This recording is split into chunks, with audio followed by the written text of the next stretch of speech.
You are an esteemed attorney from Tianyuan law firm, applying for the position of special assistant?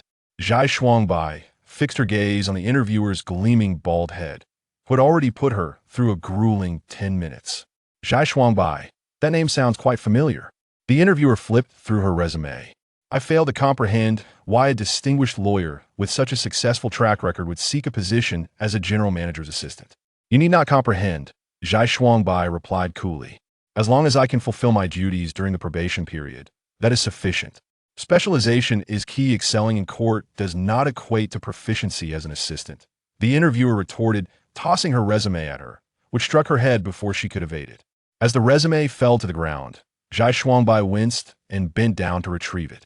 At that moment, a hand reached over to pick up the resume. Standing upright, she was met with a clean, handsome face adorned with a warm smile. Here you go. He suddenly frowned. Your forehead. Take this young lady to my office, the man instructed his secretary. Zhai Shuangbai found herself seated in his spacious office, listening as he reprimanded the interviewer outside. Is this how you treat job applicants? She sat upright, her back straight. The man's footsteps entered the office, carrying a medical kit, and he squatted down apologetically before her. Miss Zhai, I apologize. I will ensure he offers you an apology shortly. It's quite all right. I am here for an interview. If your apology could translate into a position, I would be immensely grateful. The man retrieved iodine and cotton from the kit, carefully tending to her wound. May I inquire why a distinguished lawyer seeks the role of an assistant? If you followed the legal news from 6 months ago, you would know that the victim of that notorious arson case was my relative. The man was taken aback, his gaze now laced with compassion. So due to procedural violations and vendettas, my legal license was revoked, Zhai Shuangbai replied with a tone devoid of emotion, as if recounting someone else's tale. I require employment to support my only surviving foster sister from the fire. Mr. Nya, I implore you to grant me this position. I assure you, I am more than capable. He regarded her for a moment before extending his hand. Welcome aboard, Assistant Zhai. I am Nya Yusang. Thank you, Mr. Nya. Zhai Shuangbai swiftly shifted into work mode. I overheard your administrative secretary mention that you have a meeting in 10 minutes. Nya Yusang smiled. I believe you will make an excellent special assistant. Zhai Shuangbai carried the documents and accompanied Nya Yusang to the conference room, where she would encounter the 7 sons of the Nya family and witness a farce unfold. As the attendees gradually entered the room, the conference table soon became occupied, leaving the last person to arrive without a seat. Zhai Shuangbai immediately sought out an extra chair, when a mocking voice emerged from the table's edge. A bastard doesn't need a chair, does he? Standing to listen is already a privilege. Fifth brother, don't go too far. Stop calling him a bastard. I think he's a mutt. Haha. Second brother, you are even more outrageous. Zhai Shuangbai glanced towards the source of the commotion. He stood at the entrance, his tall figure nearly blocking the doorway, and the sunlight streaming in from outside. Eventually, this farce was diffused by Nya Yusang's calm demeanor. All right, let's commence the meeting. Yet, throughout the proceedings, even the gentle and modest Nya Yusang did not suggest bringing a chair for him. Silently, Zhai Shuangbai rose and relinquished her own chair to the man. He did not express gratitude, and she completed the entire meeting under the cold gazes of the onlookers. While organizing the documents, a man appeared behind her with a sardonic smile. The 7th's new assistant. Zhai Shuangbai turned around to face the young man who exuded arrogance. Nya Tianyi, the 5th son of the Nya family. She greeted him politely. Yes, greetings, 5th young master. It seems you know who we are? Then you should comprehend to whom you just gave your chair. Nya Tianyi pointed at her nose. Don't meddle in being a good person. 5th brother. Nya Yusang stepped forward, placing himself protectively in front of Zhai Shuangbai. It's her first day at work. She knows nothing. That's precisely why I want her to understand. Enough, 5th brother.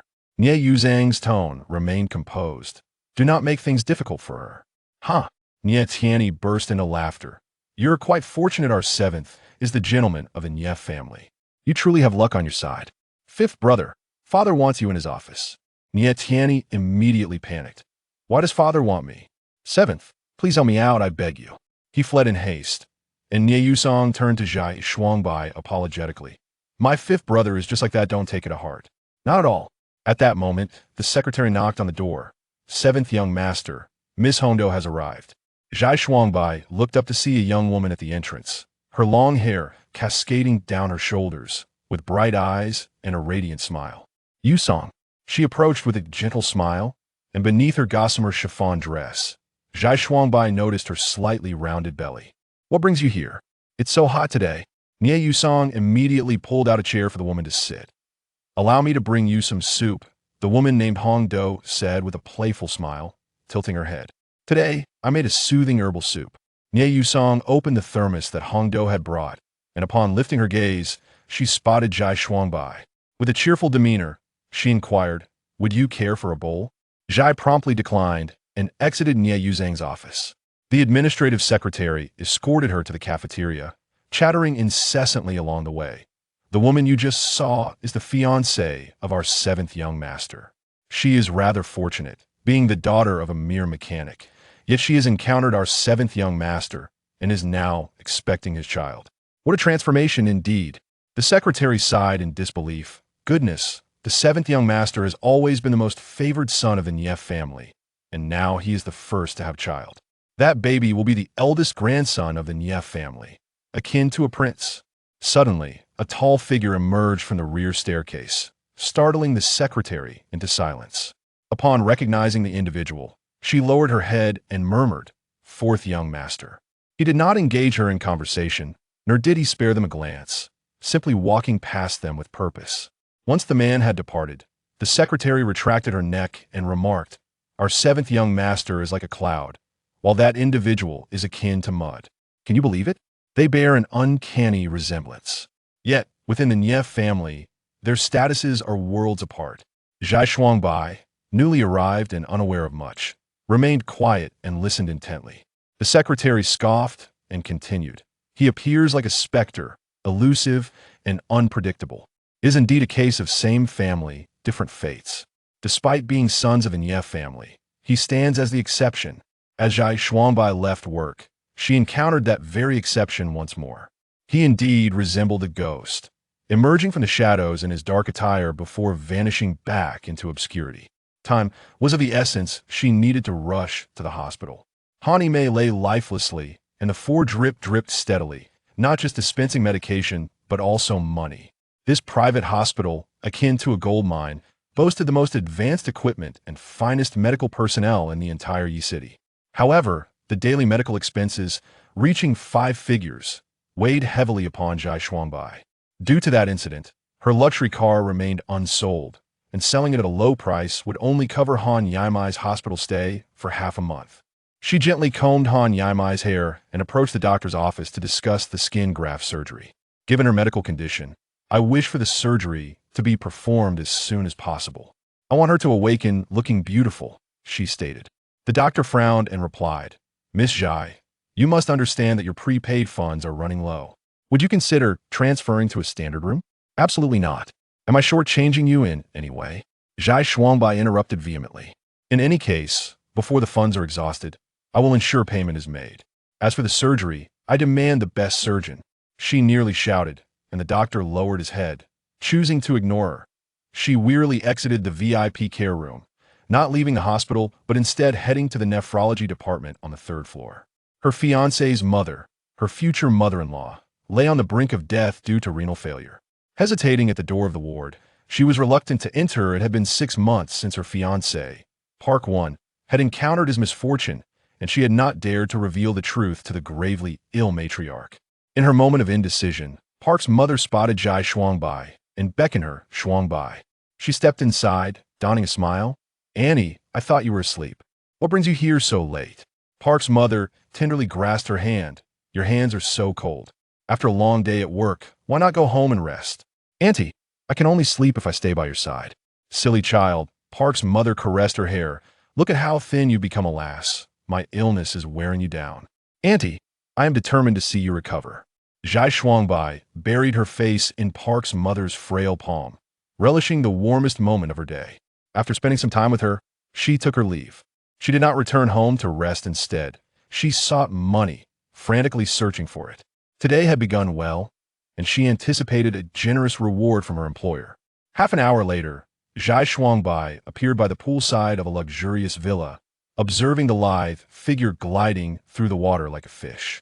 As he completed several laps and prepared to surface, she promptly grabbed a bathrobe, standing by to attend to her master. It was not the man who had just become her boss that morning, Nie Yusong, but rather the spirit who had been denied even a chair in the conference room earlier that day. The man emerged from the water, moonlight cascading upon his muscular, bare physique. He approached her, the strong scent of disinfectant clinging to him. On tiptoe, she draped the robe over his shoulders and dried his hair with a towel.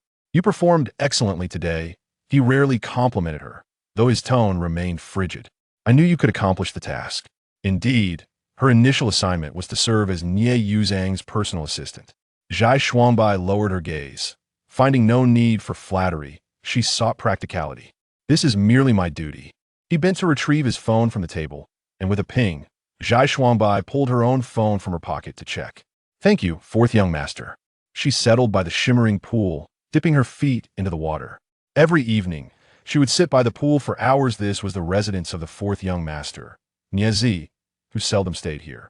Since Zhai Shuangbai had no home, Nie Zi tacitly permitted her to reside in this place. The surface of the water reflected her emaciated form. Months ago, Nie Zi had found her on the street, reduced to little more than bones. At that time, she stood by the lake, and passers-by thought she might leap in, prompting Nie Zi's driver to scoop her from the brink and into his car. She once believed that Nie Zi was a benevolent and compassionate soul. He took her in, provided her with shelter, and even offered her a sum of money to cover her hospital expenses. However, she later realized that she was merely a pawn in his game. She vividly recalled his first words when he asked her to assist him. "You are a lawyer? Have you ever been a spy? No matter, you can manage." He answered his own question, leaving Zhai Shuangbai no chance to refuse. "I will give you a month to gain some weight and apply for the position of Nie Yuzhang's personal assistant at the Nie Corporation." He gently squeezed her shoulder, frowning in displeasure. No one is fond of a mere bag of bones. As the wind rose during the night, it sent shivers down her spine, yet she could no longer feel the cold.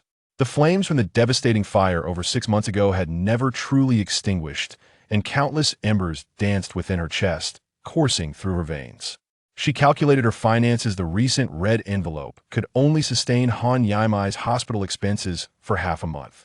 However, with Parkman needing a transplant and the doctor advising her to prepare the necessary funds in advance, she realized that she would have to procure the money immediately should a kidney become available. Although she had initially set aside some savings, Han Yaimai's recent surgery for complications had drained those funds.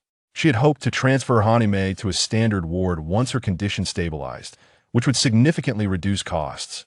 Yet given the current circumstances, Zhai Shuangbai could not be by her side at all times.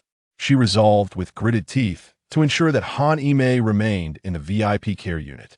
The hospital resembled a colossal furnace. No matter how much money Zhai Shuangbai desperately gathered, it would vanish in an instant upon entering its confines. She had to earn money. She had to earn it. She had sold her car, but her house was unsellable, and her savings had long since evaporated. If her blood were worth anything, she would have sold it by now, but alas, it held no value. Draining her blood would not suffice to cover even a day's hospital bill. Suddenly, the pool erupted as if a bomb had been dropped into it, a resounding splash soaking her from head to toe. She lifted her eyelids, and before she could discern the shadow gliding through the water, her ankle was seized, dragging her beneath the surface. She did not struggle, nor did she panic. She did not even cry out. As the water enveloped her, Zhai Shuangbai, who was not a proficient swimmer, felt the pressure constricting her chest, inducing a sense of suffocation. Yet, she fought to keep her eyes open, striving to identify the man pulling her underwater. He was the one referred to by all as the Wraith, the fourth young master of the Nie family, who seemed to have the least presence among them. Her true master, Nie Zi. He ought to be a demon, a specter loathed by all. Was he intent on drowning her? Very well, bring it on. At that moment, Zhai Shuangbai relinquished her resistance, experiencing a liberating sense of relief, as if death would offer her solace. However, he did not wish to see her perish. After locking eyes with her for several seconds and recognizing her desire for death, he grasped the nape of her neck and pulled her back to the surface. At this moment, Zhai Shuangbai had consumed several mouthfuls of disinfectant, inhaling the fresh air deeply. Yet, in the next instant, her lips were sealed by Niezi's. Her eyes widened in astonishment as she came to realize he was kissing her. Instinctively, she struggled, preparing to push him away when, in the intimate connection of their lips, she heard the man's breathy, somber voice. 1 million for one night. A shiver coursed through her. The hand that was meant to shove him away fell limply to her side. 1 million. This was equivalent to Han Yaimai's 3-month hospital expenses. Perhaps by then she would no longer require the exorbitant special care unit. 1 million was also sufficient for Mother Park's transplant surgery, even covering the costs for potential post-operative complications. She had never contemplated that she could be worth so much. Without a moment's hesitation, she closed her eyes, resigning herself to the fate of a sacrificial lamb. She was pressed against the edge of the swimming pool. The man's kiss was both brutal and fierce, her back occasionally colliding against the rough mosaic tiles. With each impact, Zhai Shuangbai counted silently, 10,000, 20,000. Later, she was carried into the house, where on the sofa, she received her first earnings from the flesh tradia, staggering 1 million. Upon witnessing the 7-figure sum in her mobile banking account, she shamelessly inquired of Niezi, "Fourth young master, shall we indulge again tonight?" To her, this felt akin to piecework. Pay. The more she exerted herself, the more she earned. Dignity, shame, and self-respect held no significance for her. The funds for Han Yaimai's medical care, Mother Park surgery, and the private investigator she needed to uncover the perpetrator of that devastating fire all required money. After all, her soul, along with her parents and Park Yuan, had perished in that inferno. Heaven had left her this corporeal form for the purpose of repaying debts, to save Han Ime and Mother Park. She ought to be grateful she was a woman. She began to shed the garments she had just donned, one by one, as she slowly approached the man on the bed. Chapter 3. Angels and Demons. Thus, Zhai Shuangbai was not merely the spy that Niezi had placed beside Nie Yusong. She had also become his bedmate. Perhaps, in Niezi's heart, she was no different from the courtesans outside. Yet, she remained indifferent. As long as Niezi valued her body, she would seize the opportunity to exploit it to the fullest. Therefore, whenever and wherever he desired, Zhai Shuangbai would never refuse him. This included today's occasion, the joyous day of Nie Yusong's engagement to Hongdo. Downstairs lay the resplendent hall of the Nie family, where guests had already gathered. While Zhai Shuangbai was attending to the guests, she received a summons from Niezi to his room upstairs via message. The room was shrouded in darkness, devoid of light, while the corridor remained ablaze with illumination. As the door closed, a profound silence enveloped them. He relished pressing her against the wall, marking her with deep, visible bite marks as a prelude to their encounter. Then, her back inadvertently brushed against the wall switch.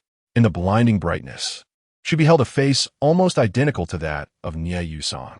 The lights extinguished, plunging them back into darkness, save for the primal sound of his breath. As the light returned, he tilted his head back, revealing a horrifying scar that stretched across his chin. In the ensuing darkness, her cold body ignited with an uncontainable yearning, drawing forth a soft moan from her lips. Once again enveloped in darkness, he spoke. "Do you know what you are to do?" "Yes. To eliminate the child in Hongdo's womb." "Good girl." He draped a silk handkerchief over her eyes, and Zhai Shuangbai knew he was breathlessly whispering in her ear. "Complete this task, and you shall receive 3 million. Instantly, he grasped her cheeks, causing her pain that contorted her features, tears seeping through the sheer veil, blurring the contours of the man before her. She should have cried out. This should have been the most blissful moment. Afterward, as was his custom, Niezi entered the bathroom to bathe, while she sat on the bed, turning her head to catch a glimpse of her half-naked reflection in the vanity mirror. Niezi was like a wild wolf, leaving mottled marks upon her skin each time. Silently, she rose to gather her discarded clothing, donning them with a sense of lost dignity. The once glorious identity of a prominent lawyer felt like a distant memory to Zhai Shuangbai. Yet it mattered little. Ever since she had become Niezi's consort, the thrill of receiving money far outweighed the humiliation she endured. Moreover, she too found pleasure in this arrangement, did she not? As the bathroom door swung open, she immediately approached. Niezi emerged, droplets of water cascading down his nearly bare form, arms outstretched, eyes closed.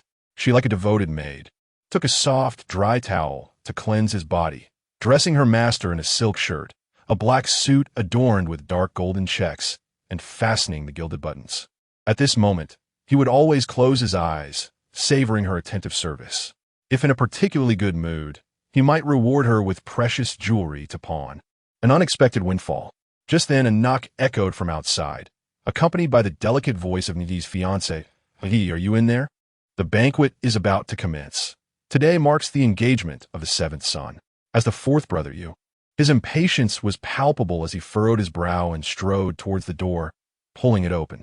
Zhai Shuangbai immediately stepped aside, resembling a specter that ought not to be seen. Ji, I have been searching for you, he stated. Silence. With that terse command from Yeji, his fiancé's words were abruptly stifled. Zhai Shuangbai waited until the sounds of footsteps in the corridor faded before she emerged from the shadows. Retouching her makeup in front of the mirror, applying a vibrant lip color, and donning a meticulously crafted, yet emotionally detached, smile before exiting the room. In the corridor, she encountered another of her employers, Nie Yusang. Allegedly, he is a twin to Nie Ziyi's mother, which account for their striking resemblance. However, no one would ever confuse them. One is an angel bathed in sunlight, while the other lurks in the shadows like a devil. Shuangbai, he inquired gently, I have been looking for you. I was feeling a bit unwell earlier and sought some medication, she replied. Are you feeling better now? I'm fine now. Hong Do is in the private room over there. Her dress has become a tad tight. I just sent it for alterations, and I'll go check on it. You are diligent, he remarked, lightly squeezing her shoulder. If you still feel unwell, do not push yourself. I understand. Zhai Shuangbai smiled as she watched him depart. Upon entering the private room, she found Hong Do seated at the vanity, where a makeup artist was attending to her. As Zhai Shuangbai stepped inside, Hong Do visibly relaxed. Assistant Zhai, has the dress been altered? It has. Try it on and see if the fit is satisfactory. Together with the makeup artist, she helped Hong Do into the gown, which now fits snugly, revealing a slight bump that was discernible upon closer inspection. The alterations had been precise, and Hong Do twirled in front of the mirror with satisfaction. Is it all right? The makeup artist nodded vigorously. Absolutely, you look stunning. Yet, Zhai Shuangbai found herself lost in thought, her gaze fixated on Hong Do's belly. She was bound by the task assigned by Nya. She must find a way to eliminate the child within Hong Do. Tonight, during Nie Yusang and Hong Do's engagement banquet, they would also announce her pregnancy. This was a situation that Nie Ji could not abide. He could not allow Nie Yusang's child to become the heir of the Nie family. Thus, tonight, that child must not exist. Assistant Zhai, Hong Do gently prodded her, pulling her back to the present. Yes, you look beautiful, she replied with a smile. Shall we proceed? And Yusang? He's downstairs attending to the guests. All right. Hong Do affectionately linked her arm with Zhai Shuangbai's. Assistant Zhai, I wouldn't know what to do without you. She assisted Hong Do out of the private room, traversing the lengthy corridor until they reached the spiral staircase. As she lifted Hong Do's train, she glanced across to the opposite side. There stood Nieji, leaning against the railing, holding a glass of whiskey. The amber liquid swirled in the crystal glass, obscuring much of his face while revealing only his brooding eyes. The gaze that transcended the distance conveyed a message that Zhai Shuangbai fully comprehended. Moments later, on the staircase, all she needed to do was step on Hong Do's skirt, and she would lose her balance, tumbling downwards. Alternatively, Zhai Shuangbai could feign an accidental shove. In any case, numerous methods were at her disposal, depending on which she chose to employ. There were a total of 32 steps from the top to the bottom, each presenting an opportunity for her to act. However, as they descended, Hong Do's feet remained firmly planted on the hall's floor, and Zhai Shuangbai refrained from taking action. She could feel the intense gaze above her, as if it were scorching her very soul. You're not a good person. This was the first statement made by Niezi when he had engaged her services. Then he laughed, behind his mask. Zhai Shuangbai could not perceive his smile, but could hear the audacious laughter resonating. I chose you precisely because you're not a good person. Zhai Shuangbai inhaled deeply, acknowledging the truth of his words. Indeed, she was far from virtuous. Yet, she was not a fiend given to acts of arson, murder, and pillage. She had missed the most opportune moment to act, Yet numerous opportunities lay ahead. Pregnant women, like Hongdo, often succumb to hunger, prompting Zhai Shuangbai to venture into the kitchen to fetch bird's nest soup for her.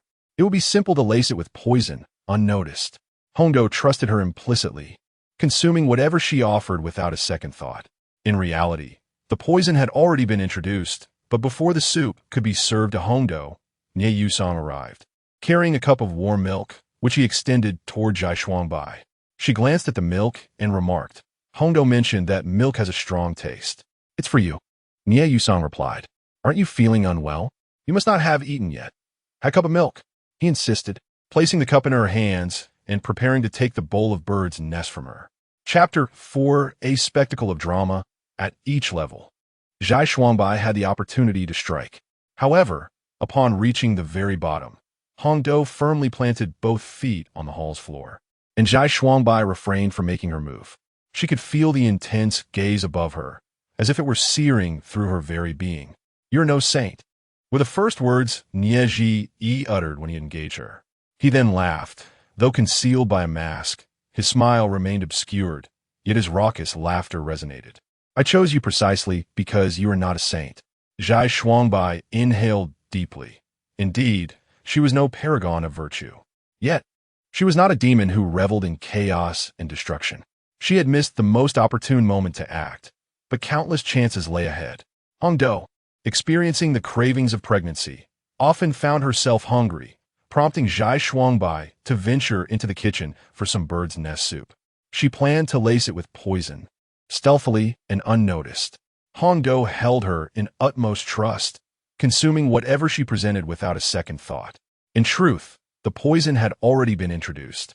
Yet before it could reach Hongdo, Nie Yusong approached, carrying a cup of warm milk, which he offered to Zhai Shuangbai. She glanced at the milk and remarked, Hongdo claims it's too pungent. This is for you, Nie Yusong replied. I know your stomach is unsettled, and you likely haven't eaten. Please have some milk. I shall fetch the bird's nest myself. As he spoke, he pressed the cup into her hands, preparing to take the dish from her. The warmth of the cup grazed her hand, akin to the gentle warmth of Nie Yusong. He was the finest second-generation heir Zhai Shuangbai had ever encountered. Gentle, unpretentious kind, and affable. In stark contrast to Nie Ji, Nie Yusong appeared as an angel, while Nie Ji embodied a demon, a fiend from the depths.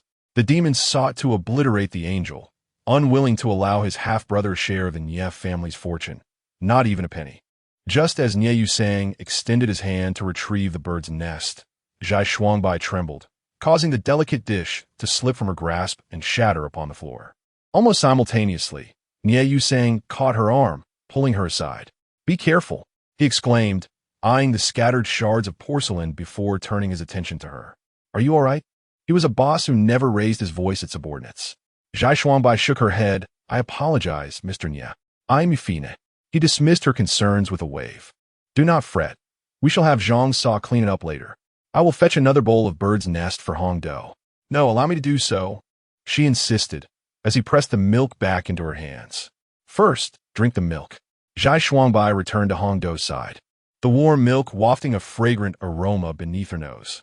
She lifted it to her lips and drank deeply. As she lowered the cup from her mouth, she once again encountered those piercing, eagle-like eyes. He seemed to be omnipresent, and while Zhai Shuangbai searched for Nie Ji in the hall, he eluded her grasp. Time ticked away, and soon the guests had gathered, marking the commencement of the banquet. Following the protocol, Nie Yusong would shortly announce Hongdo's pregnancy to all in attendance. Thus, Zhai Shuangbai must act before that moment arrives. Yet, she hesitates. The atmosphere in the venue is stifling, prompting her to steal away to the terrace for a smoke. As she holds a cigarette between her lips and fumbles for a lighter, a sudden bang resonates, accompanied by the acrid scent of machine oil, as a burst of flame ignites before her. Behind the flickering light stands Nie Ji, his expression as impassive as that of the Grim Reaper, appearing abruptly from the shadows. Zhai Shuangbai hesitates for a brief moment, yet leans forward to ignite her cigarette, murmuring a quiet thanks. The cigarette flares to life, while the lighter remains lit, casting an eerie glow upon Zhai Shuangbai's pallid visage. His cold, piercing gaze bears down on her.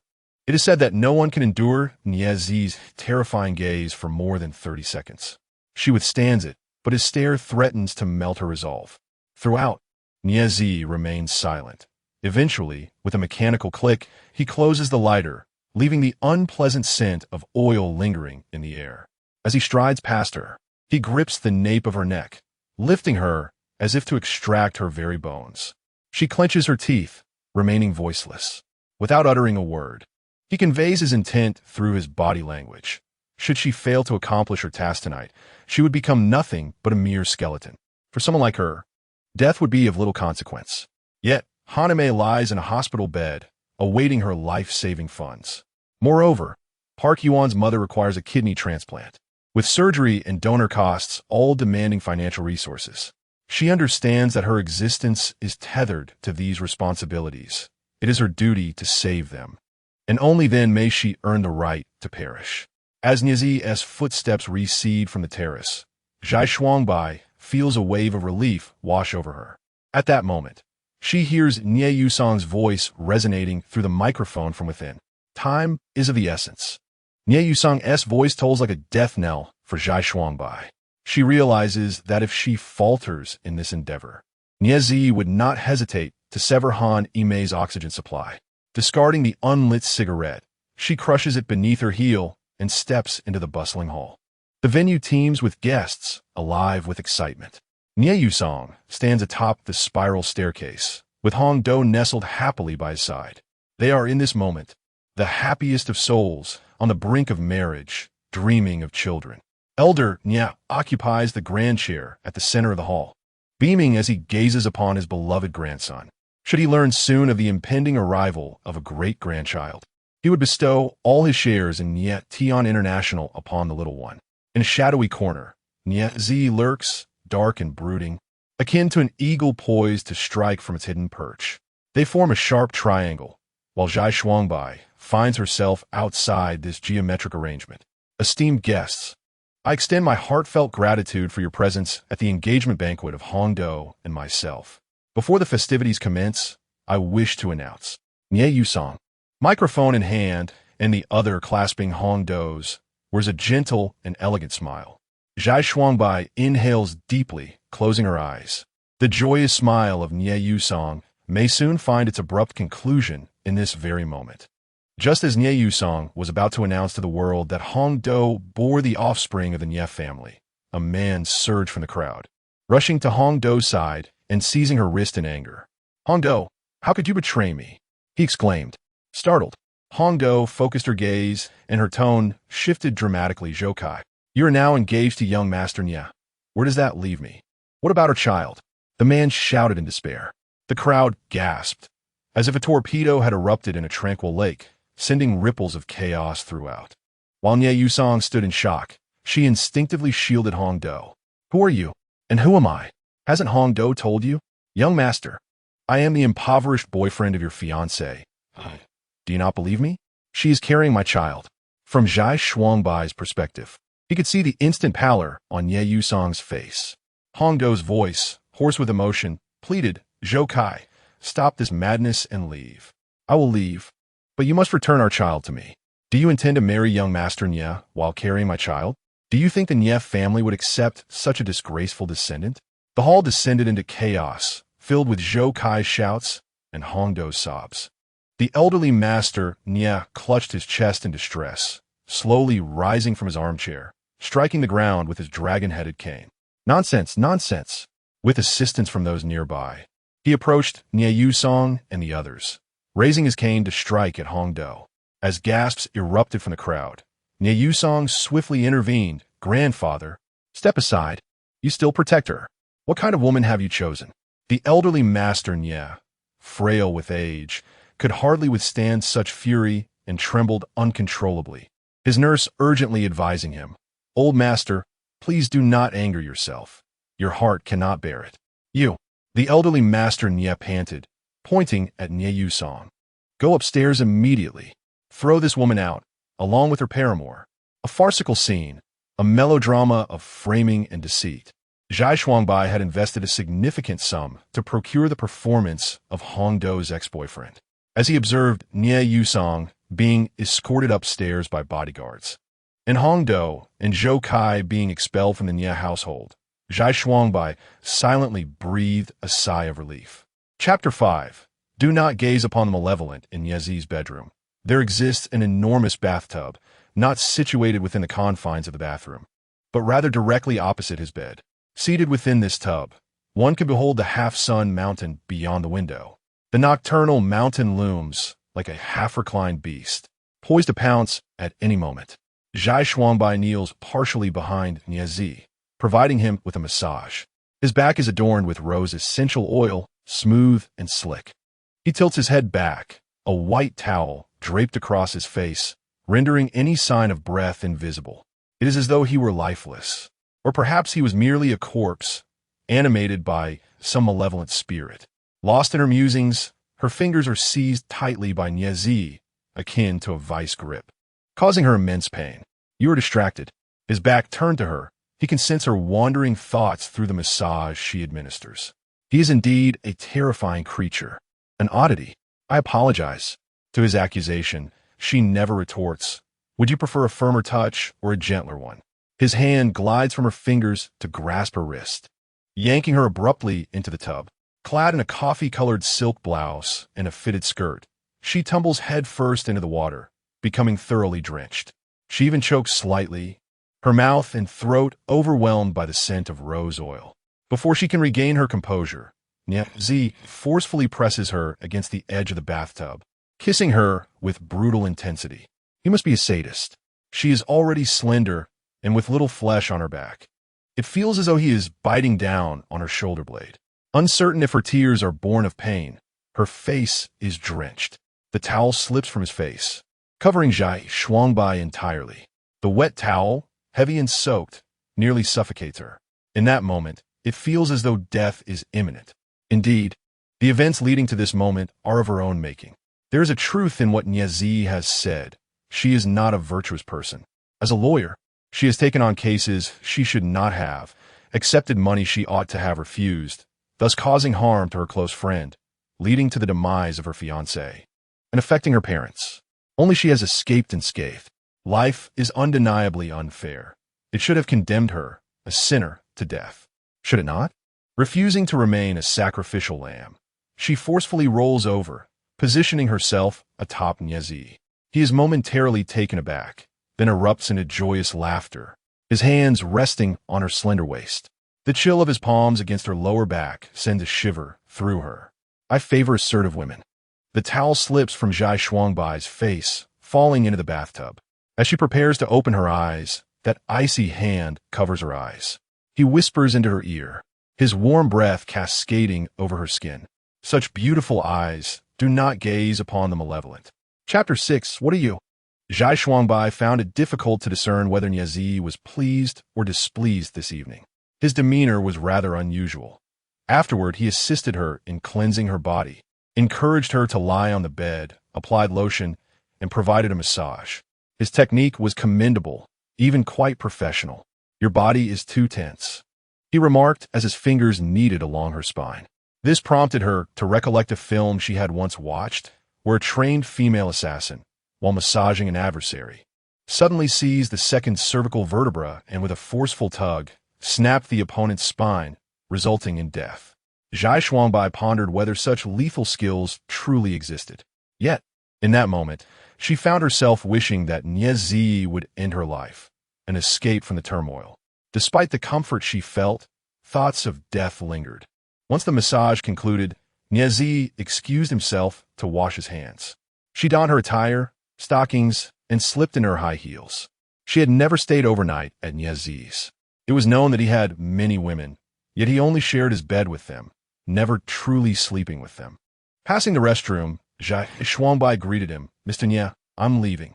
Your method today, he replied, turning to toss her a towel while extending his hand. Zhai Shuangbai approached to dry his hands. It will have repercussions, he commented.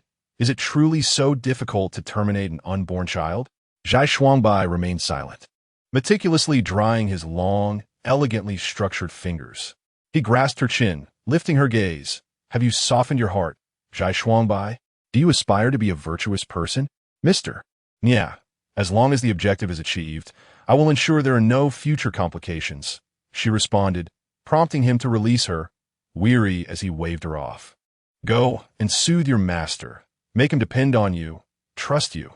In this moment, he is most vulnerable.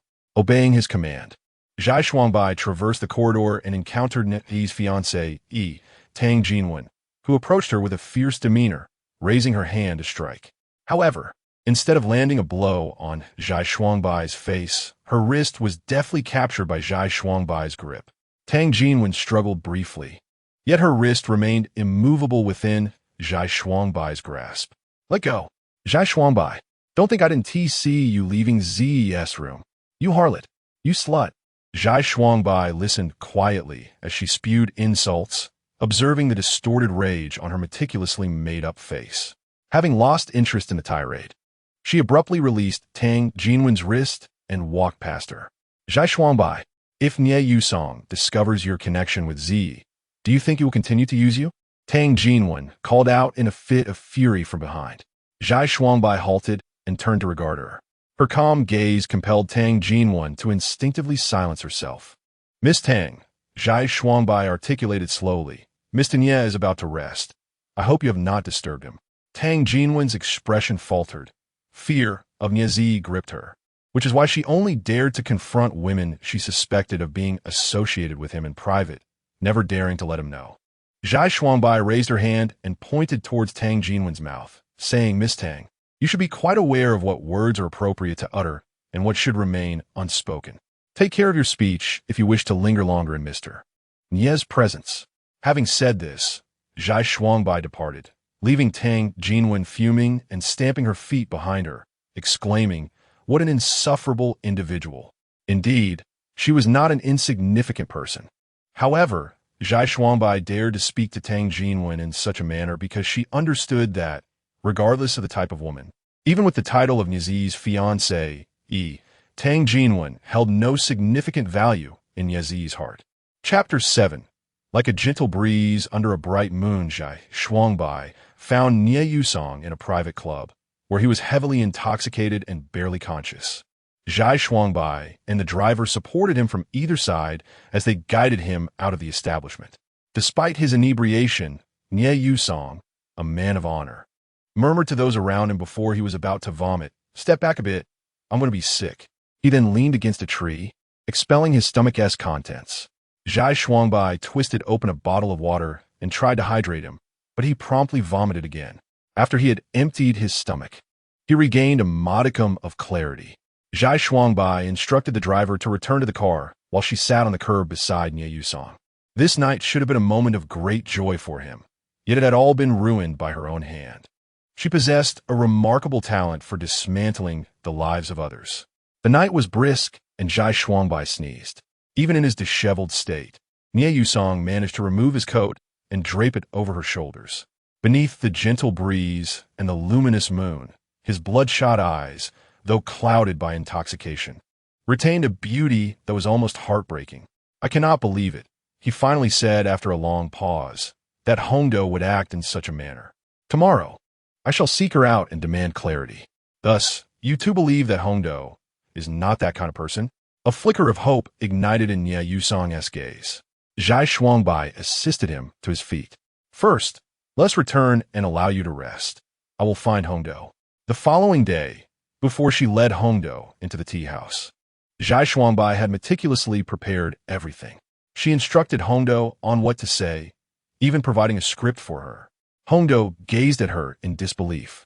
Yet the terms proposed by Zhai Shuangbai left her with no choice but to comply.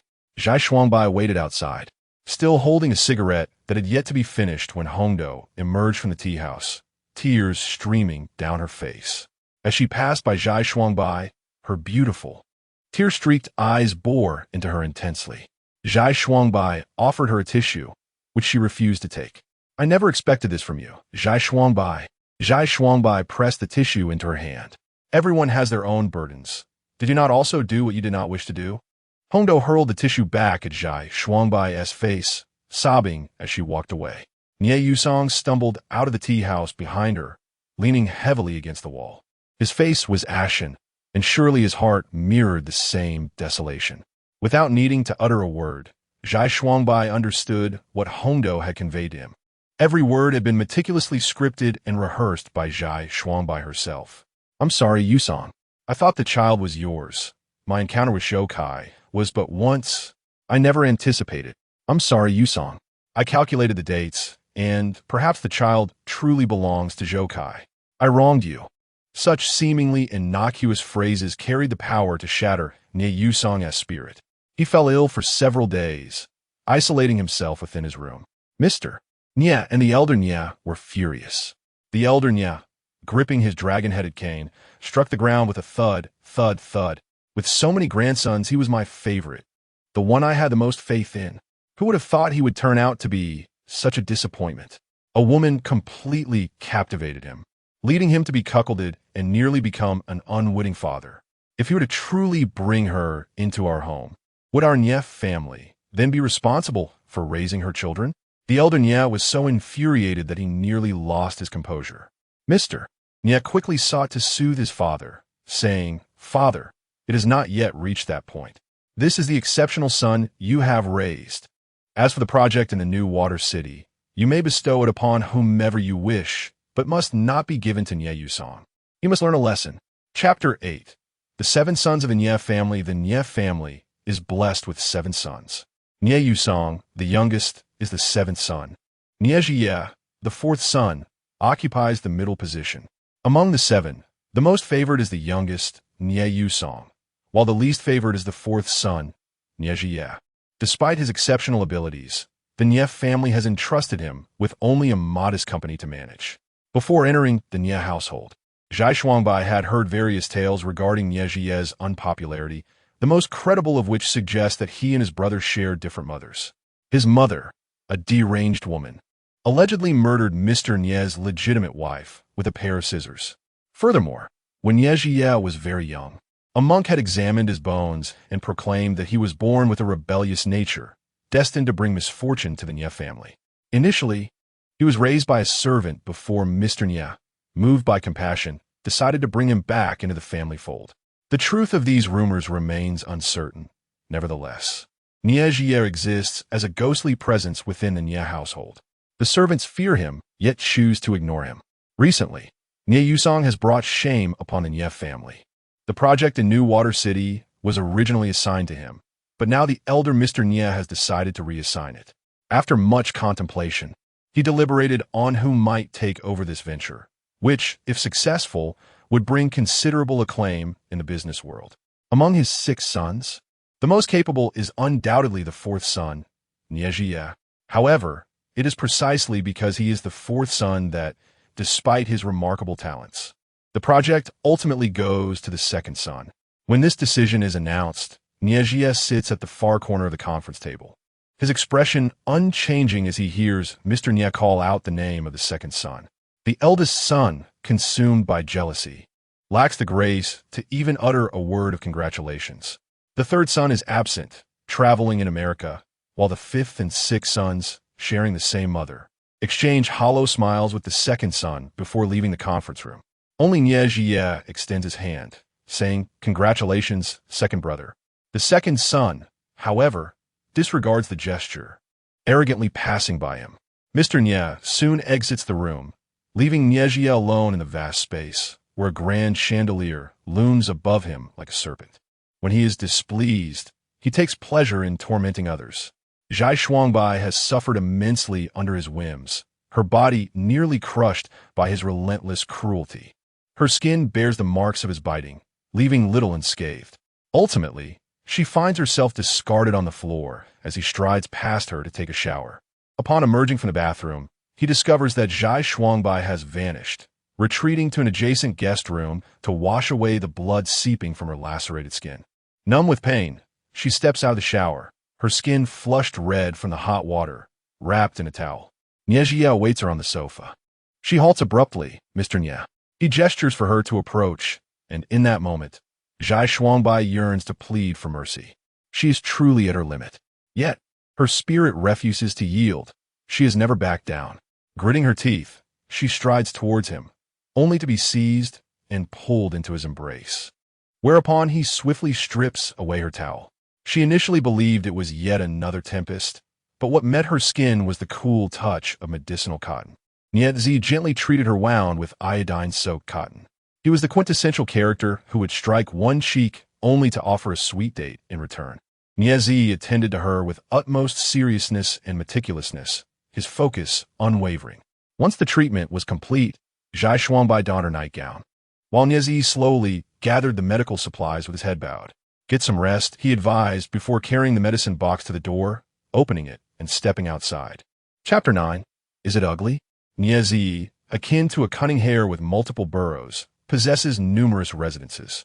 Like the other members of the Nie family, he resides in the Grand Mansion, yet he often roams from place to place, occasionally appearing here without warning. Zhai Shuangbai lay upon a soft mattress, her back marred with injuries, leaving her no choice but to sleep on her stomach. Sleepless, she caught the scent of smoke wafting through the window. Rising to the terrace, she beheld Niezi reclining in a lounge chair on his balcony, smoking. His slate blue silk pajamas glimmered softly in the moonlight. The terrace was shrouded in darkness, devoid of light, and Zhai Shuangbai could only discern the flickering of the red ember.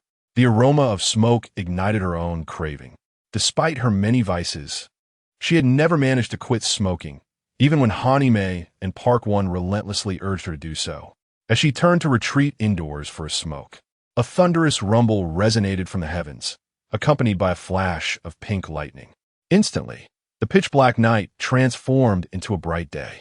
Inadvertently, she glanced at Niezi. The pink lightning illuminated the night sky and his visage. In that ethereal glow, his features appeared both aloof and handsome. The long scar etched along his jawline became unmistakably visible, stretching from his earlobe to his chin.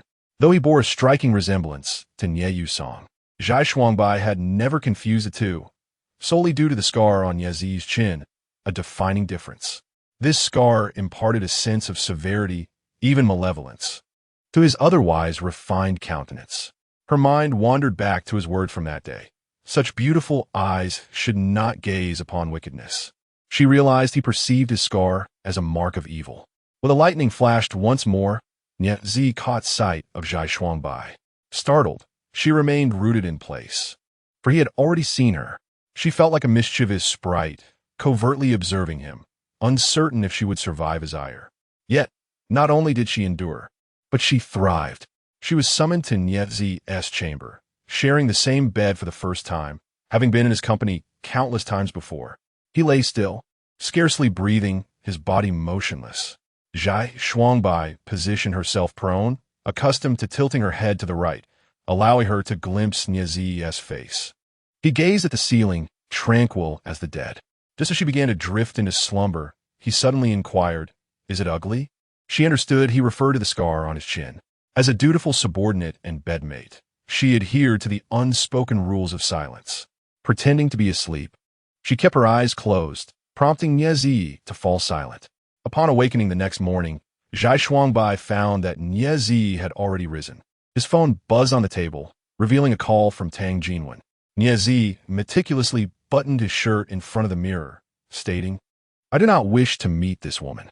Understood, Zhai Shuangbai responded, recognizing her role in the unfolding narrative. "I understand." He rose after dressing himself, gently caressing Zhai Shuangbai's cheek, and declared, "I intend to marry in Shuashur. You must find a way to create an opportunity." Chapter 10. I wish to marry in Shuashur. And Shuashur, a name that resonates like thunder, belongs to the esteemed and family of Yeqing. She is the cherished third daughter of the Yin household, adored by many. The venerable Mr. Nye holds in Shuashur in high regard, envisioning her as his future granddaughter-in-law. Unfortunately, in Shuashur once harbored feelings for Nye Yusong, who at the time was infatuated with another, leaving her heartbroken. Rumors soon circulated that in Shuashur had become engaged and was on the cusp of marriage.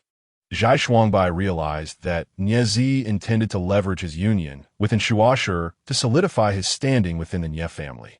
Should he succeed in marrying her, he would no longer be a mere shadow.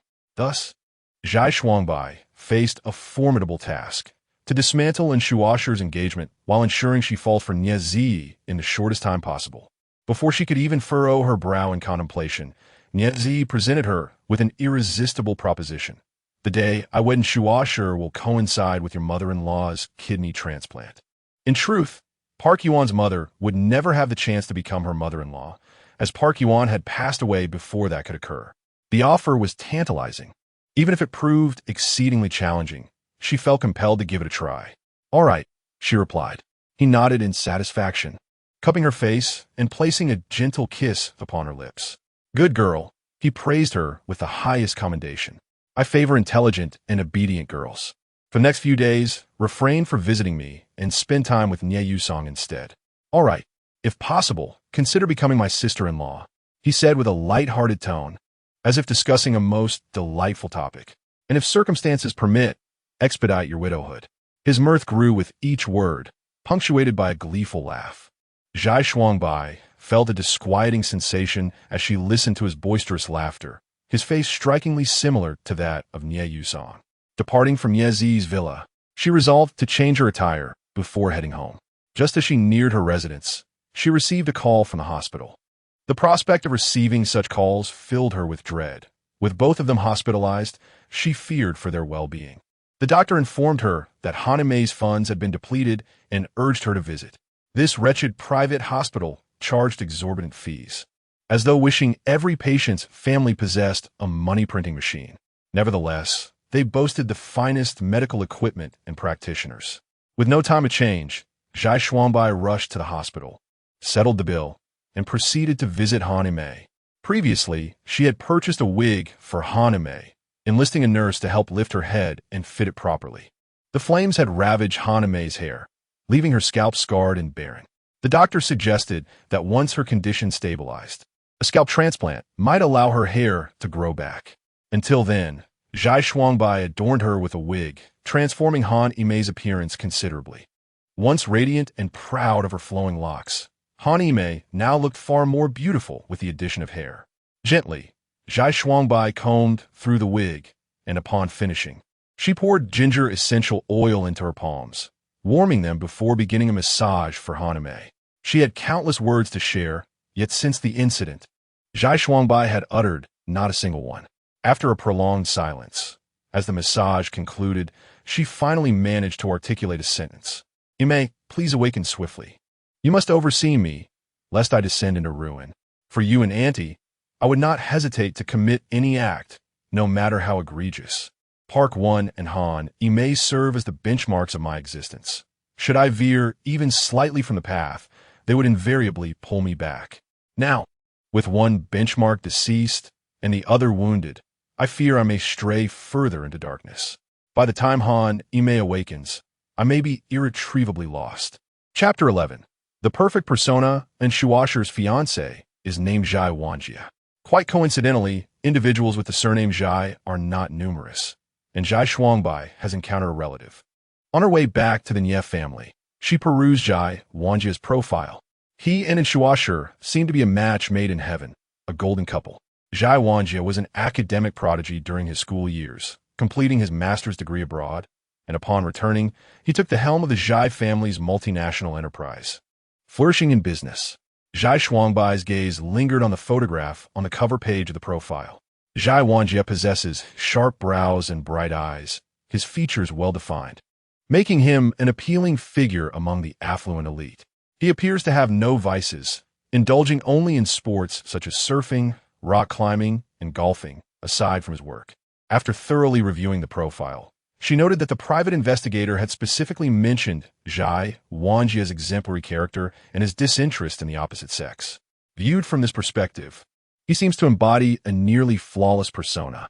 However, Zhai Shuangbai finds it hard to believe that such perfection exists in the world.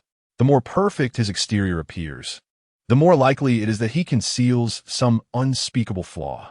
As she pondered these thoughts, Niazi called her. He informed her that Shuasher was hosting a pre-wedding party that evening and that she should accompany Nye Yusong. "Is Zhai Wanjia not attending?" she inquired. "A pre-wedding party." Niazi replied coolly, "What do you think? Is Mr. Nya also among the invitees?" Niazi paused for a moment before suddenly laughing. "Are you mocking me for finally acquiring this entry pass? Guests invited by Shuasher, a premier socialite, are invariably the affluent and influential, and members of the Nye family are included among the invitees. and Shuasher had sent invitation cards to everyone, except for Niazi.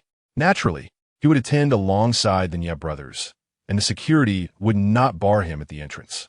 It is well known that although Niazi is a member of the Nye family, he is seldom regarded favorably, thus when the walls come tumbling down.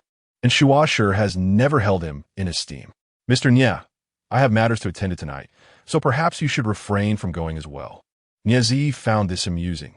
Previously, he was the one issuing commands, instructing others on what to do, yet now he was being directed by Zhai Shuangbai, and he did not react with ire. After ending the call with Niazi, Zhai Shuangbai drove to the multinational enterprise, parking the basement lot and leaning against the driver's seat to smoke. She finished nearly half a pack, her mouth tingling from the discomfort, yet unable to stop. Eventually, she spotted Zhai Wanjie's figure emerging from the elevator ahead. She rolled up the car window and reclined the seat. Her vehicle was parked beside Zhai Wanjie's, and as he approached, he opened the car door, with the man beside him taking the passenger seat first. She recognized that man as Zhai Wanjie's assistant, who had been by his side for many years. Reportedly, they were high school classmates and later attended university together. While this in itself was unremarkable, it was rather odd for Zhai Wanjie to open the door for an assistant and personally assume the role of driver. Zhai Shuangbai followed their car out of the parking lot, maintaining a discreet distance, meandering until Zhai Wanjie's vehicle entered a residential community. She enlisted someone to investigate their whereabouts and discovered that this community was indeed where Zhai Wanjie's assistant resided. After finishing work, instead of returning home or attending social engagements, she went to her assistant's residence. Zhai Shuangbai's car couldn't enter, so she parked by the roadside. Just then, a resident swiped their car to enter the community, and she discreetly followed suit. After searching around, she spotted Zhai Wanjie's car in front of a small independent building. Looking up towards the window on the upper floor, she caught a glimpse of Zhai Wanjie drawing the curtains. Chapter 12. The most explosive scene with a character that was exceptionally virtuous and seemingly indifferent to the charms of women. Zhai Shuangbai chuckled softly. She mused, "Is there truly such a thing as a perfect person in this world? They are merely personas crafted for public consumption." Had he not meticulously curated his flawless image and publicly proclaimed his disinterest in romantic entanglements, Zhai Shuangbai would not have entertained such thoughts. Leaning against a great tree, she nibbled on a piece of bread, wondering how, in the brisk autumn air, mosquitoes could still be a nuisance, leaving a trail of bites on her legs. Nie Yusong called to inquire whether she would attend and Shuasher's party.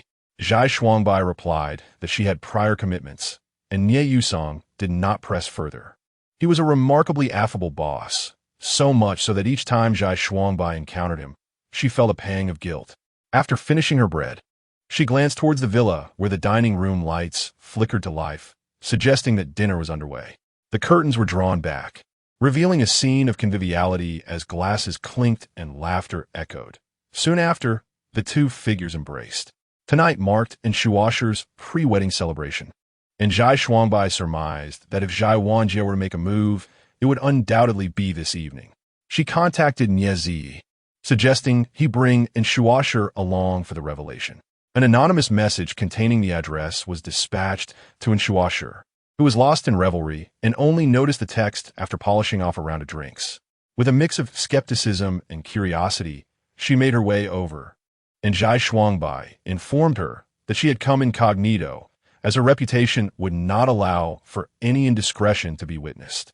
In a state of slight inebriation, Shuasher dashed out from the club and fortuitously encountered Niazi, who had just pulled up in his car.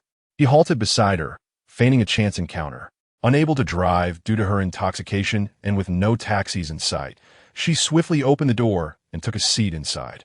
Recognizing Niazi as the fourth son of the Nye family, she divulged the address while casually finishing off his water. 20 minutes later, upon arriving, Shuasher alighted and rushed towards the door, only to have Niazi grasp her hand. This is not how one catches someone in the act. With wide eyes, Shuasher exclaimed, "How did you know I was here to catch someone? Wasn't that your intention?" He replied with a smile, guiding her towards the backyard and gently pushing open the gate.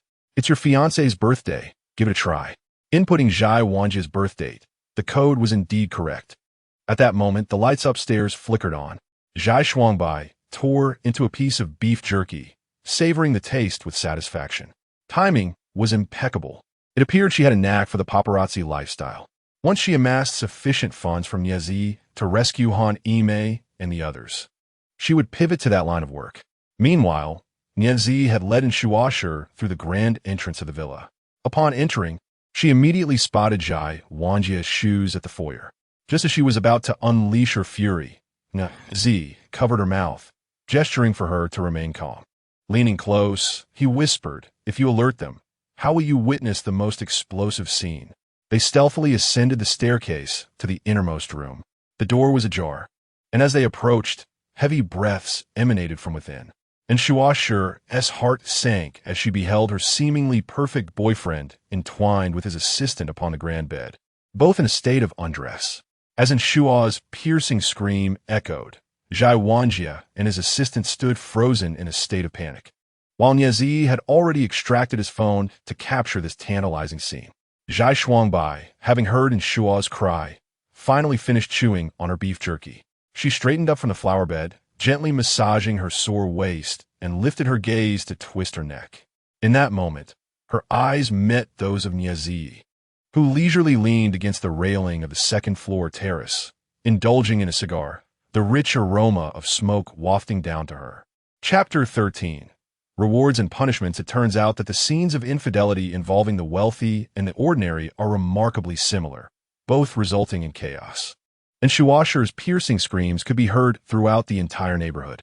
Zhai Shuangbai left first, stopping by a street vendor for a bowl of danzi noodles. Just as she was about to return to the Nye residence, she received a text from Niazi. "Go to the Four Seasons Summit." Upon seeing those 4 words, Zhai Shuangbai felt a wave of discomfort. The bite marks from their last encounter had yet to fully heal, and for days she had been wrapping her neck tightly when dressing. Despite her trepidation, she knew she had to go. Having already showered, she found that Niazi had yet to return, likely still comforting Shuasher. As long as he was given the opportunity to get close to her, winning her over was merely a matter of time. Niazi arrived in the early hours, and Zhai Shuangbai, exhausted, fought off sleep with 2 cups of coffee.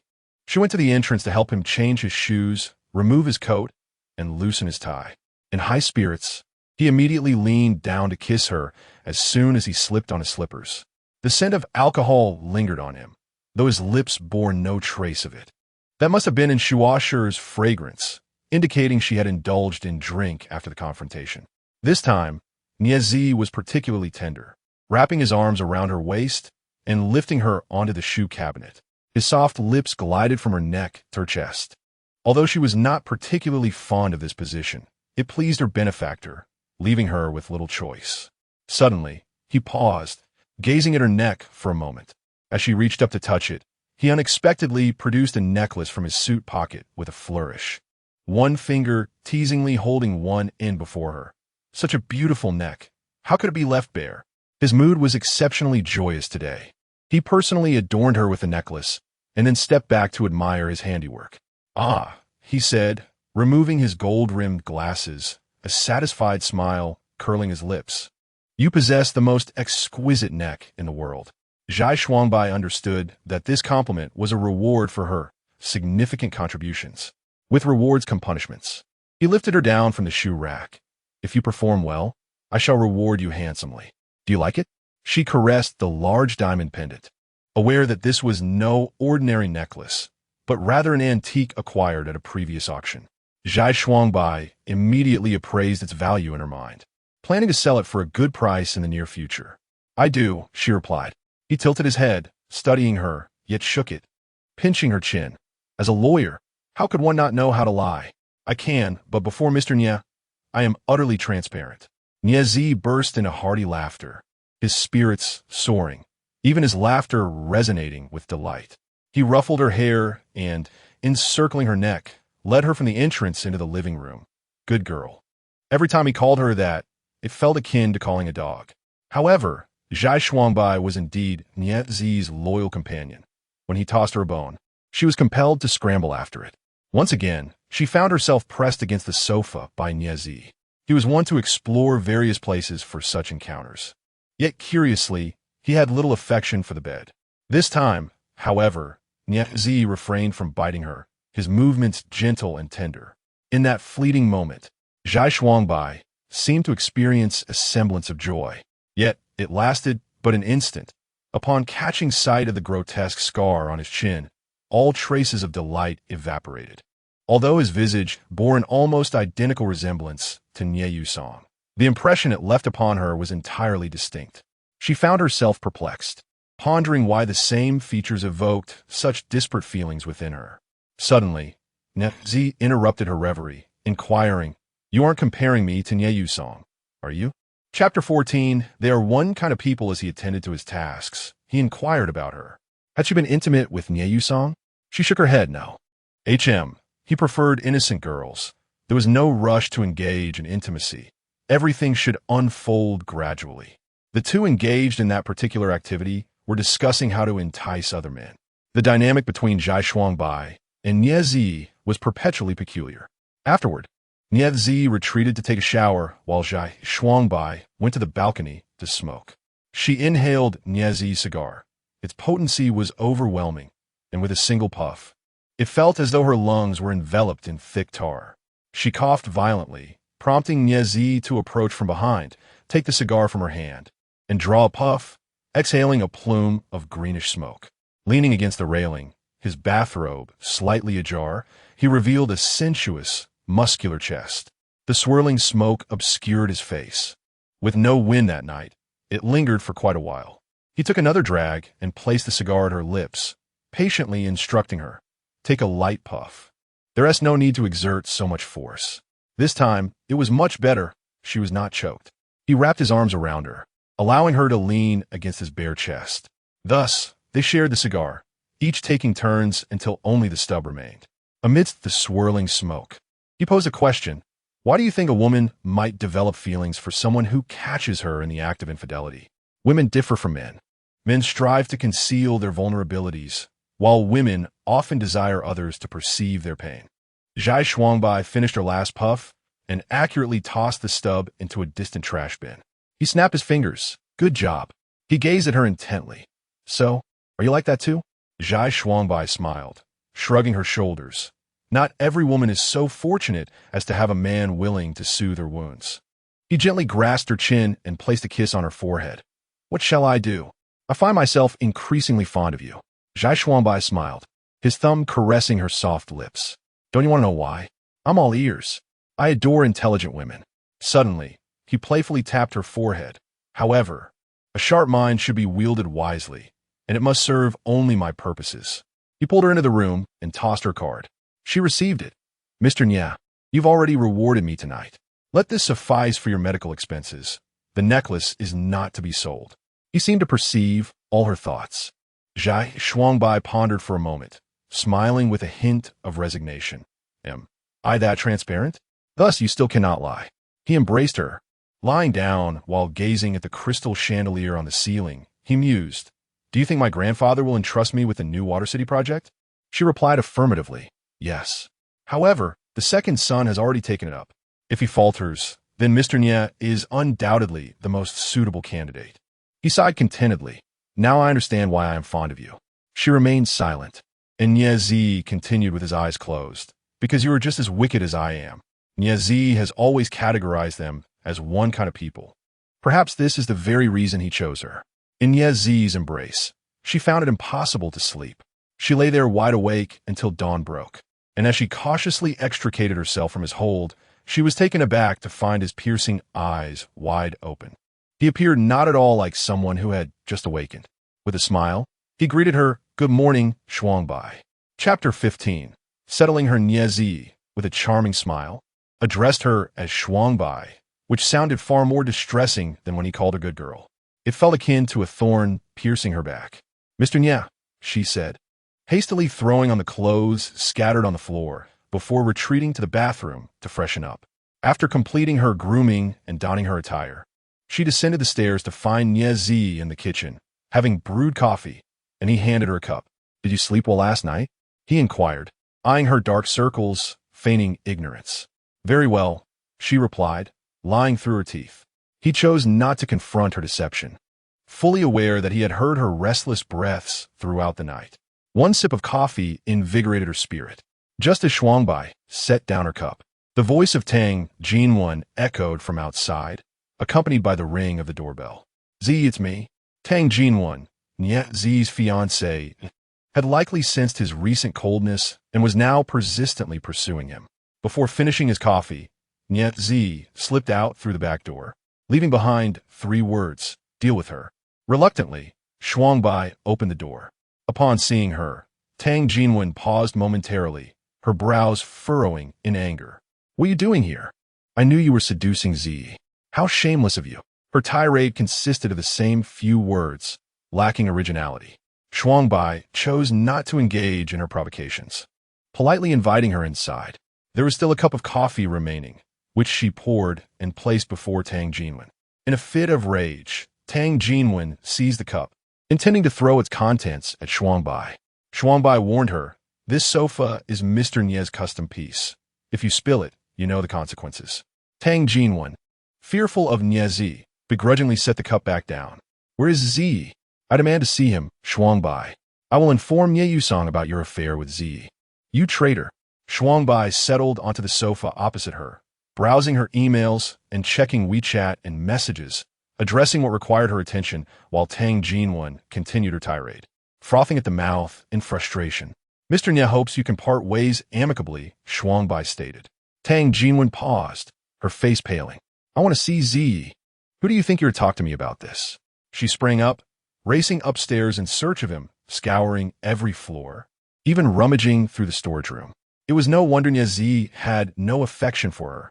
She did not understand him at all. As she searched breathless, she unleashed her frustration upon Shuangbai. "I want to see Z."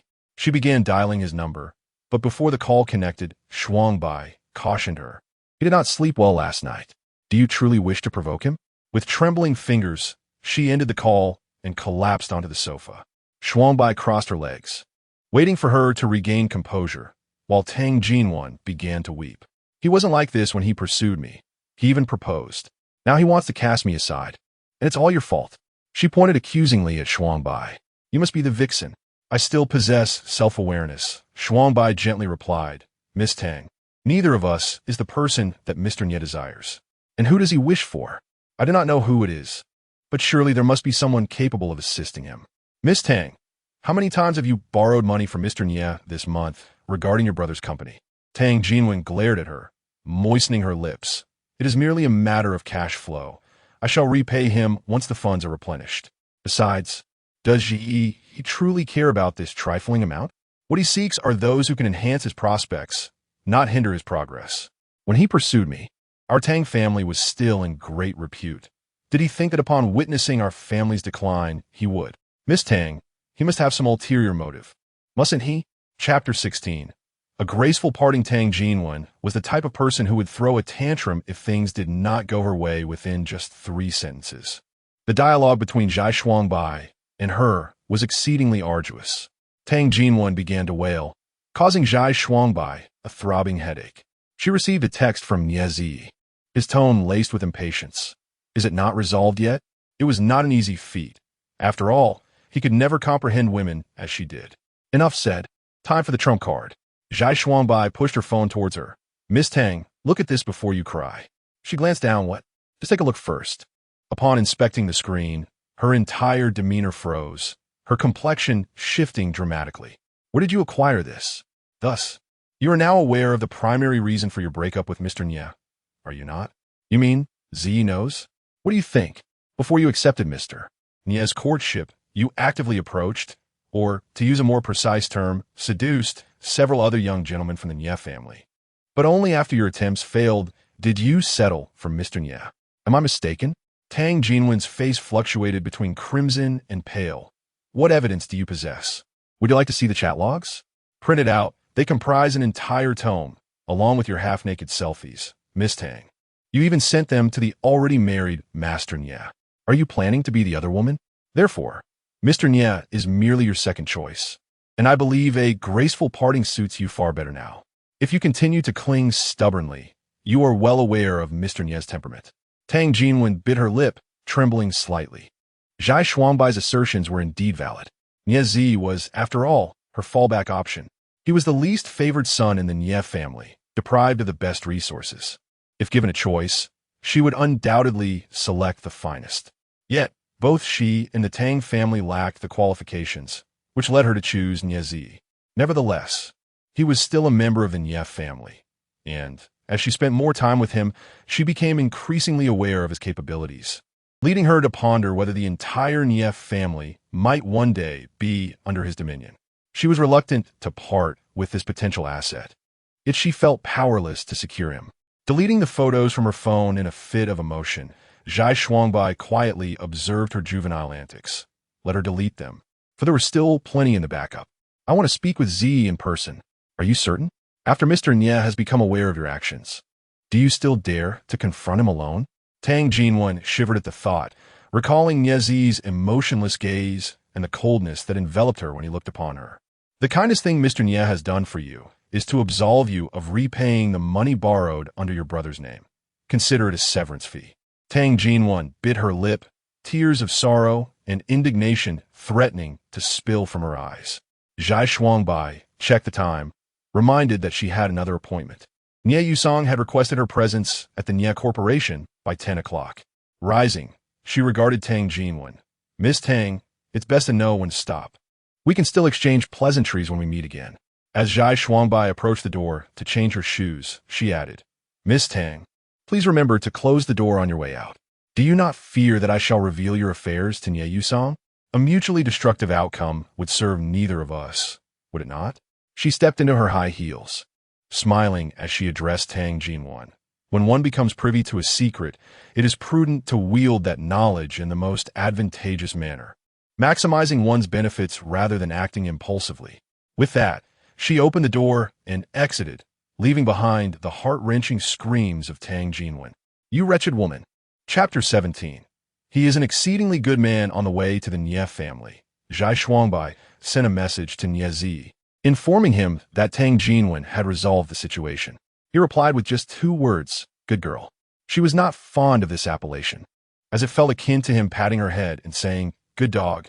Upon arriving at the Nie residence, she found that Nie Yusong had already been waiting for her for a while. Zhai Shuangbai apologized. I am sorry, Mr. Nie. There have been numerous matters at home recently. Not a problem. He gestured for her to enter. Zhai Shuangbai approached the table, and he handed her an envelope. Could you please deliver this to Hongdo? She could tell by the weight that it contained a card. Confusion clouded her mind as she questioned Nie Yusong's intentions. What is this for? She was financially constrained and would soon have a child. You are well aware that the child is not yours.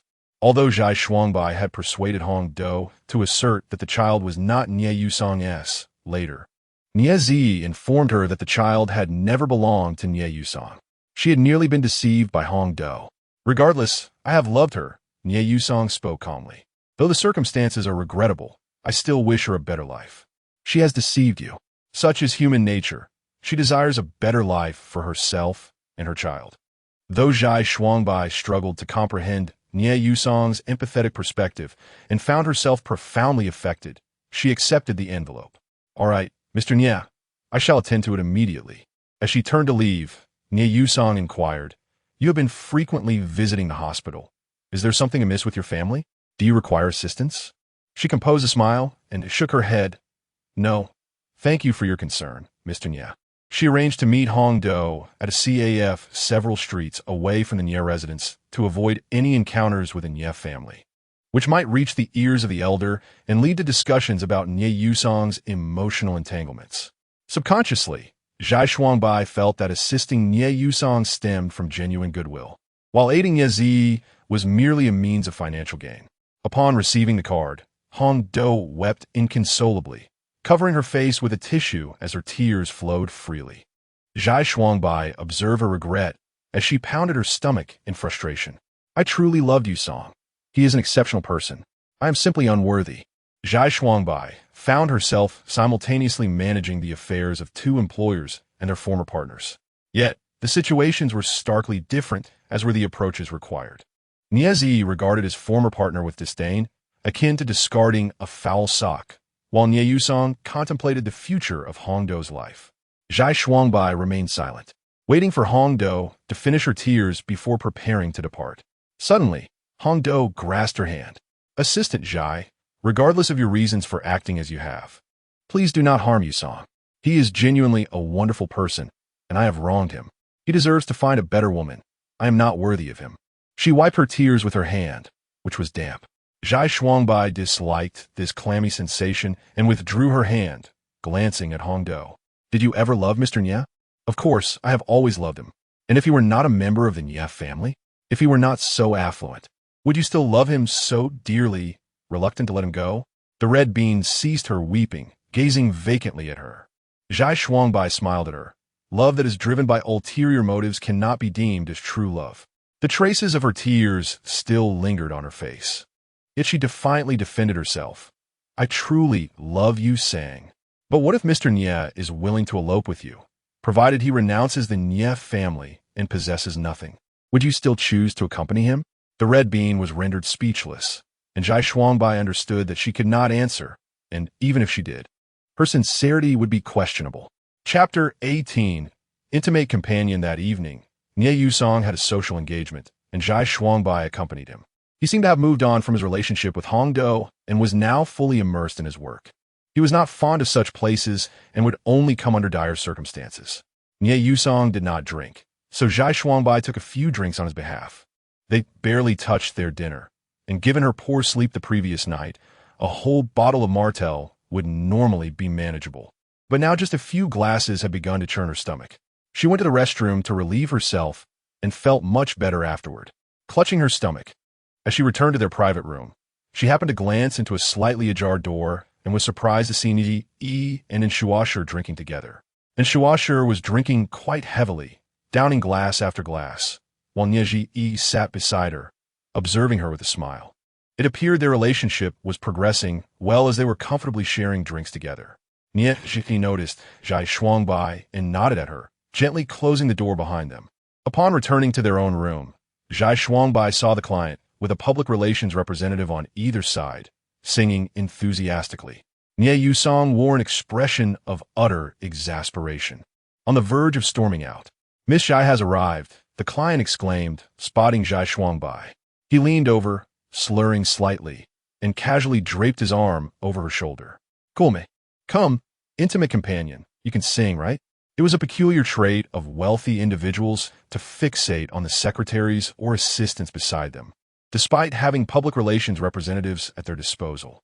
Before Zhai Shuangbai could respond, Nye Yusong stepped forward, snatched the microphone from her hands, and forcefully pushed away the client's arm resting on her shoulder. "I cannot sing," Nye Yusong replied stiffly. The client squinted at him, then broke into a mocking laugh. Is the seventh young master angry? Let me take a wild guess. Miss Zhai and the seventh young master, you two. Nye Yusong's expression turned dark, prompting the client to feel somewhat disheartened. The seventh young master looks down upon us, not even granting us this small courtesy. They were significant clients of the Nye family, here to renew their order, fully aware of the competitive undercurrents at play. Realizing their importance, they acted with impunity. With a dismissive air, the client said, "Since the seventh young master refuses to show us any respect, we shall not drink any longer." As they prepared to leave, Zhai Shuangbai cheerfully intervened. "It's merely singing.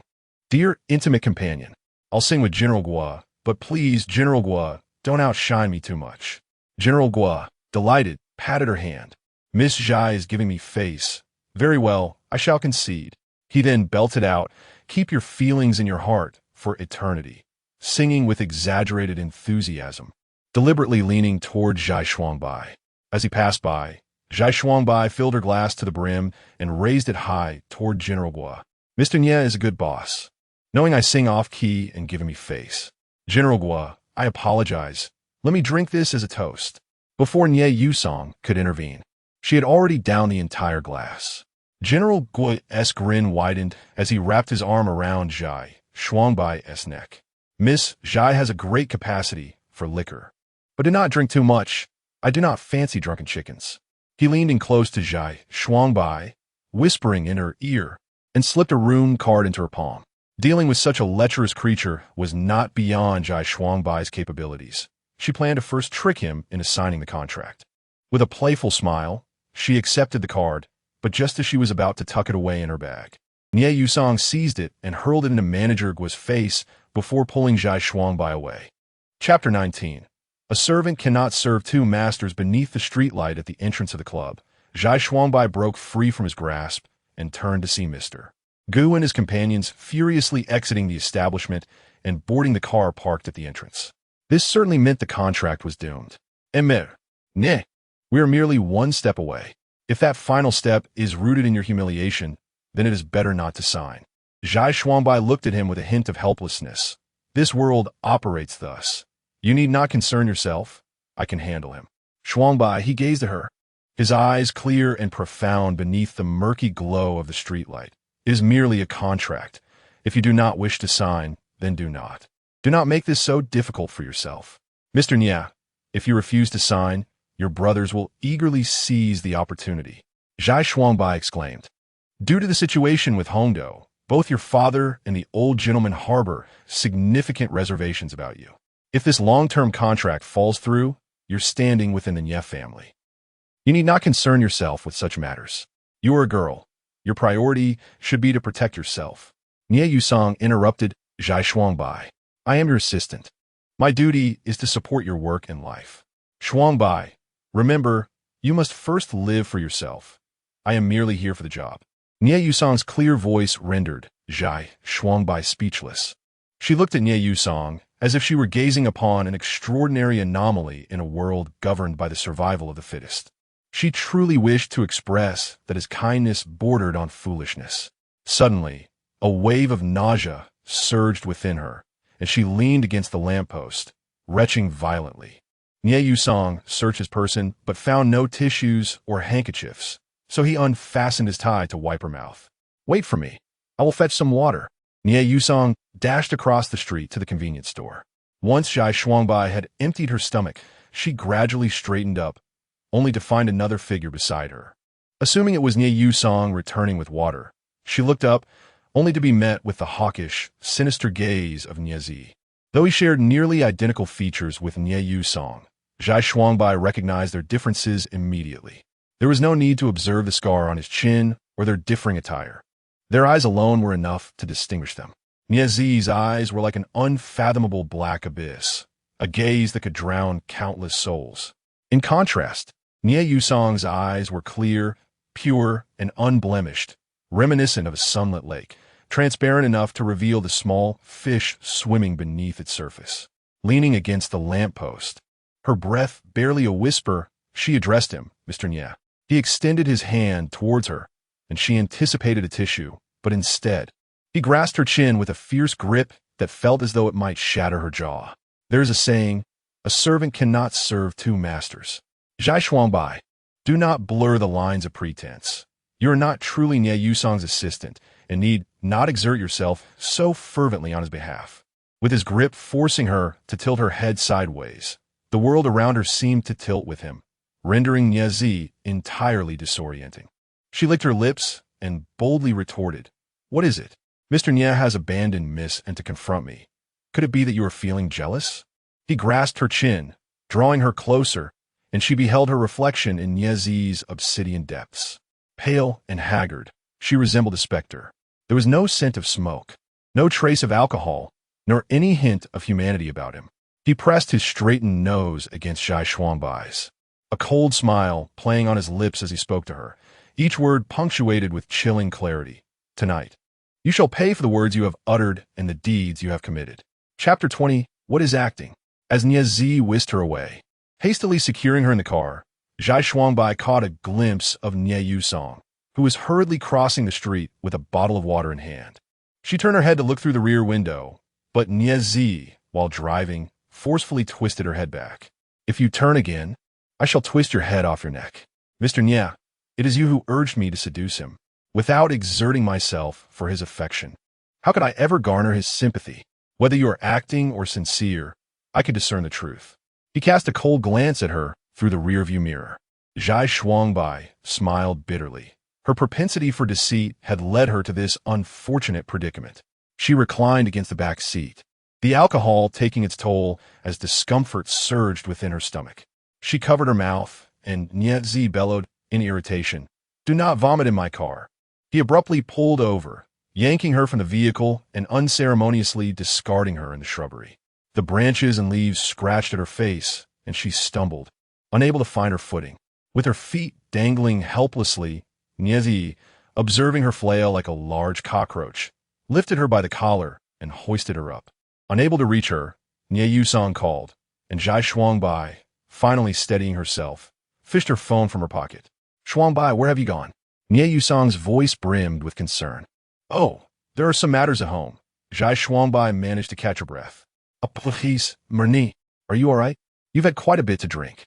"I'm fine." Before she could finish, Niezi snatched the phone from her hand and hung up. They came to a stop beneath a streetlight, and Niezi turned to her, unexpectedly reaching out. She braced herself for another bout of torment, yet his fingers gently brushed her cheek, his thumb grazing her skin before he withdrew his hand, fiddling with his fingers. "You've cut your face." He retrieved a bottle of water from the car and tossed it to her. "Clean yourself up before getting back in." She had nothing left to expel, merely a sense of nausea.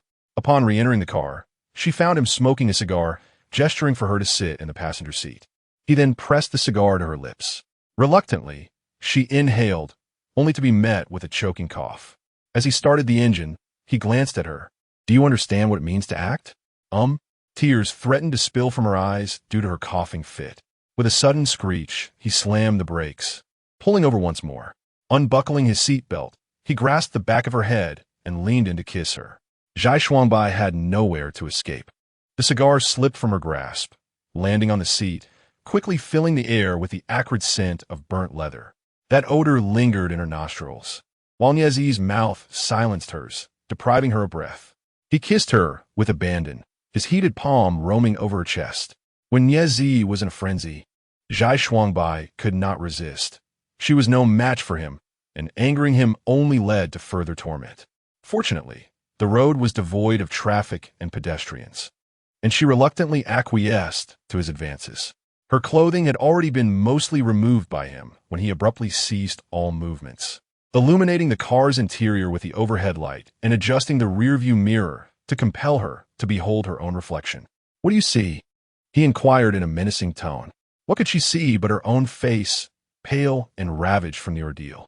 He allowed a cold laugh, a stiff lock of hair slicked with wax cascading over one of his eyes.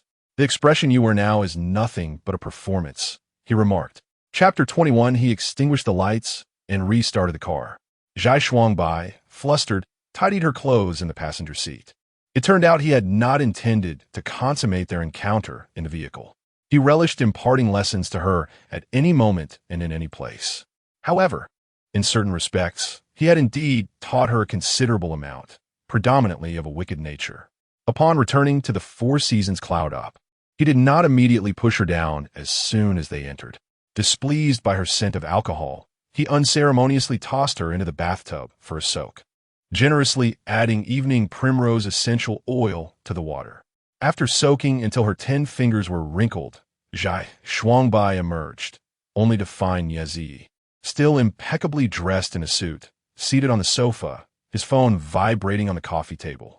From a distance, she discerned the name and Shuasher flashing on the screen with remarkable clarity.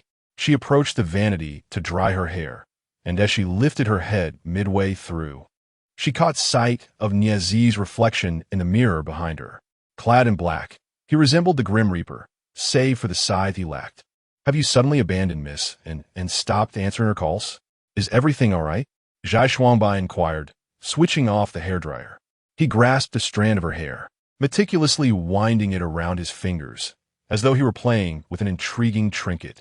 After a considerable time, he released his grip, transforming her straight hair into lively curls that danced upon her shoulders. He strode to the window and flung it open, allowing a brisk wind to sweep in. One by one, he began shedding his garments, carelessly discarding them onto the floor.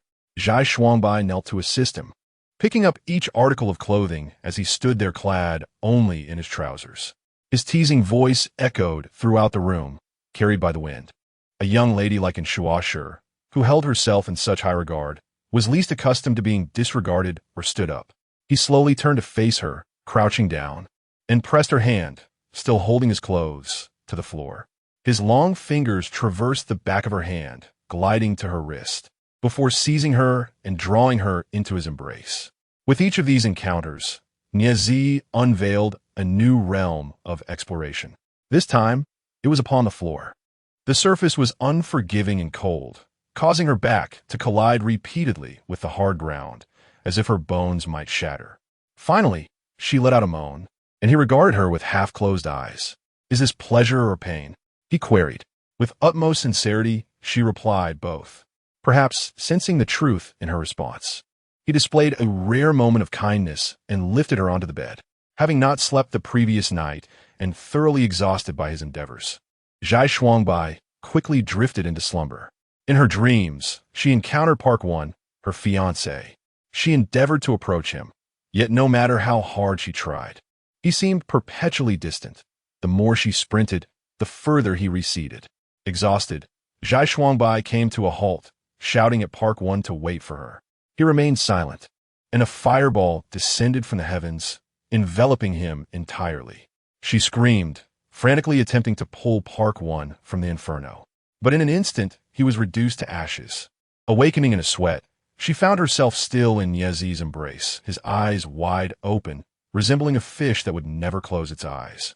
She extricated herself from his embrace, first apologizing, "I'm sorry, Mr. Nia, I had a nightmare." He propped his head up with his elbow, reclining on the bed, and his tone revealed his weariness. "I have no interest in your dreams."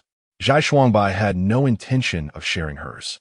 Suddenly, it dawned on her that Niazi must be suffering from insomnia. She leaped off the bed and rummaged through her bag, retrieving 2 sleeping pills to hand to him.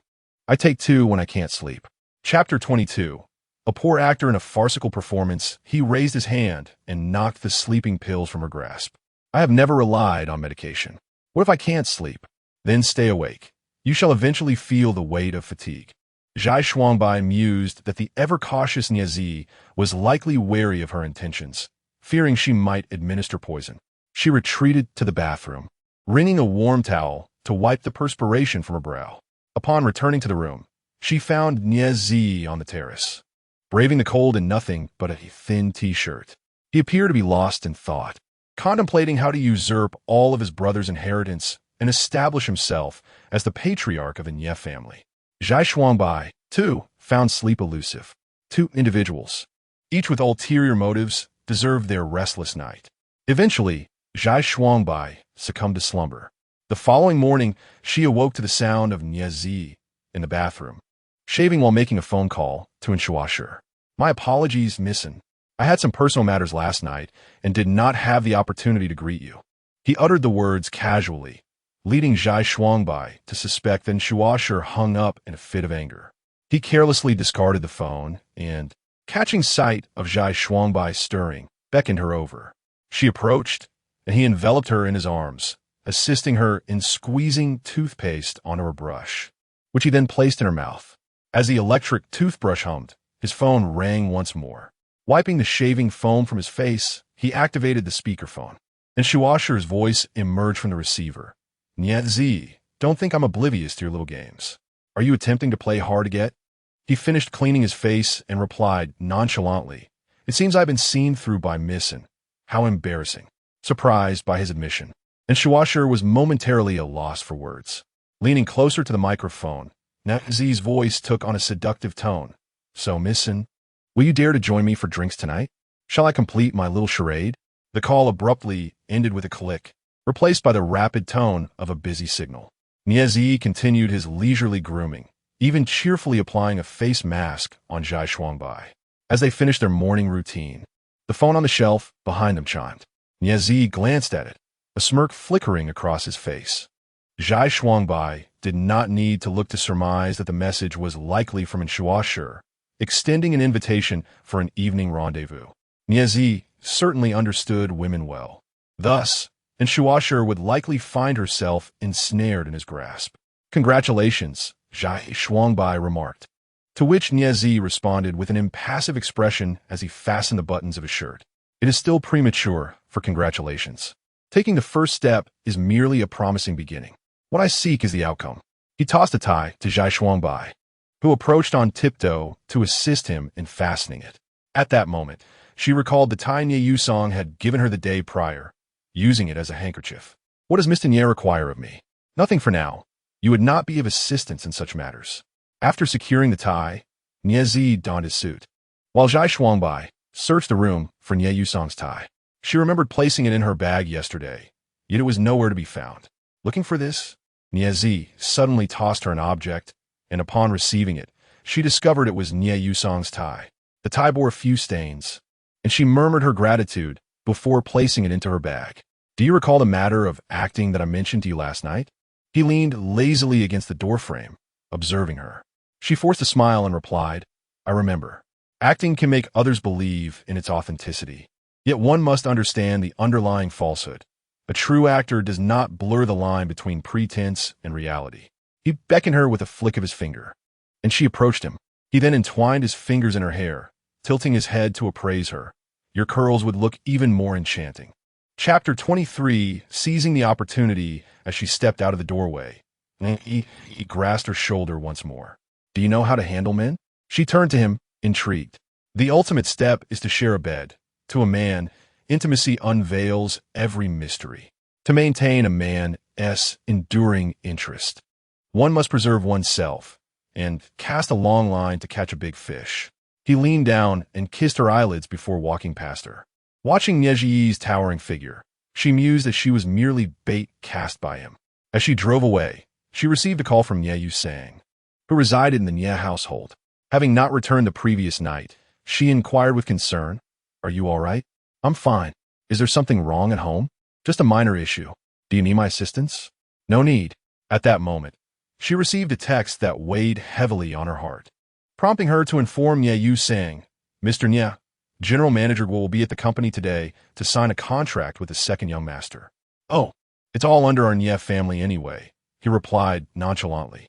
Zhai Shuangbai let out a soft sigh, which did not go unnoticed by Nie Yusong. You have done very well, Shuangbai. He paused and added, Are you driving? Then focus on the road. I'll see you at the company later. After hanging up, her heart was burdened with worries. She couldn't quite comprehend why she felt concerned for Nie Yusong. With his temperament, he would struggle to survive in such a cutthroat world, especially with a predator like Nie Zi lurking in the shadows, ready to pounce and dismantle him. Due to the incident with Hongdo, he had already disappointed the elder. The Nie family had 7 sons, and power was not guaranteed to him. To put it plainly, he had lost his privileged status, leaving him with only a 1/7 chance. While waiting at a red light, Zhai Shuangbai inadvertently spotted the car of Nie Jincheng, the second young master of the Nie family. She also saw him driving, accompanied by a woman in the passenger seat who was not his wife. Typically, Nie Jincheng had a chauffeur. Today, he was driving himself, and the route was all wrong. If he had just left the Nie household, he would not have taken this path. Zhai Shuangbai understood. For affluent individuals like them, having extramarital affairs was not uncommon. However, Nie Jincheng's wife came from a distinguished background, and he wouldn't dare to be too brazen. It seemed that his wife was not at the Nie residence yesterday, which explained his absence from home. In the fleeting seconds as the light turned green, Zhai Shuangbai's mind raced. It felt like fate had conspired to let her witness this, and she knew she had to act. Should she make an anonymous call to his wife? To catch him in the act would be the perfect opportunity. But how could she seize this moment? As the green light illuminated, Nie Jincheng's car began to move forward. Without overthinking, she pressed the accelerator and collided with his vehicle. With a resounding crash, the front of her car struck the side of his, the tremendous impact deploying the airbags like 2 gloved fists, striking her face and rendering her unconscious. When she regained consciousness, she found herself in an ambulance. She quickly propped herself up to gaze outside, but the nurse promptly restrained her, urging, Please remain still. I was in a car accident. How was the other party? She inquired anxiously. They're also being transported to the hospital, the nurse replied. At the time, they were conscious, but all sustained injuries. Zhai Shuang let out a sigh of relief. This was the outcome she desired. It was imperative that the individuals were not severely harmed, yet they needed to be injured. Oh dear, she exclaimed as a sharp pain shot through her back, causing her to cry out. Chapter 24. The troubles of the second son of the Nie family. The nurse instructed her to lie still, and she borrowed a phone to call Nie Yusong. Mr. Nie, It appears I have collided with the second young master's vehicle. Please inform the second young mistress to come to the hospital promptly. She then turned to the nurse and inquired, "Which hospital?" "City Center Hospital." Nie Yusong paused momentarily. "What happened, Shuangbai? Are you all right?" "I am fine for now, Mr. Nie, but I would appreciate it if you could notify them." After finishing the call, she was drenched in cold sweat from the pain. She handed the phone back to the nurse, who observed her and remarked, "You managed to make a phone call with broken ribs? You truly are impressive. Do refrain from moving, as any displaced bone could injure your organs, which would be quite troublesome." She dared not move, recognizing the value of her life, albeit not highly regarded, was still worth preserving. She was transported to the hospital, remaining acutely aware throughout the treatment. Nie Jinxing and his mistress were also brought in, all situated in the same emergency room. Nie Jinxing had sustained injuries to his leg, while his mistress had a wound on her forehead, weeping incessantly. "Jinxing, my appearance is ruined, my appearance is ruined. Be quiet." Nie Jinxing, overwhelmed, shouted at her with all his might. Zhai Shuangbai turned her head, striving to avoid immediate recognition. Her condition was more severe, so they were taken out of the emergency room first. Coincidentally, Nie Jinxing's wife, Luo Ruixin, arrived, followed closely by Nie Yusong. Nie Jinxing was seated in a wheelchair. His mistress, whose leg was unharmed but had a head injury, audaciously perched on Nie Jinxing's uninjured leg, lamenting and seeking sympathy. "Jinxing, I'm disfigured now. You must accompany me to Korea for reconstruction. I am no longer beautiful." Luo Ruixin, having just received the news of her husband's accident, felt a surge of anxiety. However, upon witnessing this scene, her concern transformed into fury. "Nie Jinxing, what are you doing?" Nie Jinxing had not noticed his wife's arrival until he abruptly looked up and saw her, instinctively pushing his mistress away. The mistress lost her balance and tumbled to the ground, still oblivious to the presence of the legitimate wife, continuing to whine and cry, "Darling, it hurts so much. Why did you push me away?" In this moment, they inadvertently revealed their secrets, eliminating the need for Luo Ruixin to inquire further. She was not entirely ignorant of her husband's infidelities. She had confronted him several times, but he had skillfully evaded her questions. Yet, now they both found themselves in a car accident and in the hospital, where Luo Ruixin's father served as the director, making her well known among the staff. Luo Ruixin's face turned ashen as she raised her hand and struck Nie Jinxing across the face. "What a fine mess you've made." In front of a crowd, Nie Jinxing was humiliated by his wife's slap. He could hardly bear the disgrace. Reacting swiftly, he returned the slap, and Luo Ruixin, having never endured such humiliation, raised her handbag and struck at Nie Jinxing's head in a frenzy. Nie Yusong, momentarily disoriented by the situation, was unsure how to respond. At that moment, Zhai Shuangbai was wheeled out of the emergency room after her wounds had been attended to. Seeing her, Nie Yusong hurried over to inquire, "Shuangbai, how are you?" She glanced toward the chaotic scene and shook her head. "I'm fine." Zhai Shuangbai was admitted to the ward, where the nurse, while administering in-4, engaged in gossip. "Director Luo is here. His daughter was struck by her husband, leaving her face all bruised with rage." Indeed, the Luo family is quite prominent. Yet it seems that even affluent marriages are fraught with turmoil. Just then, the head nurse entered, her expression stern as she admonished them. "This matter must not leave this room. It is imperative that you do not speak of it. Do you understand?" Chapter 25. Ruthlessness. After the head nurse scolded, she departed, and a junior nurse stuck out her tongue, saying, "All right, enough of that. I'm heading out."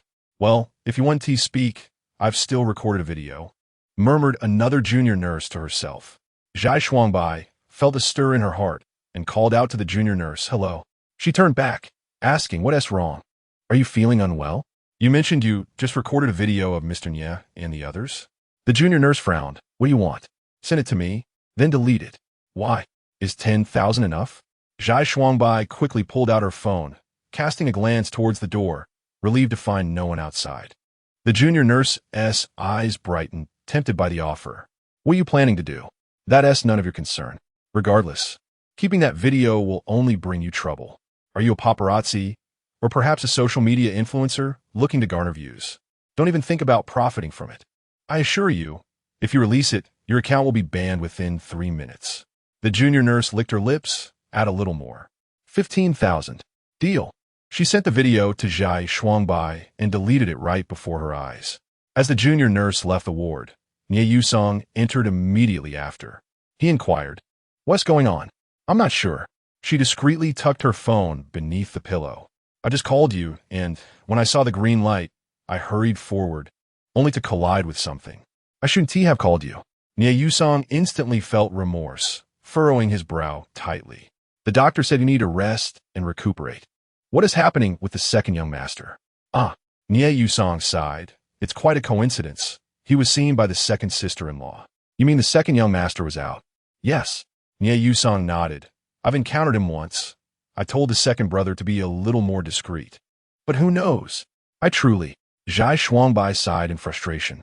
I don't even know how I ended up crashing into the second young master's car. It's not your fault. I shouldn't have called you.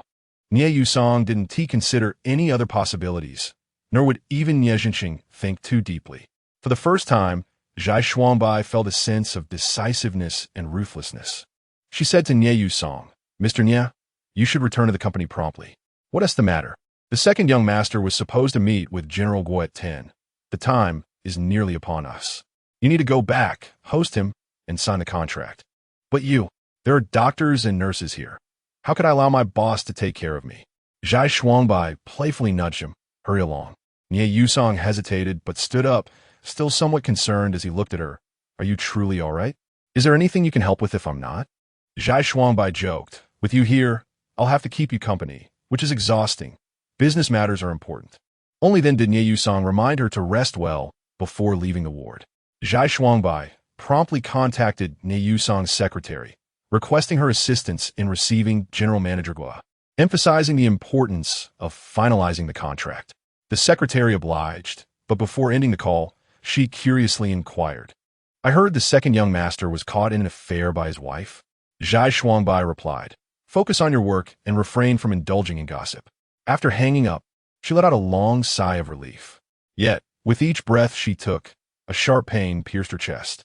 One of her ribs was fractured, fortunately sparing her internal organs.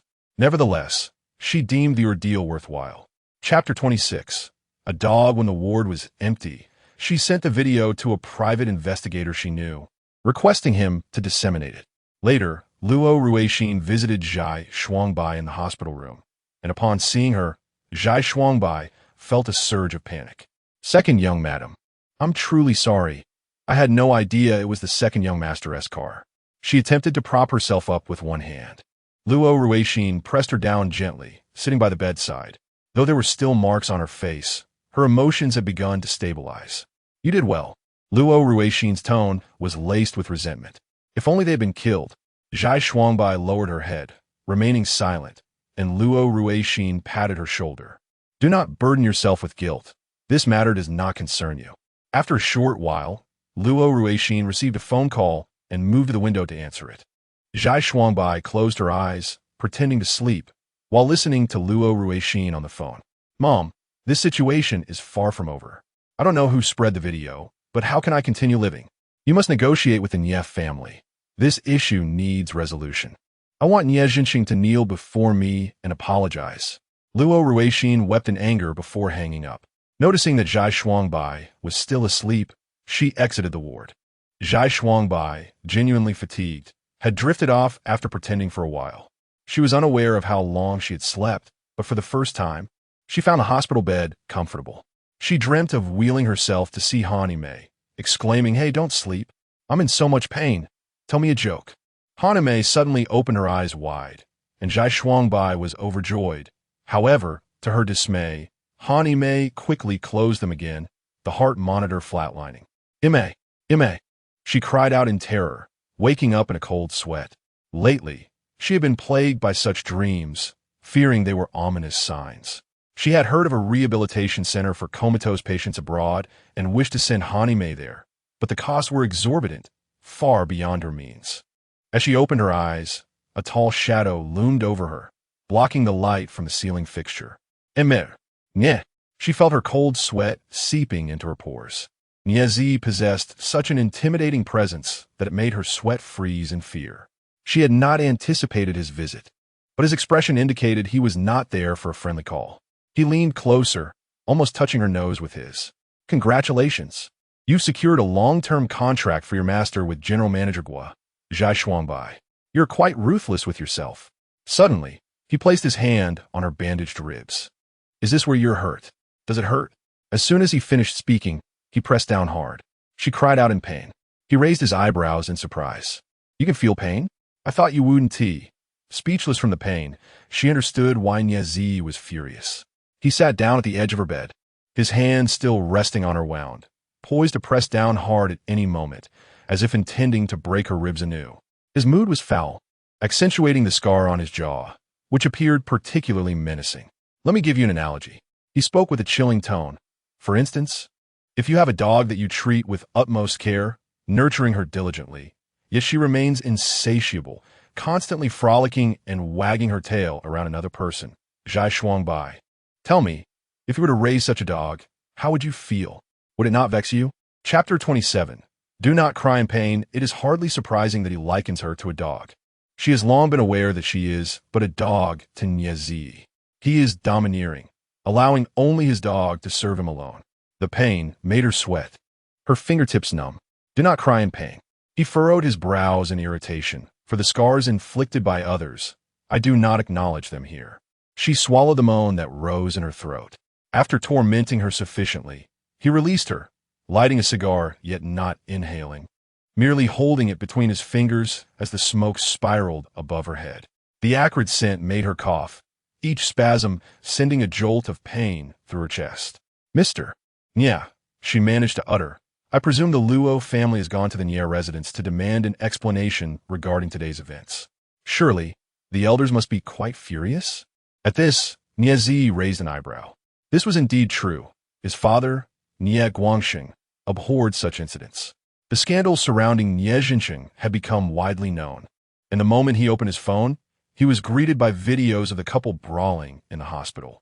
The Nie family, esteemed and reputable, found such a disgrace deeply humiliating, to the extent that the elder had to take blood pressure medication twice due to his anger.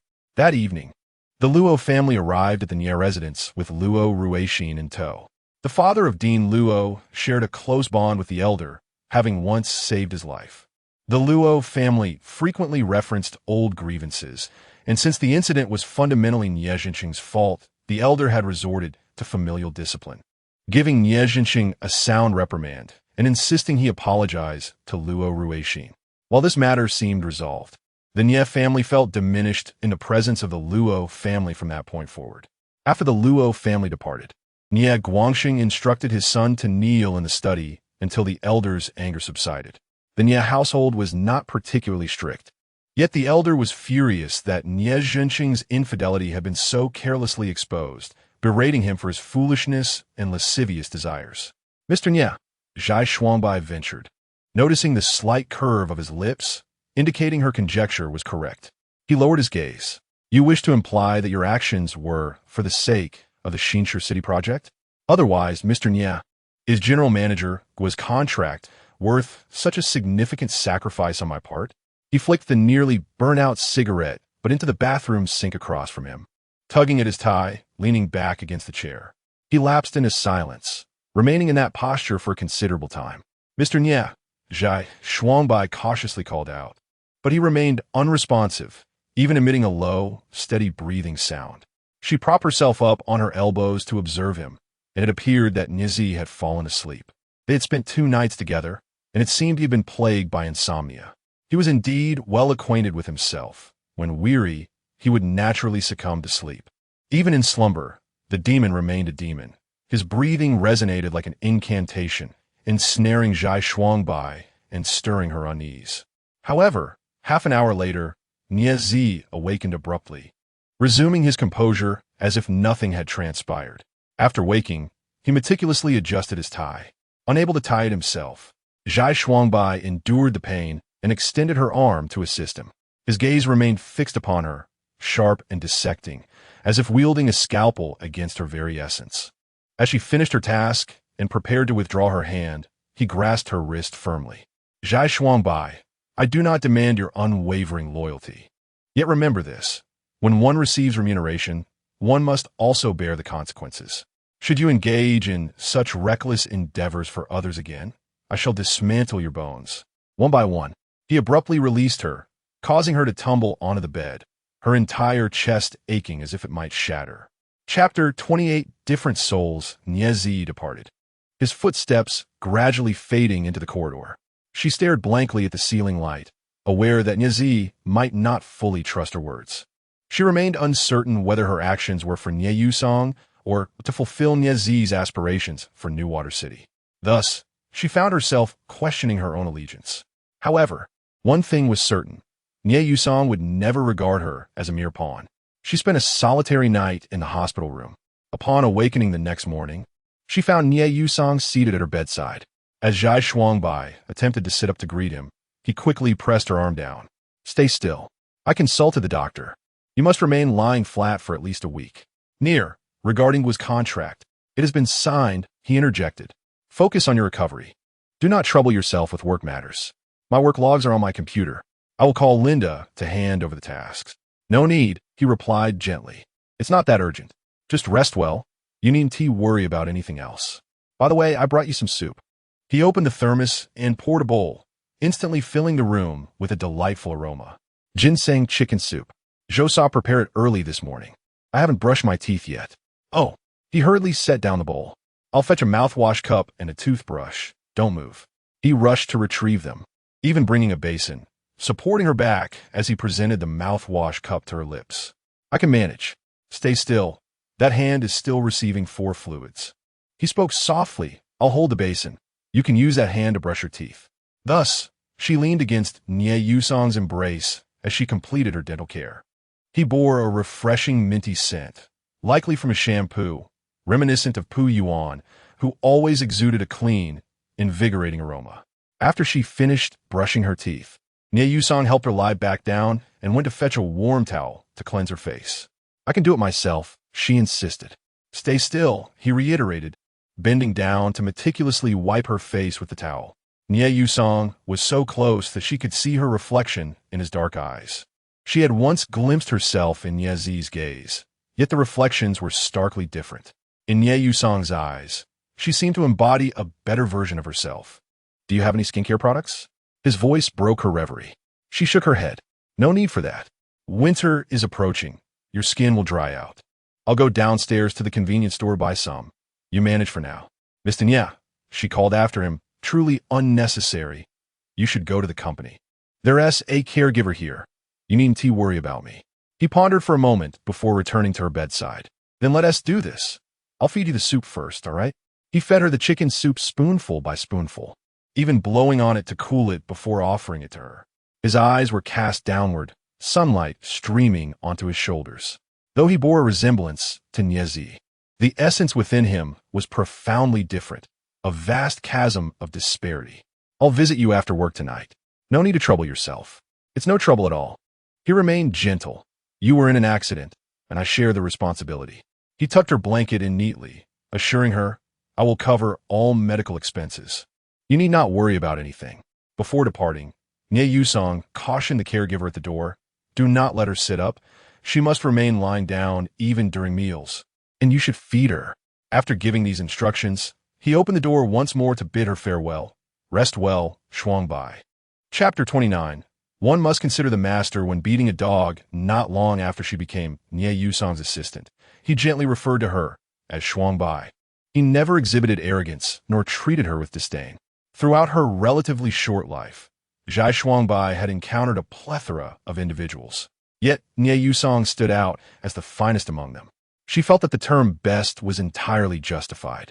After spending a full week in the hospital, on the day of her discharge, Nie Yusong had a meeting and sent Linda and others to escort her home.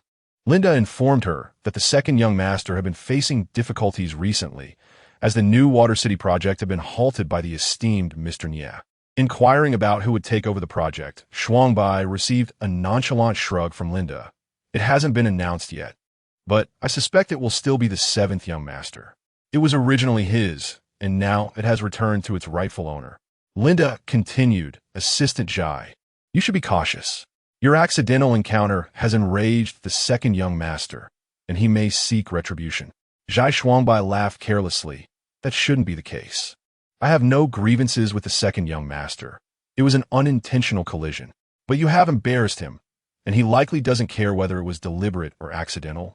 Linda retorted. Still smiling, Shuangbai insisted, I don't believe the second young master is that unreasonable. Upon returning to the Nie residence, she fortuitously ran into Nie Jinxing as he descended the stairs. He appeared slightly limping, his expression dark. Shuangbai greeted him nonchalantly, second young master. He halted abruptly, fixing an intense gaze upon her.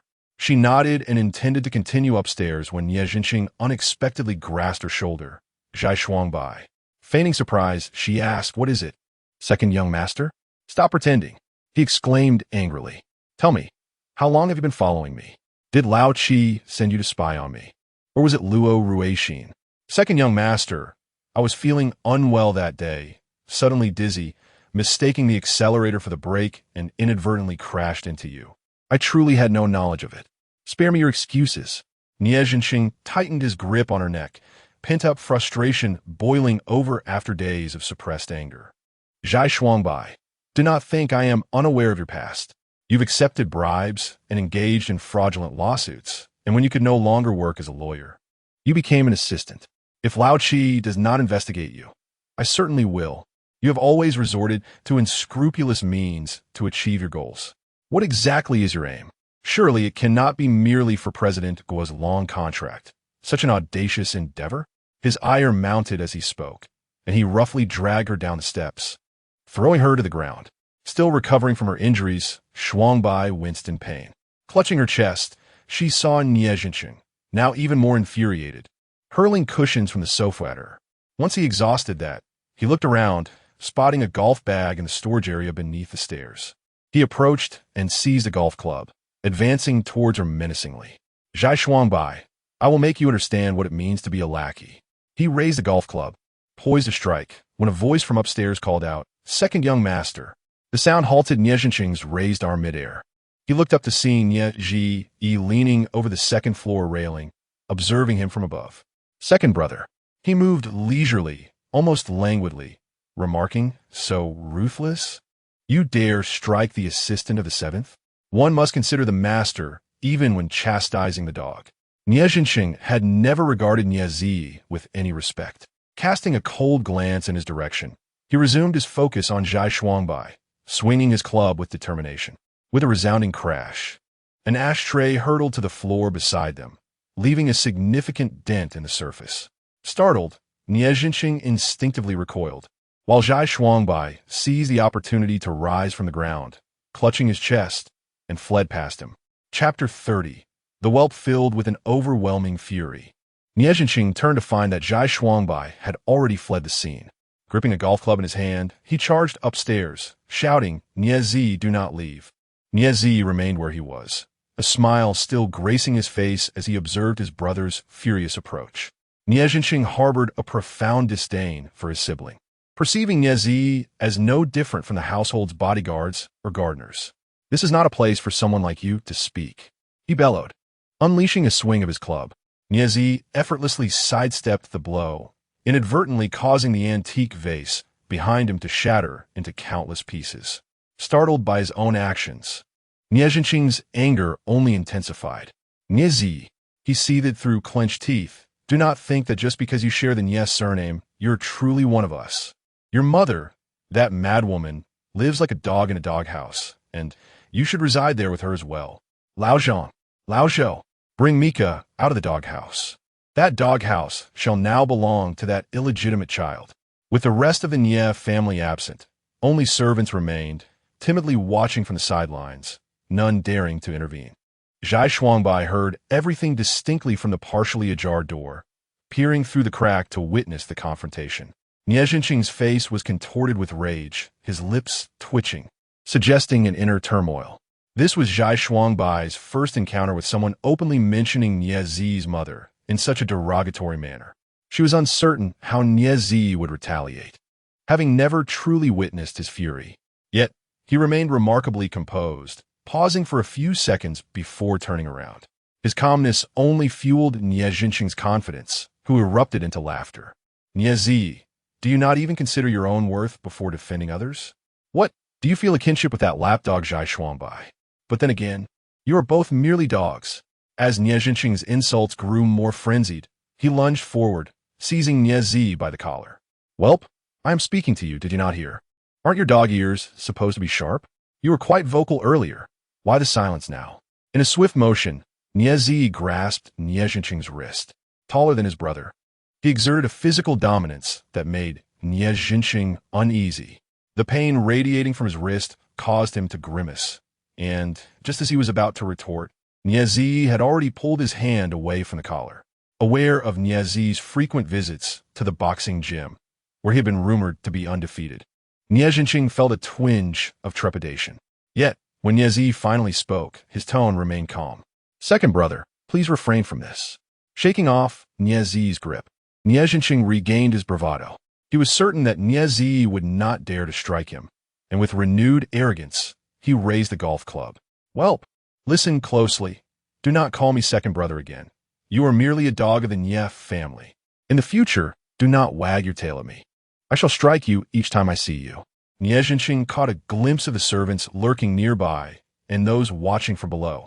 He beckoned them over, saying, Come, take a good look. From now on, anyone who dares to refer to him as the fourth young master shall be expelled from the Nie family. He shall henceforth be known as the wretched pup. Did you hear that? Steward, you come here first. Chapter 31. The stratagem of self-injury butler you, having been summoned, instinctively recoiled slightly. Nie Jinqing, relentless, pointed at him. Did you not hear me summon you? Call me a pup, and I shall reward you handsomely. Come now, everyone in the household. Whoever calls out first shall be generously rewarded. Naturally, the servants dared not comply, and Nie Jinqing reveled in the sense of superiority and humiliation he inflicted upon Nie Zi. He circled around Nie Zi, spitting at his feet. Nie Zi, from now on, do not bear the Nie surname. Do not disclose it to outsiders. Henceforth, you shall be known as Dog. If you manage to crawl past me, our Nie family will graciously provide you a doghouse to reside in. His words grew increasingly outrageous, and his audacity knew no bounds. Despite the egregiousness of his insults, Nie Zi remained unperturbed, his expression devoid of emotion, which only emboldened Nie Jinqing further. He grasped Nie Zi's shoulder, compelling him to kneel. Kneel before me, you wretched pup. Nie Jinqing bellowed, the veins on his forehead bulging with rage. Enough of this nonsense. A furious roar echoed at the entrance, drawing everyone's attention. The elder Nie, supported by Nie Guangxing, strode in. Upon witnessing the scene, his face darkened with fury. Nie Guangxing also shouted up the stairs at Nie Jinqing. Nie Jinqing, come down this instant. Having relished his dominance long enough, Nie Jinqing reluctantly released his grip and shot a glare at Nie Zi, muttering, You are fortunate. The master who protects dogs has returned. Nie Jinqing. Nie Guangxing hastened upstairs, stepping over shards of broken porcelain, and upon finding Nie Jinqing wielding a golf club, his anger intensified. What are you doing? Are you intent on murder? He snatched the golf club from Nie Jinqing's hands. Just as the door to Zhai Shuangbai's room swung open, and she collapsed at the threshold, Nie Guangxing froze momentarily, then quickly urged Asian to check on her. Asian rushed over, glanced at Zhai Shuangbai, and reported, Sir, Miss Zhai has fainted. The bandage on her chest is soaked in blood. Understanding dond epan Nie Guangxing, Nie Jinqing. Did you strike her? Nie Jinqing stared at Zhai Shuangbai on the ground. He had merely shoved her, not even having the chance to strike before Nie Zi intervened. Frustrated, he approached Zhai Shuangbai and kicked her. Stop feigning death.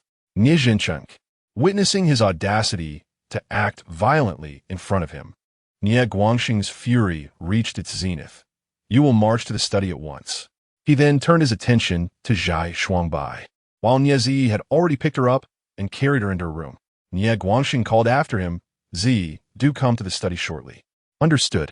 Nie Zi laid Zhai Shuangbai gently on the bed and instructed Asian to summon the family doctor. Once the door closed, Nie Zi leaned down to her, speaking slowly. You may open your eyes now. Zhai Shuangbai gradually complied, smiling faintly at Niezi. Mr. Nye, the self-injury stratagem works quite well. He adjusted her clothing to examine the bandage. This blood. The wound has reopened. Zhai Shuangbai indeed felt pain, but was not yet at the brink of fainting. Mr. Nye's stratagem of self-injury is rather effective. He said nothing, moving to the window to smoke. Despite her belief that he was violent, she did not anticipate his remarkable restraint. Just now, Nie Jinqing uttered such insulting words, yet he managed to endure them. His demeanor while smoking is quite perplexing. He appears nonchalant, as if those words hold no power to inflict any harm upon him. After finishing a cigarette, the doctor arrived. Chapter 32. A modicum of composure in the study of the Nie family. The venerable patriarch sat resolutely behind his desk, directing an irate command at Nie Jinqing. Kneel. Nie Jinqing, defiant, muttered, I am no longer a child. Why must I kneel at every whim? Did you not hear your grandfather's command to kneel? Nie Guangsheng interjected, delivering a swift kick that compelled Nie Jinqing to comply. Look at yourself. Are you a rabid dog, snapping at anyone who crosses your path? That Zhai Shuangbai incident was undoubtedly deliberate. Nie Jinqing retorted, that woman is no ordinary character. To keep a secret, one must not act inappropriately. The patriarch's voice thundered, gripping his dragon-headed cane. Regardless of her intentions, if you were more prudent in your actions, you wouldn't give others leverage against you. Your constant headlines have tarnished the reputation of our family. I must uncover the individuals backing Zhai Shuangbai. Are you referring to the seventh brother? Father, I have no objections to your protection of the seventh, but that wretched brat. Before Nie Jinqing could finish, a knock echoed at the door, followed by the voice of Niezi. Grandfather, father, it is I. Come in, commanded Nie Guangxing with a piercing glare at Nie Jinqing. Upon entering, Niezi cast a glance and immediately spotted Nie Jinqing kneeling. He approached and stood beside him. Nie Jinqing instinctively began to rise, but Nie Guangxing barked. Who permitted you to stand? Reluctantly, Nie Jinqing returned to his knees. In front of his elders, he dared not display his earlier arrogance. The patriarch furrowed his brow and addressed Niezi. You brothers must learn to coexist harmoniously. Is this how you wish to present yourselves before so many servants? Indeed, Niezi nodded, acknowledging his fault. He then reached out to assist Nie Jinqing, saying, Second brother, do not take offense. He bent down, intending to help him up. But Nie Jinqing, aware of his insincerity, rejected the gesture. Get away, you wretched brat. Before them, Nie Jinqing showed no restraint, further incensing the patriarch. In a fit of anger, the patriarch seized a graphite pen holder from the desk and hurled it at Nie Jinqing. Niezi, quick-witted, intervened, but the pen holder struck him squarely on the forehead before clattering to the floor. Both Nie Guangxing and the patriarch were momentarily taken aback, the latter slamming his palm on the desk in frustration. Fourth, you need not shield him. Nie Jinqing, have you any semblance of a second brother? How are you any different from the ruffians outside? Spare us your theatrics before your grandfather. With clenched teeth, Nie Jinqing remained silent. Silence. Nie Guangxing, now thoroughly enraged, stepped forward and delivered a resounding slap to Nie Jinqing's face. The force of the blow drew blood from his lip, and he bit down on his cheek in fury, his chest heaving, yet he remained mute. Seeing that a single slap had subdued Nie Jinqing, the patriarch pointed at Niezi. How is your head? No harm done. Niezi replied, retrieving the graphite pen holder and placing it back neatly on the desk. As he approached, Old Master Nie observed that the skin on his forehead had been split open, with blood trickling down. Your head, Old Master Nie remarked, quickly attend to your wound. No rush, he replied, pulling out a handkerchief from his pocket to press against his forehead. It's just a minor issue. Old Master Nie glanced at him, then at Nie Jinqing, saying, Fourth, you still possess a sense of propriety. Blood brothers must unite. Therefore, I want you to assist your second brother in overseeing the new Water City project. Chapter 33. The fearsome centipede Nie Jia, marked by a scar on his forehead, traded it for the role of a lackey to Nie Jinqing. Even so, the old master did not entrust him with the new Water City project, merely assigning him to assist Nie Jinqing. In essence, he was merely sewing garments for another. Once the storm had passed, Nie Zhenqing would reclaim the project, casting Nie Jie aside with a swift kick. Nevertheless, Nie Jie was compelled to smile in acceptance, bowing to the old master and Nie Guangxing, expressing gratitude for the opportunity bestowed upon him. As he emerged from the study, Nie Zhenqing followed closely behind, hastening to catch up with Nie Jie. As he passed by, he gritted his teeth and spat out an admonition. Nie Jie, suppress your little ambitions. No matter your efforts, you shall forever remain our dog in grandfather's eyes. Hearing footsteps behind him, Nie Zhenqing glanced back, departing in discontent. The approaching figure was Nie Guangxing, who placed a hand on Nie Jie's shoulder. Jie. Nie Jie paused. Father, your forehead. It's a trivial matter. To the hospital you must go. The cut is rather deep and will likely require stitches. Dr. Fong is there. Nie Jie waved it off lightly. Father, I am tough. It's nothing to shield my second brother from harm. Nie Guangxing regarded him with a complex gaze, wishing to voice something but ultimately refraining. He gave his shoulder a gentle pat. Then see to your wound first. The doctor had just finished redressing Zhai Shuangbai's chest injury when Nie Jie walked in. He took a seat on the sofa and inquired, "Do you have the stitching supplies?" The doctor turned and was taken aback by the sight of Nie Jie's forehead. "Fourth young master, what happened? Just handle it if you have them." He leaned back against the sofa, closing his eyes. "I have a needle and thread, but I haven't brought any anesthetic." "No need for anesthetic," he replied coolly. "Are you waiting for the blood to dry?" The doctor hastily approached with a medical kit, while Zhai Shuangbai lay in bed, watching as the doctor tended to Nie Jie's wound.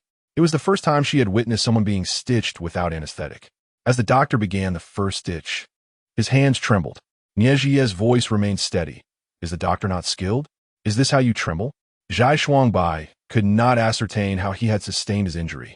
But from an incident involving Nie Zhenqing, she began to grasp the precarious position Nie Jie held within the Nie family. Although he was a son of the Nie household, there existed a hierarchy among them. She observed Nie Jie from a distance, noting the straight line of his lips and the pallor of his face. Even the scar on his chin had lost its former ferocity, appearing less menacing than before. Lost in thought, she was suddenly caught off guard as Nie Jie opened his eyes, a chilling glare piercing through her. The doctor cautiously interjected, "Fourth young master, please close your eyes. It complicates the stitching process." Minutes later, the doctor completed the stitches, leaving Nie Jie with an uneven, unsightly centipede adorning his forehead. "Fourth young master, I shall prescribe some medication. Take it if inflammation occurs." "Get out," he replied impatiently. The doctor, still in a hurry, placed a small plastic bag on the table while making his exit. "One pill a day will suffice." With the door closing behind him, Nie Jie approached Zhai Shuangbai's bedside. She could only lie flat, gazing up at Nie Jie as he slowly leaned down, his face looming over her. From this angle, the serpentine scar on his forehead appeared grotesquely unsightly, so much so that it overshadowed his otherwise handsome features, rendering them equally unappealing. He was remarkably close to her, seemingly relishing the intimacy of such proximity when conversing with others. In this light, his dark pupils appeared even more profound, a bottomless abyss of black. Chapter 34. That look does not belong to you. His icy fingers brushed against her cheek, akin to a serpent gliding over her skin, leaving her covered in goosebumps. "I didn't appreciate the look in your eyes just now," he murmured, his voice echoing like a whisper from the depths of an abyss. She was unaware of the expression she had just worn. "That look should not belong to you," he sighed. "Pity and sympathy must be the most dreadful emotions in existence. How could the once cold-hearted and mercenary Zhai Dazhuang exhibit such feelings?" He curved his fingers, gently caressing her face. "I admire your ferocity when you collided with Nie Zhenqing. I imagine your internal struggle upon encountering him lasted no more than 30 seconds. Did it? That is the true essence of you, Zhai Shuangbai. Without your wolfish nature, you have truly become a mere dog." With that, he straightened up and approached the vanity to inspect the wound on his forehead. He appeared quite pleased, smiling broadly as he gazed at himself. Even after he left her room, his arrogant laughter seemed to linger in the air. Zhai Shuangbai stared at her reflection in the chandelier's column, pondering whether she had indeed felt pity or sympathy for Nie Jie. Unless she had lost her sanity, there was no reason to feel sympathy for a fierce predator like a leopard. All of Nie Ziyi's restraint was merely a precursor to his future resurgence. She closed her eyes, still feeling the world spin around her. When Nie Yusong knocked on Zhai Shuangbai's door, she had just finished a bowl of chicken porridge, with remnants of sticky rice still clinging to her lips. Upon hearing the polite knock, she instinctively knew it was Nie Yusong. She invited him in, and he entered, holding a paper bag, a hint of embarrassment coloring his demeanor. I passed by a roadside stall selling sweet potatoes after work.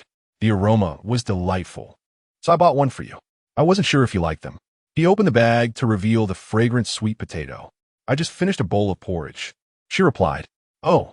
Nie Yusong seemed a tad disappointed. "That's all right. Have you tried it? If not, shall we share it?" "Sure." He promptly broke the sweet potato in half, offering her a portion before seating himself on the sofa across from her. They sat facing one another, enjoying the sweet potato together. It had been ages since Zhai Shuangbai had savored roasted sweet potatoes. Her most recent memory dated back to university days, when she, Hani Mei, and Park Yuan had shared a giant roasted sweet potato after a meal, passing it back and forth, too eager to let it cool. Their faces and noses were smeared with the sweet potato's orange pulp as they laughed under the streetlights. Those blissful and innocent days. She couldn't recall when they had abruptly ceased. "Shuangbai." Nie Yusong suddenly called her name, jolting her from a reverie. "What's wrong? You've been gnawing on the sweet potato skin." As she focused, she realized she had long finished the sweet potato, leaving a hole in the skin. She chuckled softly. "This part is particularly sweet." Disposing of the skin in the trash, she added, "Thank you for the sweet potato, second young master. It is not working hours. You may call me Nie Yusong." He gazed at her and said, "There is no need for such formality. You may address me as second young master or Mr. Nie." She insisted, "How is your injury?" "Much better," he replied. "That is good to hear." Nie Yusong nodded. After he uttered these words, it seemed that the two had little else to say. He then stood up once more, saying, "Well, I shall not disturb your rest." Chapter 35. The pajamas as Ho Yusong departed. The room was infused with the warm aroma of roasted sweet potatoes. She contemplated purchasing some roasted sweet potatoes for Hani Mei the following day, wondering if the enticing scent would rouse her from slumber. In the stillness of the night, the hour was unknown when the phone rang, piercing through Zhai Shuangbai's drowsiness. She answered, placing the device to her ear, where Nie Zi's deep voice resonated. "I am at Jingshali." Instantly alert, Zhai Shuangbai exclaimed, "Mr. Nie?" But the call abruptly ended with a click. Shaking her head to dispel the haze, she forced herself out of bed, splashed cold water on her face, changed her clothes, grabbed her bag, and stepped out. Glancing at the clock while driving, she noted it was 2 in the morning. She consumed nearly half a bottle of cold mineral water to regain her composure. Jingshali was an upscale nightclub that operated throughout the night, home to the most beautiful hostesses in the city. Zhai Shuangbai pushed open the heavy door of the opulent VIP room, and a wave of savory scents enveloped her. Inside the expansive room, reminiscent of a small basketball court, numerous youthful and charming hostesses surrounded a man seated at the center.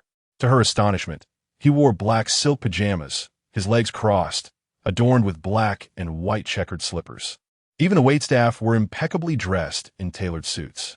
This was Zhai Shuangbai's first encounter with someone attired so casually in such a prestigious establishment, as if he were merely taking a stroll in his garden.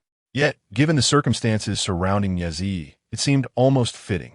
The coffee table was laden with an assortment of bottles, both empty and full, while each ethereal beauty cradled a glass of alcohol. Yet Nie Zi appeared surprisingly composed. Zhai Shuangbai surmised that he had endured some form of humiliation during the day. Though it was not immediately evident, he must have been seething with rage.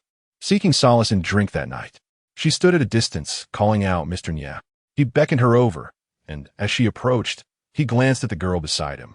The girl, momentarily taken aback, quickly understood and shifted aside. Nie Zi grasped her hand, pulling her down to sit beside him, his arm instinctively wrapping around her shoulders. "Have a drink," he offered, raising a glass to her lips. Zhai Shuangbai, still recovering from her recent hospital discharge, hesitated for the first time to refuse him. "Emmer, ne, I just got out of the hospital today." "Ah," he replied, a look of realization washing over his face. "I had forgotten." Then you shall not drink. He casually handed the drink to a nearby girl, who accepted it with a playful protest. Mr. Nya, I've already had several glasses. Her drawn-out whine was abruptly silenced by the intensity of Nyezi's gaze, compelling her to obediently down the entire glass. Nyezi then glanced at Zhai Shuangbai's attire, tugging at the collar of her overcoat, and suddenly broke into a joyful smile. Well, it seems you're wearing pajamas as well. On this chilly day, when Zhai Shuangbai received his unexpected call, she presumed he was inebriated and needed her assistance, so she hastily donned a coat over her pajamas and rushed over. His mood appeared to lift instantly as he commented on her sleepwear. It lacks a certain refinement. I shall have them all deliver a few sets to you tomorrow. Zhai Shuangbai smiled. Thank you, Mr. Nya. No need for formalities, he replied, gently grasping Zhai Shuangbai's chin and leaning in to kiss her. Zhai Shuangbai had never experienced a kiss in front of so many people. She instinctively recoiled and accidentally fell onto the girl beside her. The girl exclaimed, You're crushing my hand. Chapter 36. Unconventional play, the piercing scream of a girl shattered the tranquility of the private room. This was perhaps the most serene space that Zhai Shuangbai had ever encountered, devoid of any music, save for the occasional murmurs of conversation among the girls. One of the girls leapt from the sofa, and in a moment of carelessness, Zhai Shuangbai inadvertently bumped into her wine glass, spilling its contents all over her. As she shook herself off, the wine splattered onto Nyezi, who remained blissfully unaware, her head bowed as she complained to herself. This dress is so expensive, and now it's all stained with red wine. You must pay for it. An immediate hush fell over the room, and only then did the girl notice something amiss. Hastily silencing herself and raising her head, Nyezi was gazing at her, his expression neither fierce nor unkind, but calm. The laser lights from the ceiling cast an ethereal glow upon his handsome features, creating a mesmerizing beauty. Yet, it was this striking visage that inexplicably sent shivers down the girl's spine. Suddenly, her teeth began to chatter as she stammered. I'm sorry, Mr. Nya. I didn't mean you. I don't need compensation. She could not fathom why such fear gripped her. The man was undeniably handsome and had not scolded her, yet dread coursed through her. Compensation was unavoidable. Nyezi spoke gently. How much did your dress cost? No, it's not necessary. How much?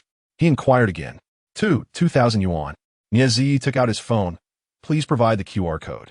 The girl, trembling, opened her phone and handed it to him. With a beep, she glanced at the screen. Mr. Nya, this is too much. Buy a few more, he said, maintaining an unexpectedly amicable smile. The girl's heart eased, and she repeatedly expressed her gratitude. Thank you, Mr. Nya. Thank you.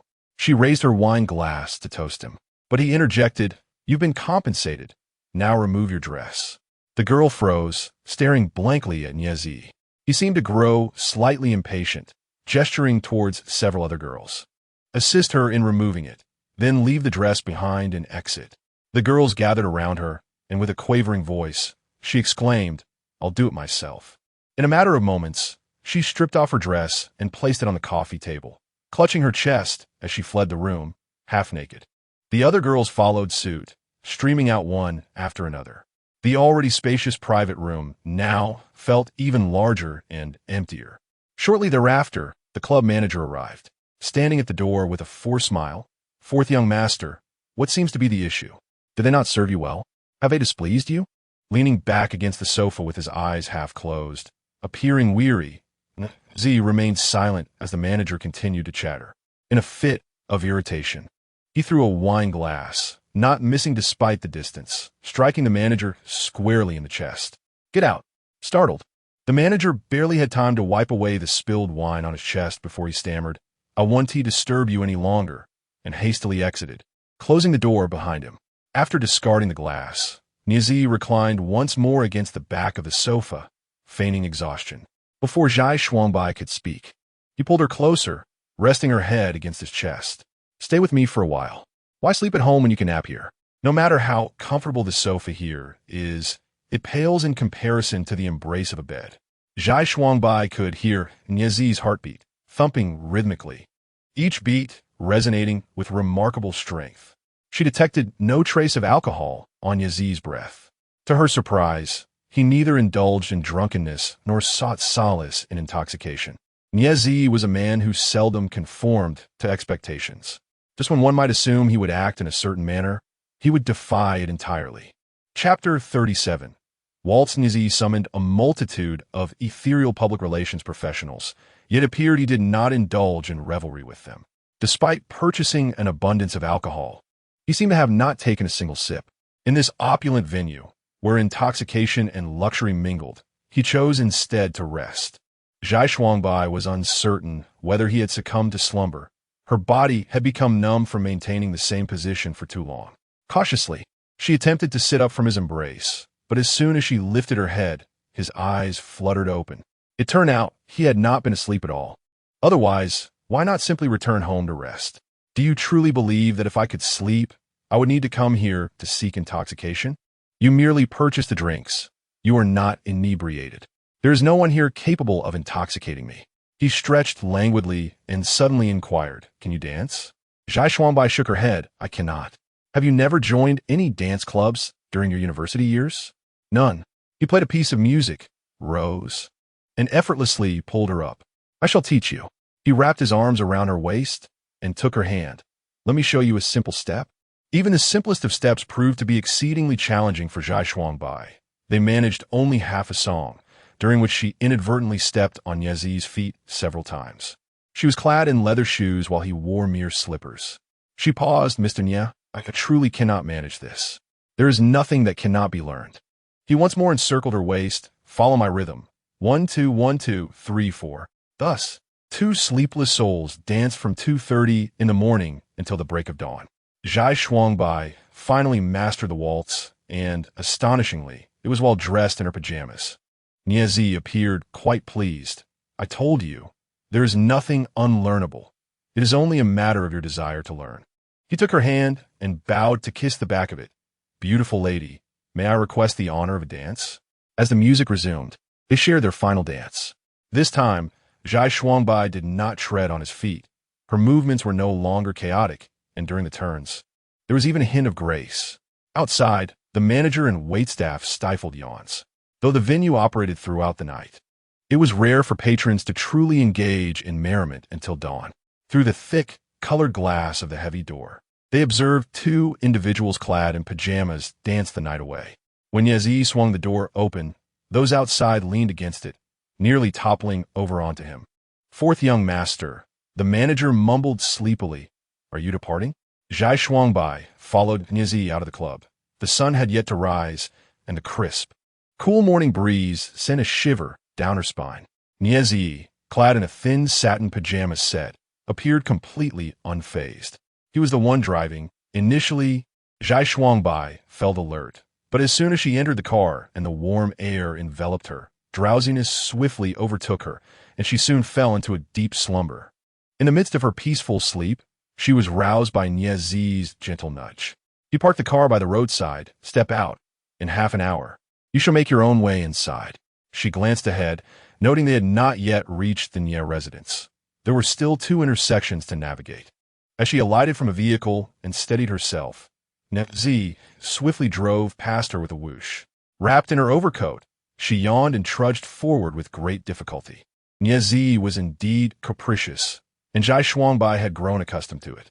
She was exceedingly fatigued, so she ventured to a convenience store to purchase a cup of coffee. As she sipped her drink while walking, she was suddenly enveloped by the enticing aroma of roasted sweet potatoes, prompting her to halt in front of a nearby stall. She acquired one, its warmth radiating, and nestled the sweet potato against her chest, as if the very essence of warmth permeated her entire being. Chapter 38. Apathy in the face of peril. Zhai Shuangbai had been in a deep slumber for the entirety of the day, only rousing come evening. As she descended from her bed, a heavy sensation enveloped her head while her legs felt unsteady. She had caught a chill in the morning, resulting in a slight nasal congestion. She ventured out to seek 2 cold remedies from Asian and, while passing by the room of the 5th young master, Nye Tianyi, she overheard him conversing on the phone. "Missin, have the flowers arrived? Do you like them? I wonder if you might grant me the pleasure." It was evident that the woman capable of captivating Nye Tianyi's attention must be in Shuashi. Nye Tianyi was also pursuing her. positioning him as a formidable rival to Nie. Should Shuashur indeed harbor intentions of marrying into the Nie family, it would be reasonable to assume she would choose the fifth master, Nie Tianyi, over Nie. Without pausing her stride, Zhai Shuangbai retrieved the medication and returned to her room. She sent a message to Nie, yet he did not respond. As the night deepened, having indulged in excessive daytime slumber, Zhai Shuangbai found herself restless, reclining against her bed's headboard and idly scrolling through her phone. At that moment, she discerned voices in the corridor. Approaching her door, she pressed her ear against the panel to listen. Nie, I hear you're also pursuing Shuashur. Were you even competing for her affections? It was the voice of the inebriated Nie Tianyi, his face flushed with drink. Through the peephole, Zhai Shuangbai observed Nie Tianyi obstructing Nie's path, swaying unsteadily. Nie pushed past him, only to be persistently accosted by Nie Tianyi. Do not presume that just because she calls you fourth young master, you are truly one of us. Do you think you are worthy of pursuing Shuashur, Nie? Have you taken a moment to reflect on yourself? Fifth master, you have had too much to drink, Nie replied coolly. Shall I relieve myself before you to serve as a mirror? Nie Tianyi retorted, unfastening his trousers. Nie regarded him with indifference. Fifth master, your childhood penchant for urinating indiscriminately seems to remain unchecked. In a fit of anger, Nie Tianyi swung a punch at Nie, but being a drunken fool, he missed entirely, toppling instead against the railing, his body dangerously leaning over the edge. At that moment, Zhai Shuangbai hesitated, uncertain whether she should intervene. As she witnessed Nie Tianyi's precarious position, she pondered whether Nie would extend a hand. He would likely do nothing more than let him fall, which would be a form of mercy. Suddenly, a door swung open, and Nie Yusong rushed out, quickly grasping Nie Tianyi to prevent his fall. He plummeted to the ground like a heavy sack of sand. Panting, Nie Yusong, glancing at him, called out to Nie, who was about to pass by. How could you stand by and do nothing? If he had fallen, he would have shattered the antique screen below. Nie responded leisurely. As Nie Yusong struggled to assist the completely inebriated Nie Tianyi to his feet, the latter stumbled, making it impossible for her to support him. Meanwhile, Nie slowly walked past them, retreating into his room and shutting the door. Only then did Zhai Shuangbai step outside to aid in stabilizing Nie Tianyi, escorting him into a room where Nie Yusong helped him lie down on the bed. Observing his inebriated state, Nie Yusong shook her head. Brother Wu always drinks to such excess. Last time, father was quite furious. Zhai Shuangbai remained silent, and Nie Yusong glanced at her. Why are you still awake at this late hour? I slept too much during the day. Chapter 39, the last socialite Nie Yusong escorted Zhai Shuangbai back to her room, and at the entrance, he expressed a hint of regret. Shuangbai, I apologize for the earlier incident. Zhai Shuangbai shook her head. Not at all. She was a person of discretion, refraining from prying into matters. She had no desire to uncover the depth of discord between the brothers or to delve into any secrets. Her sole purpose was to assist her employer, earning a living in the process. Before entering her room, Zhai Shuangbai informed Nie Yusong, Second young master, I have fully recovered and am ready to work. Perhaps you should take a few days off. No need, he replied. I find myself sleeping all day and restless at night. Nie Yusong nodded in agreement. All right, then we shall work together tomorrow morning. On their way to work the following day, Nie Yusong shared that he and Nie were collaborating on the new Water City project. Zhai Shuangbai mused that the elder gentleman remained uneasy about Nie, even going so far as to have Nie Yusong supervise him, even if it meant dressing his brother in finery. Today marked the groundbreaking ceremony for New Water City, followed by a banquet at the Nie family hotel in the evening. Zhai Shuangbai removed her bandages and chose a dress that concealed her chest, ensuring that her scar would remain hidden. At the banquet, she encountered Shuashur, likely for the first time up close. It appeared she had undergone cosmetic enhancements, yet she was exquisite, with only subtle traces of artifice. Her slightly pointed nose imparted an air of haughtiness. At first glance, Zhai Shuangbai perceived a striking compatibility between Shuashur and Nie, both exuding an undeniable aura of superiority. As Shuashur entered the banquet hall, all eyes gravitated towards her. Nie Tianyi, the fifth son, promptly approached her to exchange pleasantries.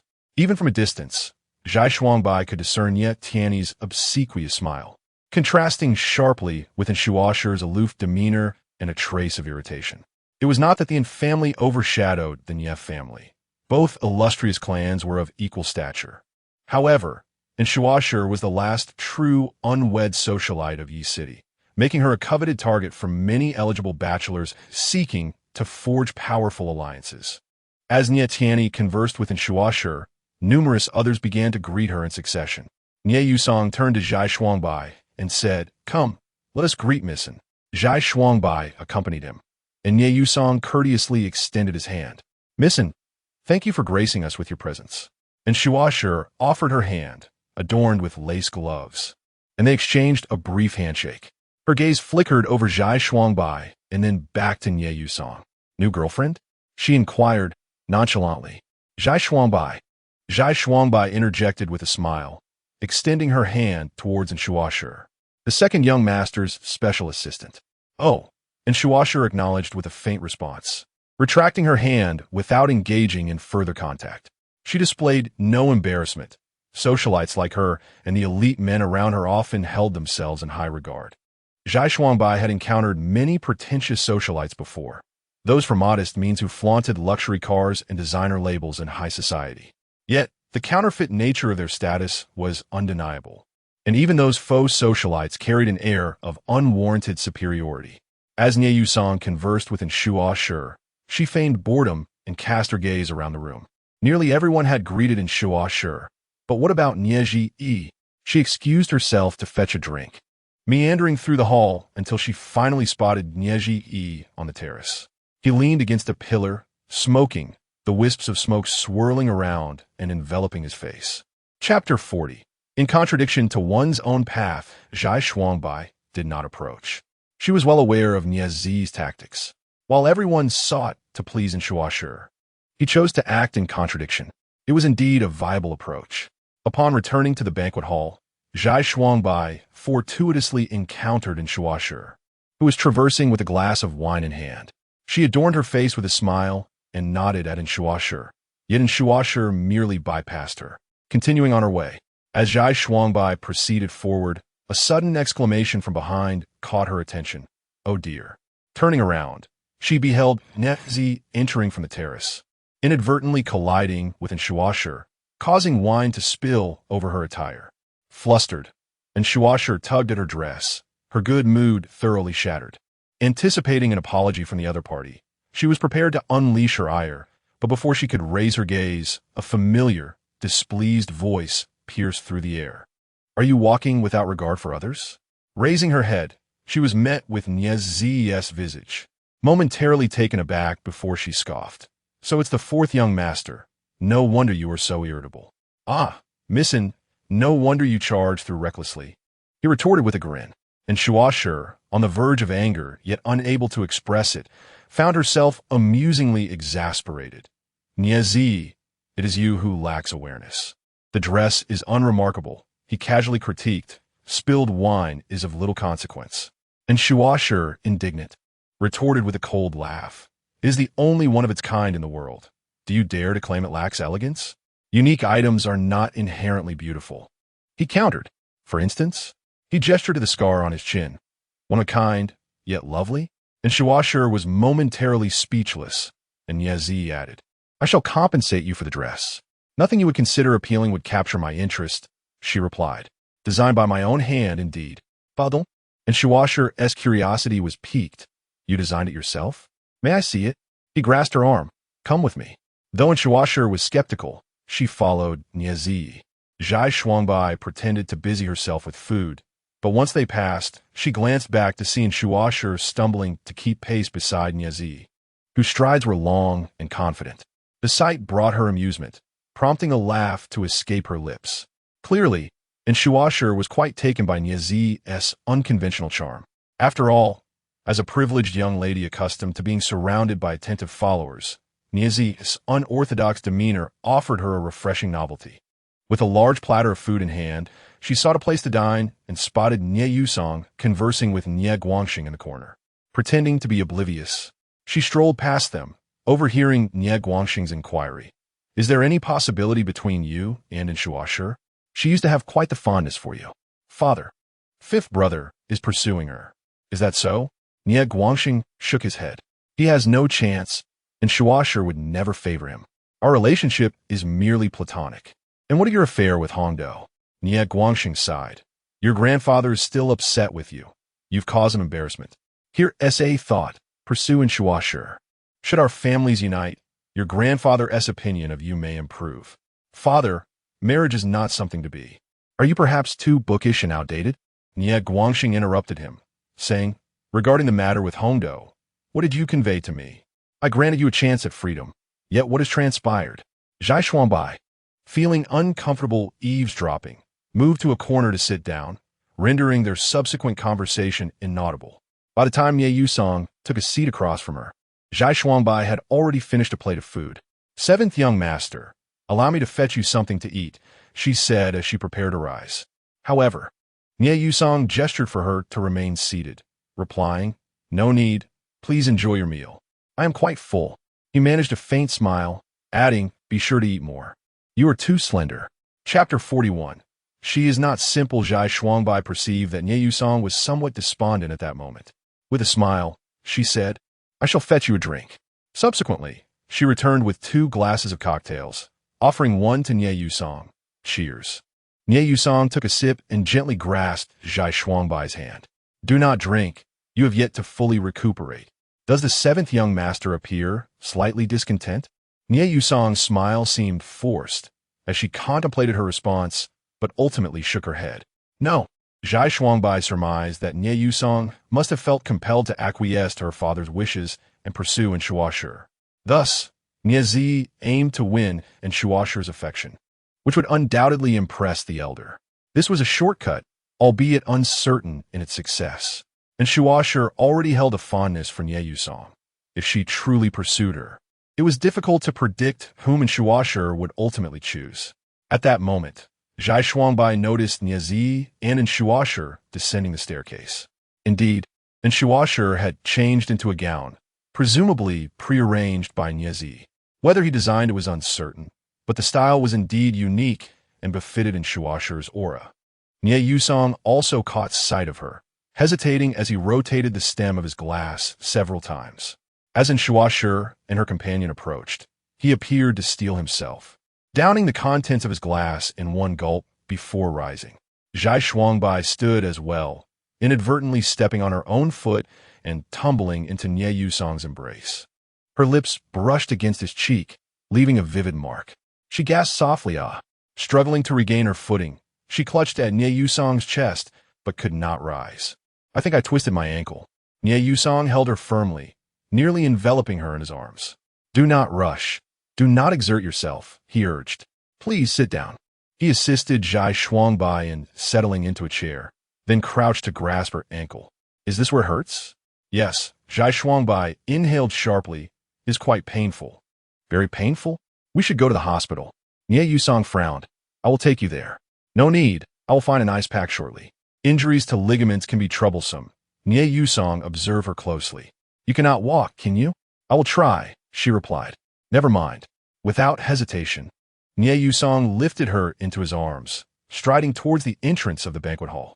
Zhai Xuangbai glanced back, meeting the eyes of Nie Zi and Inshuasher. She nodded at them before turning her head, resting it against Nie Yusong's shoulder. Inshuasher watched intently. Is that woman Nie Yusong's assistant? Missin, are you feeling a twinge of jealousy? Nie Zi jested. Inshuasher raised an eyebrow. Jealous? What do I have to be jealous of? However, that woman is indeed intriguing. What gives you that impression? Her eyes conceal myriad thoughts. Inshuasher replied with a cold smirk. Does she aspire to ascend the ranks? Has the threshold for your family become so low? Not quite. Perhaps the 7th young master simply has a penchant for Cinderella. Nie Zi suddenly turned to face her and removed her earrings. Inshuasher was taken aback. What are you doing? Your earrings do not complement this gown, he replied, taking the other one off as well. But instead of returning it to Inshuasher, he placed it into his own pocket. She furrowed her brows. Are you coveting my earrings? Gift them to another woman. The 4th young master, being a member of the Nie family, surely cannot be so destitute as to be unable to afford a pair of earrings for a woman he is pursuing. Chapter 42. A woman pursues a man through a veil. Nye Yusong accompanied Zhai Shuangbai to the hospital. Although she had not truly twisted her ankle, she pretended to be in excruciating pain throughout the journey. Nye Yusong, anxious, drove at a breakneck speed. Zhai Shuangbai, though not unfamiliar with the art of deception, felt a twinge of guilt this time. Upon arriving at the hospital, the doctor examined her and assured her that there was nothing serious and no x-rays were necessary. Apologetically, Zhai Shuangbai said to Nye Yusong, "Second young master, you should head back. I've wasted too much of your time." "I'm not going back," Nye Yusong replied. "Since we're already out, we might as well stay." He supported Zhai Shuangbai as they made their way outside, where she suddenly stared at him in a daze. "What is wrong?" he inquired, puzzled. Zhai Shuangbai pointed at his cheek, and upon touching it, he discovered traces of her lipstick on his fingers. He appeared momentarily dazed, a slight blush creeping onto his face. In a flurry, Zhai Shuangbai took a tissue to help wipe it off.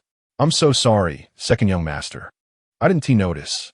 She was quite close to him when a breeze blew, causing her hair to brush against his nose, infused with the delightful scent of evening primrose shampoo. At that moment, Nye Yusong felt a wave of dizziness wash over him. When Zhai Shuangbai withdrew her hand, he remained momentarily dazed. "There are no wet wipes," Zhai Shuangbai mused aloud as she gazed at his face. "It's been too long. It won't come off." "Second young master," she called softly, "shall we go to the convenience store ahead to buy a pack of wet wipes?" Oh, he finally snapped back to reality. "No need. It's fine. I'll wash my face at home later." As Zhai Shuangbai descended the steps, Nye Yusong quickly reached out to steady her. His intention was to hold her arm, but inadvertently, their fingers intertwined. Taken aback, Zhai Shuangbai turned to look at him, and he was momentarily at a loss for words. His gaze faltering, he appeared flustered, resembling a bashful young boy. Zhai Shuangbai, noticing the innocence in his clear eyes, couldn't help but smile shyly. Perhaps such a smile was rare for her, rendering Nye Yusong momentarily entranced. For Zhai Shuangbai, enticing a man was not a formidable task. As the saying goes, a woman pursues a man through a veil. As long as one knows how to navigate the nuances, there are generally no significant issues. On the way back to the Nye residence, they passed a street vendor selling wontons, and Zhai Shuangbai cast a glance at it, which did not escape Nye Yusong's notice. "Are you hungry?" he asked. "You seemed to be bouncing around earlier, as if you were famished." Zhai Shuangbai smiled. "Just right. I haven't eaten either." Nye Yusong parked the car at the roadside. The wonton vendor, noticing their luxury vehicle, couldn't help but glance at them several times. They ordered 2 bowls of wontons and sat at a low table. Dressed in a suit, Nye Yusong appeared somewhat out of place in such a casual setting. "What if the second young master isn't used to this kind of food?" Zhai Shuangbai queried. "I used to eat this often with Hondo," he replied. He scooped up a wonton with a plastic spoon and popped it into his mouth. It's quite delicious." Among the 7 scions of the Nye family, Nye Yusong was the most down-to-earth. "Are you still thinking about her?" "No." Nye Yusong shook his head. "Now that we've parted ways, it's impossible in the future." "Does the second young master not resent her for deceiving you?" "Not even a little. Deception often stems from various desires. Hondo's desire was to marry me, which, in essence, is not wrong. But the child is not yours. If I were in her position, I would inevitably act similarly at such a moment." He finished the wonton soup and let out a contented sigh. "I find this wonton more delectable than the buffet in the banquet hall." "That is because you have indulged excessively in exquisite delicacies." Zhai Shuangbai set down her spoon. Occasionally indulging is acceptable, but eating it daily diminishes its appeal. It is akin to how those in your upper echelons find our social class intriguing, yet how many strive desperately to penetrate your circle. Chapter 43. The Art of Eliciting Sympathy. "How about you? Would you like to come in?" Nye Yusong inquired. "Of course," she replied candidly. "Who wouldn't desire that? With wealth, power, and influence, one can act with impunity." "Act with impunity?" Nye Yusong seized upon this intriguing phrase. "Indeed, who wouldn't wish to do as they please?" Zhai Shuangbai shrugged. "You have no idea how constrained life is for those at the bottom." "You're not at the bottom. he remarked. Zhai Shuangbai laughed lightly. Who would complain about their elevated position? After finishing her business, she proceeded to settle the bill. Nie Yusong sprang to his feet, but she playfully stopped him, saying, I can manage this small expense. On their way back, while driving, Nie Yusong turned to glance at her. What is your family situation? My parents are deceased. My fiancé has passed away. My best friend is in a vegetative state, still lying in the hospital. And my future mother-in-law is awaiting a kidney transplant due to renal failure, she replied nonchalantly. Nie Yusong looked at her in astonishment, and Zhai Shuangbai pointed ahead, young master. Be cautious and watch the road. Only then did he redirect his gaze, though his surprise lingered. I have no intention of eliciting sympathy, she said, her smile remaining faint. You inquired, and I merely stated the facts. In truth, Zhai Shuangbai was indeed playing the sympathy card. Nie Yusong's heart softened, his empathy heightened. Her tragic background would undoubtedly cast a sympathetic light upon her in his eyes. She fell silent, turning her head to gaze out the window, observing her own reflection in the rearview mirror. She felt utterly despicable. Nie Yusong, too, lapsed in his silence, yet his contemplative gaze drifted toward her. Zhai Shuangbai sensed his sympathy, aware that the emotional landscape between men and women diverges. Sympathy might very well be the first step toward deeper emotional connection. Upon returning to the Nie residence, they found the others still absent. Nie Yusong escorted her to her room, urging her to rest early. Just before closing the door, Zhai Shuangbai gestured toward his cheek. Don't forget to wash this area thoroughly. Oh, wait a moment. She dashed into her room, emerging with makeup remover. This lipstick is long-lasting. It requires makeup remover for complete removal. Noting his unfamiliarity with such matters, Zhai Shuangbai offered, or perhaps I could assist you with that. She generously stepped aside, inviting him in. Please have a seat on the sofa while I fetch the facial cleanser. Nie Yusong entered, sitting upright on the sofa, while Zhai Shuangbai returned with a washcloth and facial cleanser. He sat with perfect posture, resembling a schoolboy awaiting a teacher's inspection. With a smile, Zhai Shuangbai instructed, young master, lean back a little. Yes, let your head rest completely against the chair back. Tilt it slightly. Otherwise, it will be difficult for me. She moved behind the sofa, saying, I will wash your face first, then use the makeup remover. Close your eyes, young master. She dampened his face with a warm towel, applying the cleanser with gentle, circular motions. She noticed Nie Yusong's tension, as if he were afraid to breathe. You are quite tense, young master, she murmured. If you don't allow me to finish washing your face, you might suffocate. His face flushed, gradually deepening to the roots of his ears, even his neck turning red. Relax, she whispered soothingly. It's merely a face wash, young master. I'm not performing surgery. With his eyes closed, he sensed that Zhai Shuangbai's face was in close proximity to him. His heart raced, a tumult of emotions coursing through him. Her hand, gentle and cool, caressed his cheek tenderly. It was only when he heard Zhai Shuangbai's soft voice whispering, Second young master, it's done, that he opened his eyes, catching a glimpse of her retreating figure as she carried a basin of water towards the bathroom. Chapter 44. Will he become my fierce rival? Zhai Shuangbai stood at the wash basin in the restroom, her back turned to him. Dressed in a coffee-colored gown, she resembled an elegant vase, both unique and beautiful. Her long, fair neck and casually pinned-up hair framed her face, with a few strands cascading just above her collarbone, dancing with each subtle movement of her body. While Zhai Shuangbai was not the kind of breathtaking beauty that turned heads, she possessed a nonchalant charm and a complex aura. Each time she smiled, Nie Yusong perceived an underlying layer of sorrow woven into her laughter. Unbeknownst to him, his gaze lingered on her for an extended period. As she bowed her head to wash her face, the gown revealed more of her back, and he caught sight of a jagged red scar snaking its way across her skin. He was momentarily entranced by the sight when Zhai Shuangbai finished washing her face and straightened up, the scar vanishing beneath the fabric of her dress. Second young master, she said, glancing at him through the mirror. You haven't left yet? Realizing his own indiscretion, Nie Yusong hastily rose to take his leave. I shall return to my room now. Good night. Good night. Zhai Shuangbai, her face free of makeup, sent him off at the door. A few tiny freckles adorned her fair cheeks. rendering her face lively rather than unattractive. Second young master, good night. She gently closed the door, and Nie Yusong felt as if he had just awakened from a dream. Though he had only sipped a cocktail with minimal alcohol that evening, he felt almost intoxicated. As he walked towards his room, he encountered Nie Ji, who had just returned. While loosening his tie, he greeted Nie Yusong, seventh brother. Is your assistant all right? Nie Yusong shook his head and turned to enter his room. With the tie still in hand, Nie Ji moved slowly to Zhai Shuangbai's door and lightly knocked. When she opened the door and saw him, she was momentarily startled. Just as she was about to speak, Nie Ji suddenly ensnared her neck with the tie, pulling her into the room. He kicked the door shut, gripping both ends of the tie, and gently drew her into his embrace. The scent of smoke and alcohol clung to him, a complex and unpleasant emlang that made her head throb. His hand slipped in her neckline, its coolness causing her to frown slightly.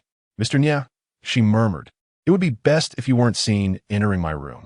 I'm curious how you managed to leave seventh brother in a daze, he replied, his hand brushing against the scar on her chest, still unstitched and unpleasant to the touch, prompting him to withdraw his hand in distaste.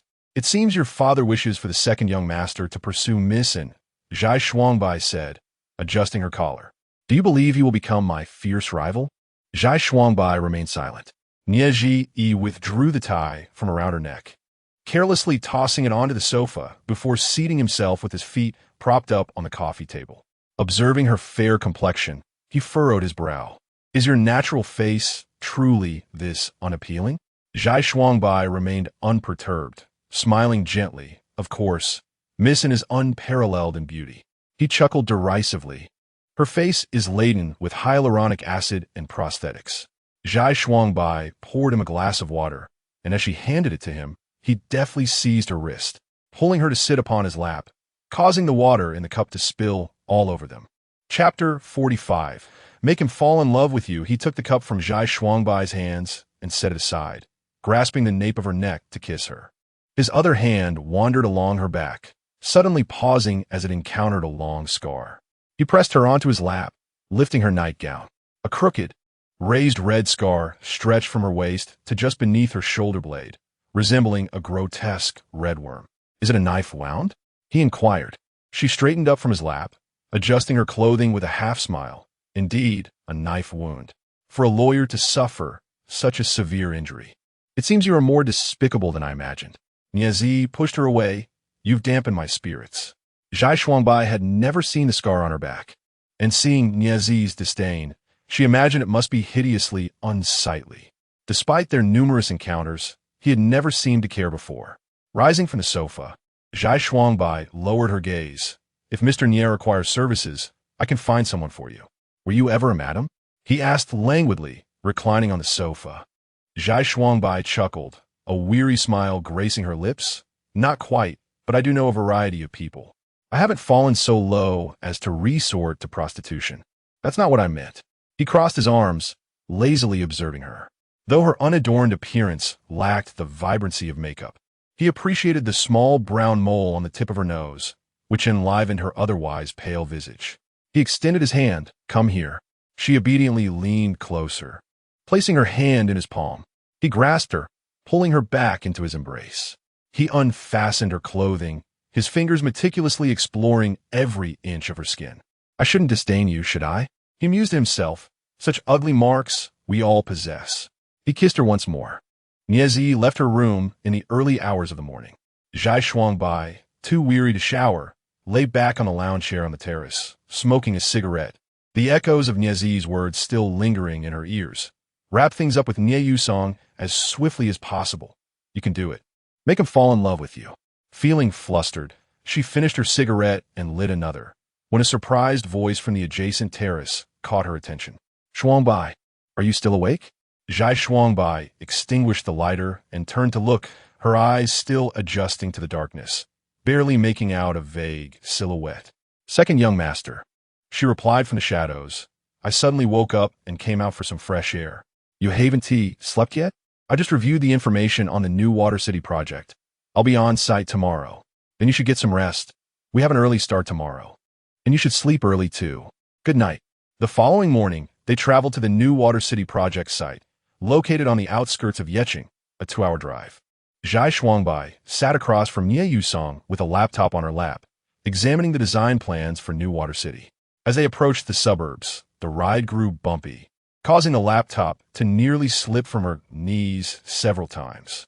Nie Yusong caught her just in time as she reached out to grasp the object, their hands intertwining effortlessly. Zhai Shuangbai chuckled, "Thank you, second young master. It is my pleasure. Please refrain from looking at the screen in the car. It is detrimental to your eyesight." She instinctively withdrew her hand and closed her laptop, remarking, "I'm feeling a bit dizzy." As the vehicle jolted once more, she lost her balance and fell onto Nie Yusong's lap. Chapter 46. As long as he does not dislike her, she could sense that Nie Yusong's legs had stiffened slightly, prompting her to swiftly press against his leg and sit up straight. "I apologize, second young master." "No worries. Please fasten your seatbelt." "All right."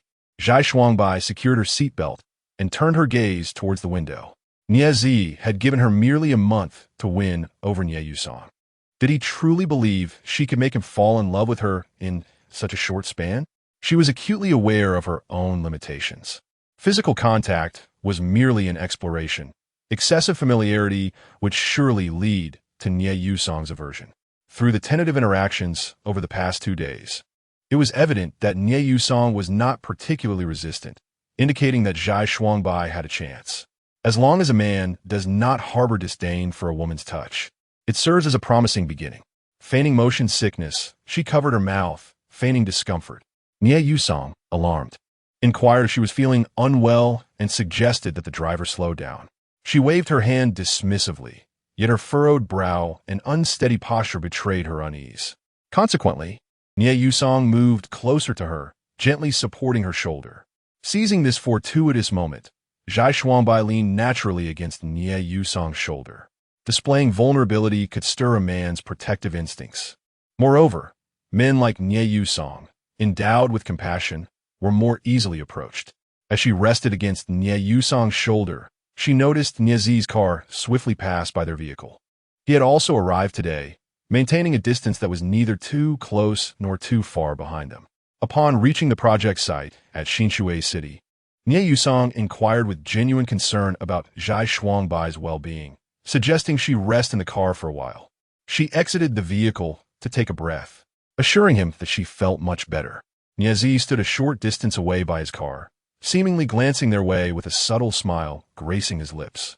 From afar, the scar on his chin was not particularly discernible, yet it was evident that he bore a striking resemblance to Nie Yusong. Redirecting her gaze, she smiled at Nie Yusong and said, "I'm fine now, second young master."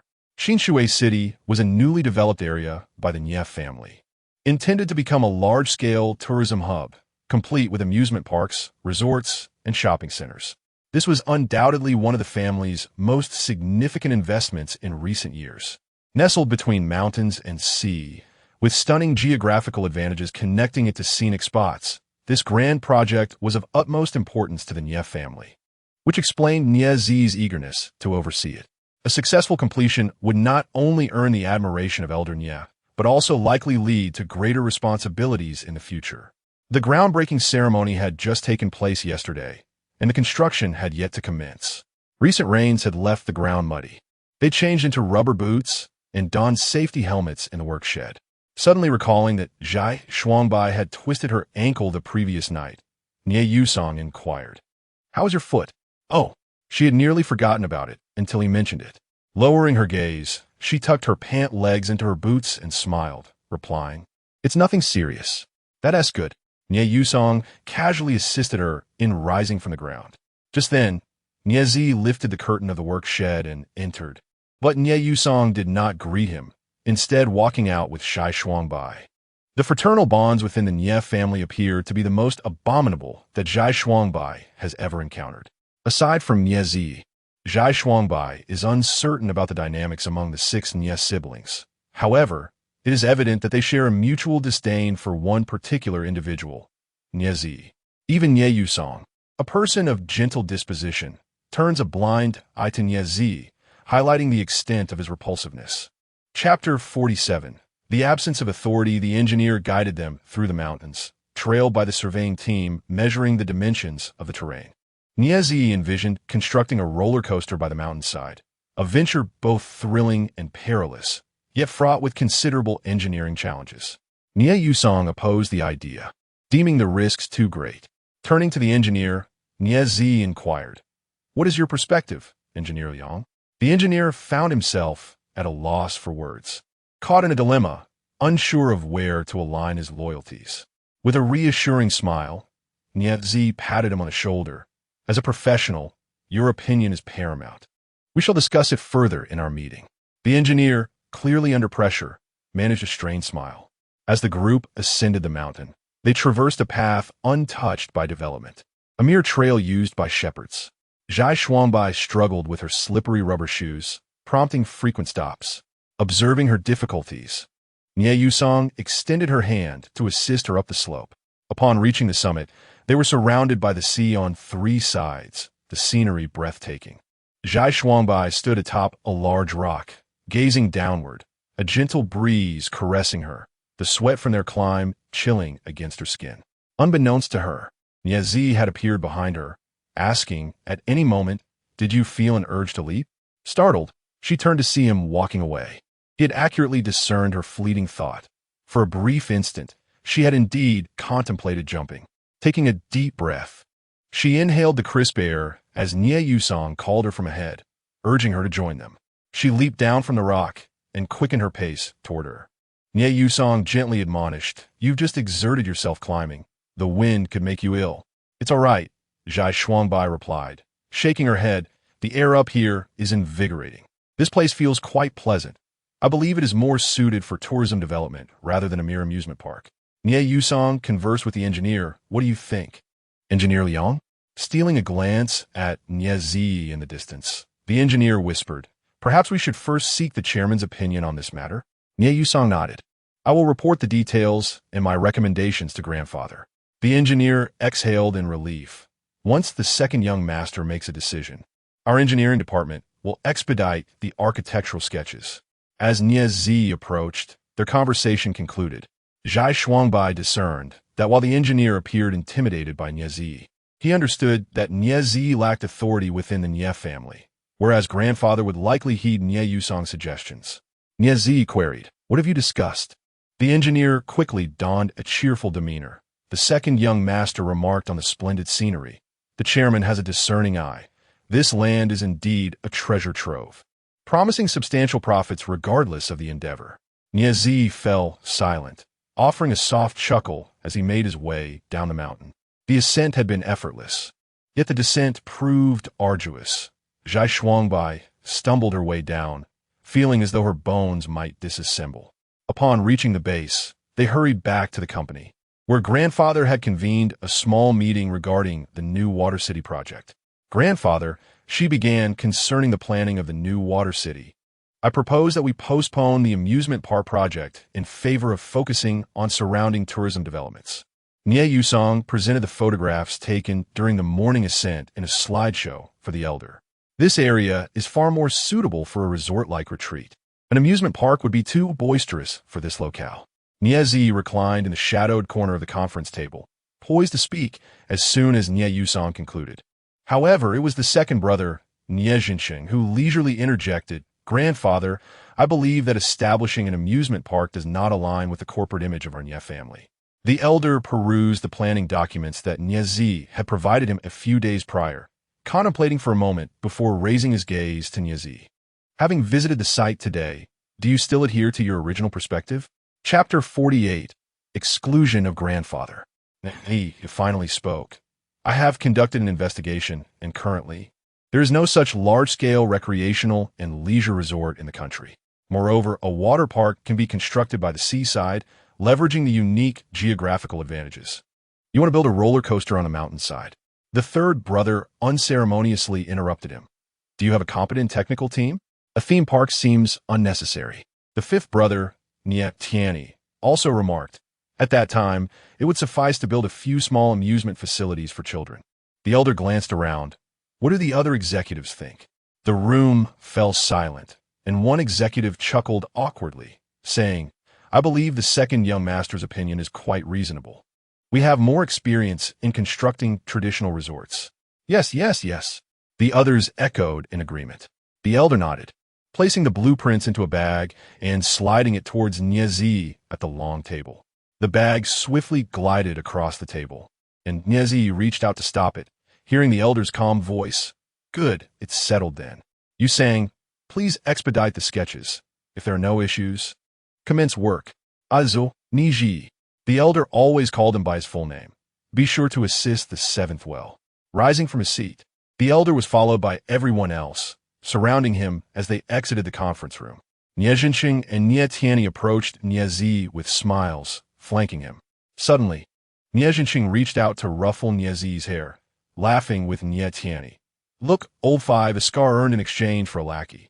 Yet he has no room to speak. Niezi pushed his hand away and turned to leave. Behind him, Nie Tianyi mockingly called out, Niezi, you cannot catch up to Inshuasher if you manage to Niezi abruptly stopped and turned to face him. What will you do? Nie Tianyi licked his lips. You want to catch her. If you do, you will kneel and clean my shoes with your tongue. With a scoff, Nie Tianyi continued. Niezi, you think too highly of yourself. He walked past Niezi, deliberately bumping into his shoulder. Nie Zhenxing shot him a cold glance before greeting Nie Yusong. Old seven, I'll take my leave now. The conference room was left with only Zhai Shuangbai and the three of them. She bowed her head to gather her things. Following behind Nie Yusong as they walked past Niezi, Zhai Shuangbai was unsure of the unity among the 6 Nie brothers. But they were most united when it came to dealing with Niezi. She assumed that after being humiliated today, Niezi would surely torment her that evening. However, she received no calls from him all night, nor did he come to her room. She could not fathom why Niezi was ostracized by all his brothers, including Nie Yusong, who held disdain for him. The story behind this was beyond her knowledge. She was not curious. After all, curiosity killed a cat. The next morning, she was jolted awake by the ringing of her phone. Upon seeing that it was a call from the hospital, her legs turned to jelly. She immediately answered, and a nurse informed her, your mother-in-law has suddenly coughed up blood. The situation is critical. Zhai Shuangbai stumbled out of bed, neglecting to brush her teeth or wash her face, hastily throwing on a coat before rushing outside. She collided with Nie Yusong, who, taken aback, grasped her arm. Shuangbai, what is the matter? He inquired. Second young master, she replied in a flustered manner. I took a leave of absence this morning. Chapter 49. Let go, is there something at home? Zhai Shuangbai had no time to explain, hastily nodded and rushed downstairs. In her hurry, she forgot to take the car keys. Just as she was about to go back, Nie Yusong arrived, opened the car door and said, get in. I'll take you wherever you need to go. Zhai Shuangbai entered the car. To the hospital, she replied. Nie Yusong started the engine. Glancing at her through the rear-view mirror, her face was ashen, her lips tinged with blue. He had never seen Zhai Shuangbai in such a state of panic. He drove swiftly, fortunate that it was not rush hour and the roads were clear. Upon reaching the hospital, Zhai Shuangbai barely had time to utter a thank you before she leapt out of the car. The doctor had just exited from the room of Pu Yuan's mother. Zhai Shuangbai gasped for breath. How is she? Her condition has stabilized for now. We will conduct an examination shortly to determine the cause of the vomiting blood. Zhai Shuangbai entered the ward, where Pu Yuan's mother lay on the bed, overwhelmed with tubes. However, she had regained consciousness, and despite her frailty, she recognized Zhai Shuangbai immediately. She beckoned her over, and Zhai Shuangbai approached. Pu Yuan's mother's emaciated hand grasped Zhai Shuangbai's. Shuangbai, let it go. She breathed heavily, as if each breath might be her last. I won't be a burden to you any longer. Auntie, Zhai Shuangbai replied, her fingers trembling as she feared breaking the fragile grip. Do not think like that. A kidney source will be found soon. You will be fine. Shuangbai, she gasped, wearily shaking her head. I know you have done your best. I do not want you to suffer so. I am not suffering, she insisted. Really, Shuangbai. I will look for Xiao Yuan. Tears, long held back, finally streamed down Zhai Shuangbai's face. She had thought Pu Yuan's mother was unaware of her son's passing. It turned out she had known all along. The tears fell onto the back of her hand, chilling her. Auntie, do not think such thoughts. I must save you, or I will have no face to meet Pu Yuan in the afterlife. Pu Yuan's mother, too weak to converse for long, urged her to rest. Zhai Shuangbai tucked the covers around her and left the ward. Outside, she saw Nye Yusong standing at the door, likely having witnessed everything. She nodded to him and made her way to the doctor's office. The doctor informed her it is still a matter of finding a kidney source. At this rate, dialysis will not resolve the issue. Is there absolutely no hope for a kidney source? Zhai Shuangbai inquired. The doctor shook his head. The chances are exceedingly slim. Even if a match is found, it must be compatible with the patient. Given her frail condition, a high compatibility rate is essential. Otherwise, rejection could occur. As Zhai Shuangbai exited the doctor's office, she felt utterly drained. Nye Yusong approached her, assessing her pallor, and handed her a cup of coffee. She accepted it, taking a sip that helped her regain her composure. Thank you, second young master. The person in the ward was my fiancé's mother. Zhai Shuangbai slowly walked toward the hospital entrance. What illness does she have? Kidney failure. No kidney source can be found? Indeed. Zhai Shuangbai nodded, yes. I will think of a way to help you. Zhai Shuangbai suddenly lifted her head to look at him. She had always placed her hopes on Nye Ziyi and had never considered seeking help from others. I will find someone to inquire for you. Waiting like this is not a solution, Nye Yusong said. Zhai Shuangbai felt a momentary daze. She had become a servant to Nye Ziyi solely for the sake of Park Yuan's mother's kidney source and Han Mei's medical expenses. But was it really true, as Nye Ziyi had said, that a servant must serve two masters? If Nye Yusong were to help her find the kidney source, then who would ultimately be her master? Chapter 50. Who emerged victorious? Yet, Zhai Shuangbai hesitated for merely a few seconds. Engaging in such morally ambiguous actions was not a novel experience for her. She expressed her gratitude to Nye Yusong, saying, I appreciate your efforts, second young master. Rest assured, I will notify you immediately upon receiving any news. He gently patted the back of her hand, remarking, You are a person of deep loyalty. After the passing of your fiancé, you remained steadfastly by his mother's side. Were you to learn how Park Yuan met his demise, he might hold a different opinion. Zhai Shuangbai managed a forced smile, responding, Thank you, second young master. After completing her morning routine, she headed to the Nye Corporation, where the entire engineering department was immersed in drafting project blueprints, laboring from dawn until dusk. Finally, after putting in extra hours to finalize the drawings, Nye Yusong instructed Zhai Shuangbai to retrieve the documents from the engineering department. In the corridor, she encountered Nye Ziyi. Having not seen him all day, he emerged from the break room, cradling a coffee cup, and softly informed her, in the cubicle outside the engineering department. On the fourth workstation, there's a document bag. Please deliver it to Nye Yusong. The authentic blueprints are for me. With that, he passed by her. Upon entering the cubicle, Zhai Shuangbai indeed found a document bag on the fourth workstation. She glanced up at the corner camera, which appeared to be malfunctioning. After taking the document bag, she proceeded to the engineering department to collect the blueprints. As she made her way back to Nye Yusong's office, she wrestled internally. Should she continue to be Nye Ziyi's accomplice, or should she present the genuine documents to Nye Yusong? After much hesitation, she realized she had already delayed for far too long. Weighing her options, she stepped into the elevator.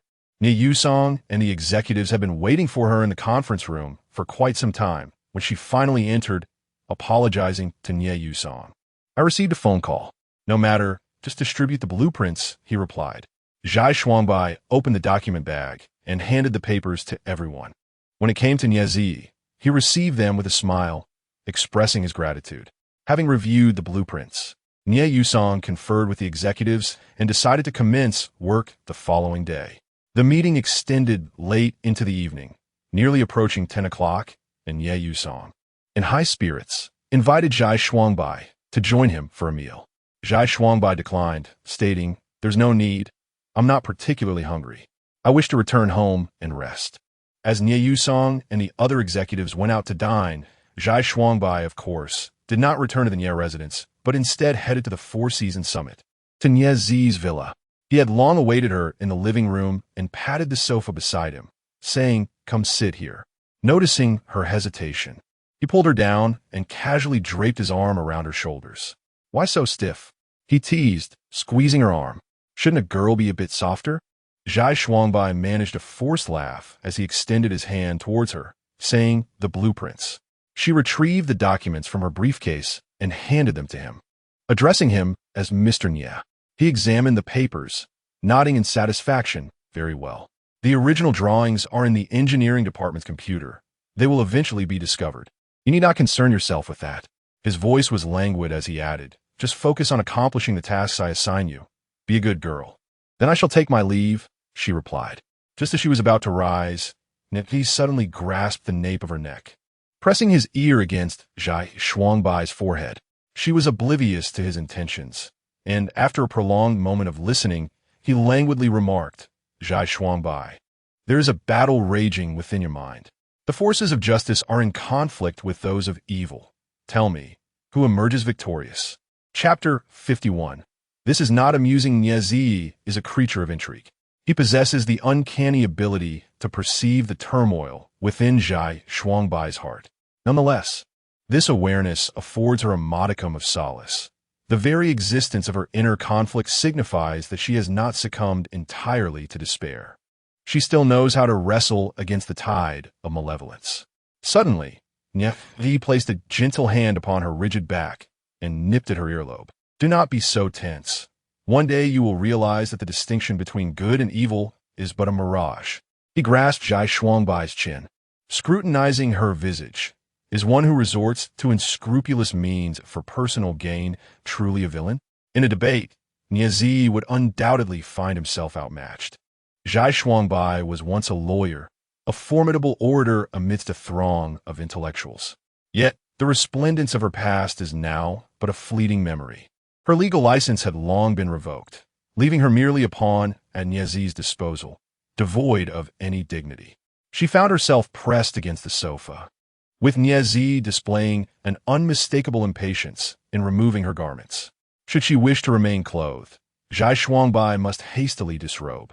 Nye possessed a peculiar talent, one that enabled him to awaken her senses in the briefest span of time, bringing her a swift, albeit ephemeral, joy.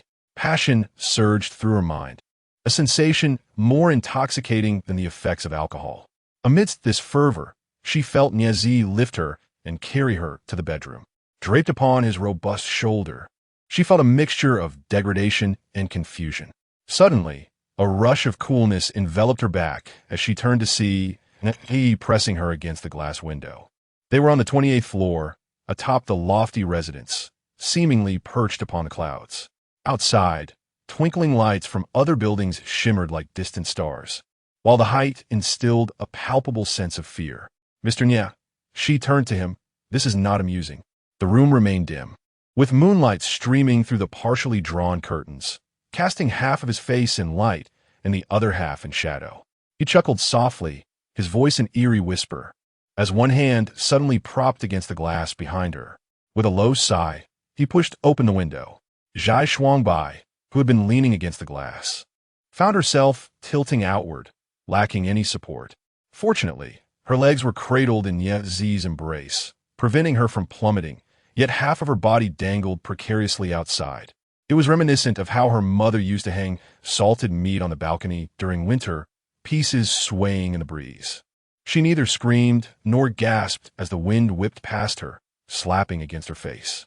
She understood that every action has its motive, no matter how twisted. Nye would not engage in such games without reason. Indeed, his voice drifted in a measured tone from the window. This morning, you took Nye Yusong to the hospital to visit your mother-in-law? She felt her blood rushing to her head, a sensation akin to impending syncope. With great difficulty, she replied. Auntie's condition suddenly worsened today. The second young master took me to the hospital. And then, Nye Yusong, in a fit of compassion, offered his assistance in procuring a kidney.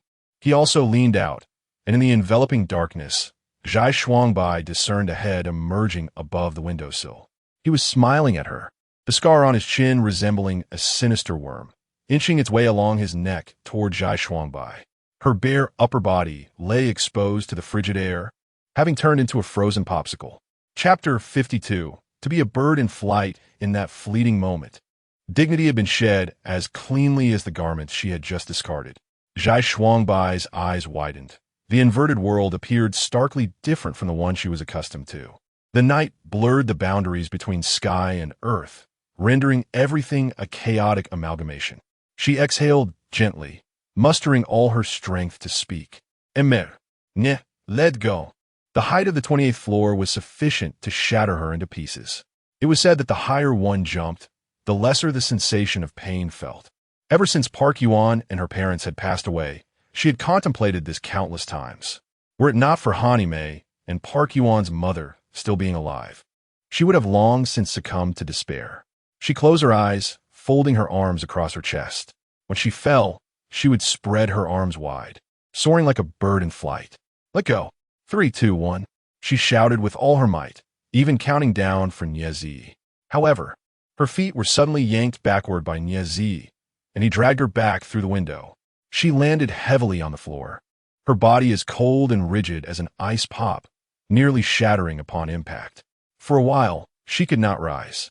Niezi turned on the ceiling light and straddled her, the harsh white light spilling down upon him. In that moment, Zhai Shuangbai beheld the specter of the white impermanence. You know I won't allow you to die. His voice floated above her. You still have your purpose, Zhai Shuangbai. Let us negotiate anew.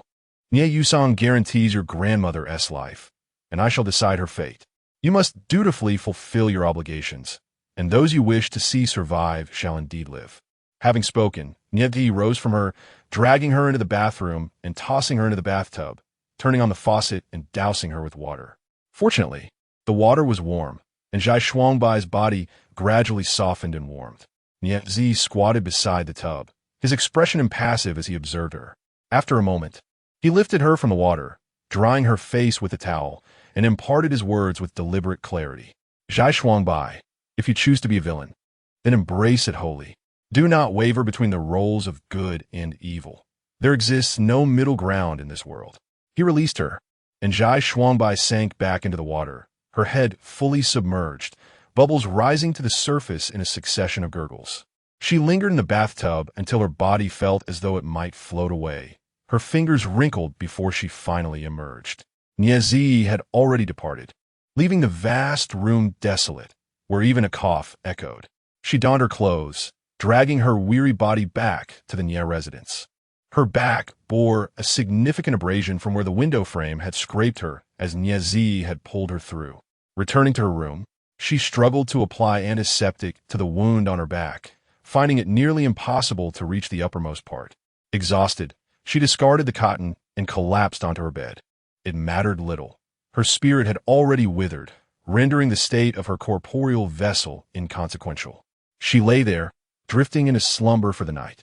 The following morning, as Nie Yusong knocked on her door, she awoke with a throbbing head. Shuangbai, are you awake? I'm up. She rose from her bed in response. All right, I shall await you in the dining room downstairs. After Zhai Shuangbai finished her morning routine, she descended to partake in breakfast. The Nie brothers were already seated around the dining table, each engrossed in their own meal. With diverse palates, the family's chef certainly had his work cut out for him. The eldest savored a bowl of congee, the second relished ham and melon, the third, whose mother hailed from Jiangxi, insisted on rice noodles each morning, while the fifth and sixth preferred Western cuisine. The long table was a veritable feast for the eyes. Nieti had yet to arrive, and Aunt Zhang placed a bowl of fish congee on the table, declaring, "This is for the fourth young master." Just as Aunt Zhang withdrew her hand, the fifth, Nietian, unceremoniously tossed both the congee and the bowl into the trash. Chapter 53. The Castle Hotel. Nie Yusong pulled out a chair beside him and said, "Shuangbai, sit." She settled in her seat just as Nie Zi entered, ready to take his place, only for Nie Tianyi to remove his chair.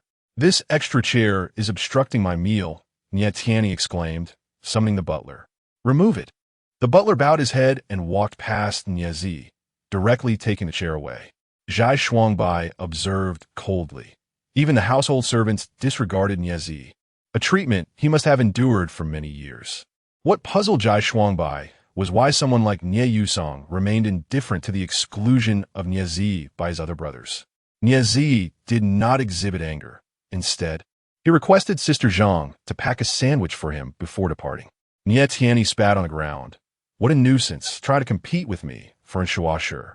After finishing his coffee, he grinned and announced to everyone, "Today is Shuasher's birthday, and I prepared a grand birthday party. You all must attend. Oh, and you too. Seventh brother." He gestured to Zhai Shuangbai. "Assistant Zhai, you should come as well." It became clear why he was so antagonistic towards Niezi today. It was indeed Shuasher's birthday. The Nie family was bustling, with sketches completed and a multitude of tasks ahead. Zhai Shuangbai was quite occupied.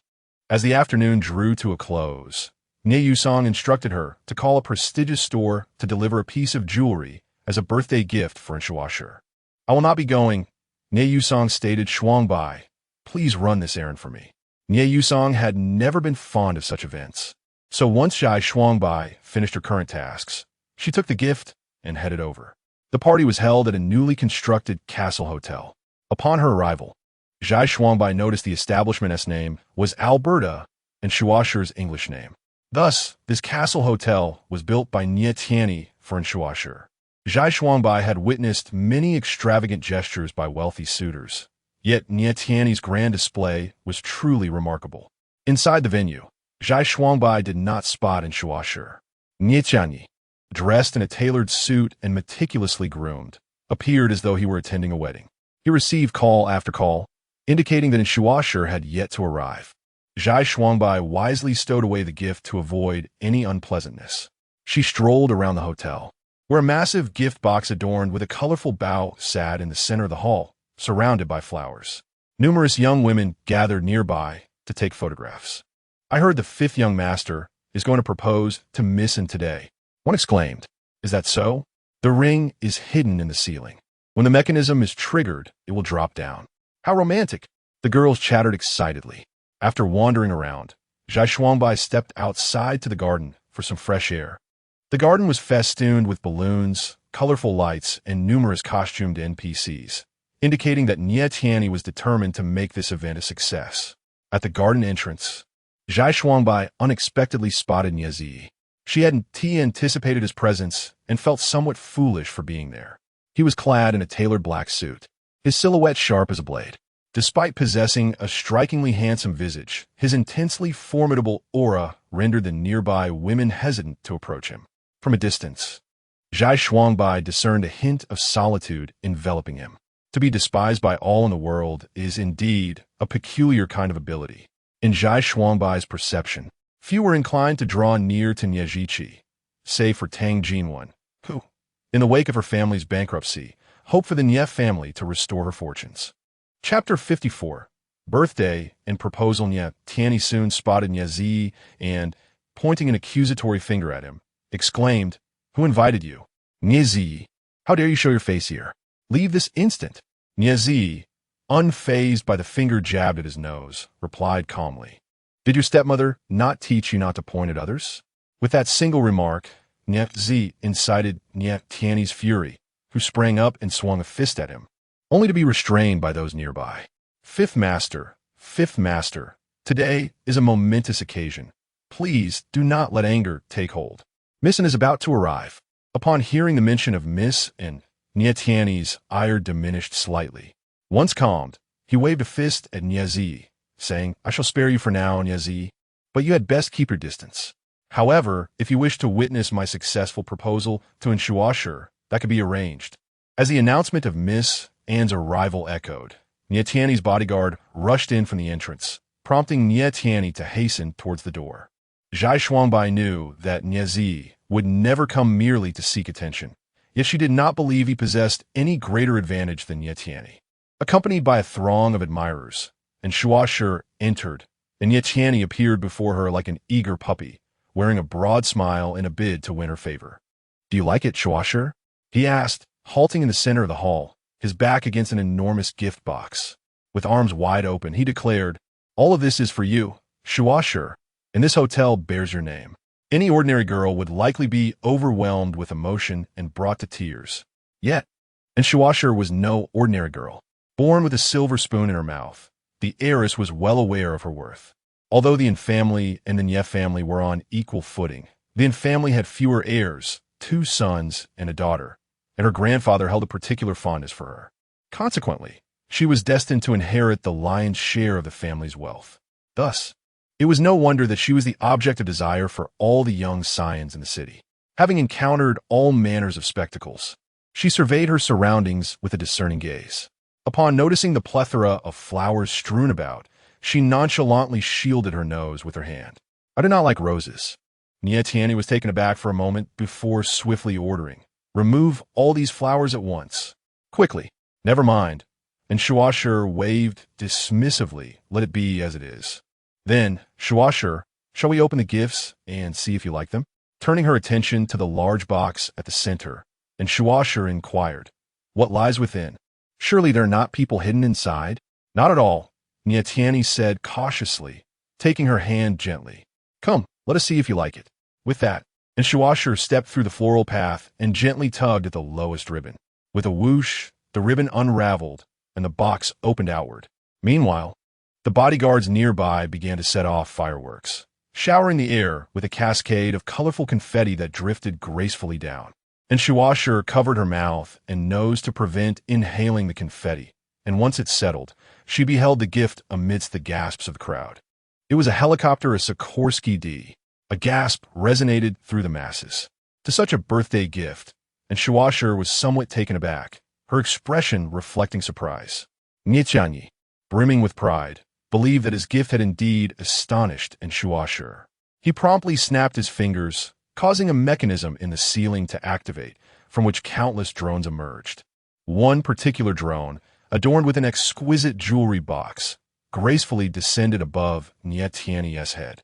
He reached up to retrieve the jewelry box and unveiled a magnificent diamond ring resembling a pigeon egg, its large red gemstone shimmering brilliantly under the light. Kneeling on one knee, he presented the ring before Shuasher, proclaiming, "Shuasher, will you marry me?" Chapter 55. The Termite. This marked the first encounter for Zhai Shuangbai with a red diamond. While pink and yellow diamonds are already exceedingly rare, red diamonds are even scarcer. It is rumored that the Nie family possesses their own diamond mine, which Zhai Shuangbai initially thought was mere gossip. It appears that the rumors hold truth. The crowd erupted in cheers and excitement, and it was evident that Nietiani had enlisted a group to create a lively atmosphere.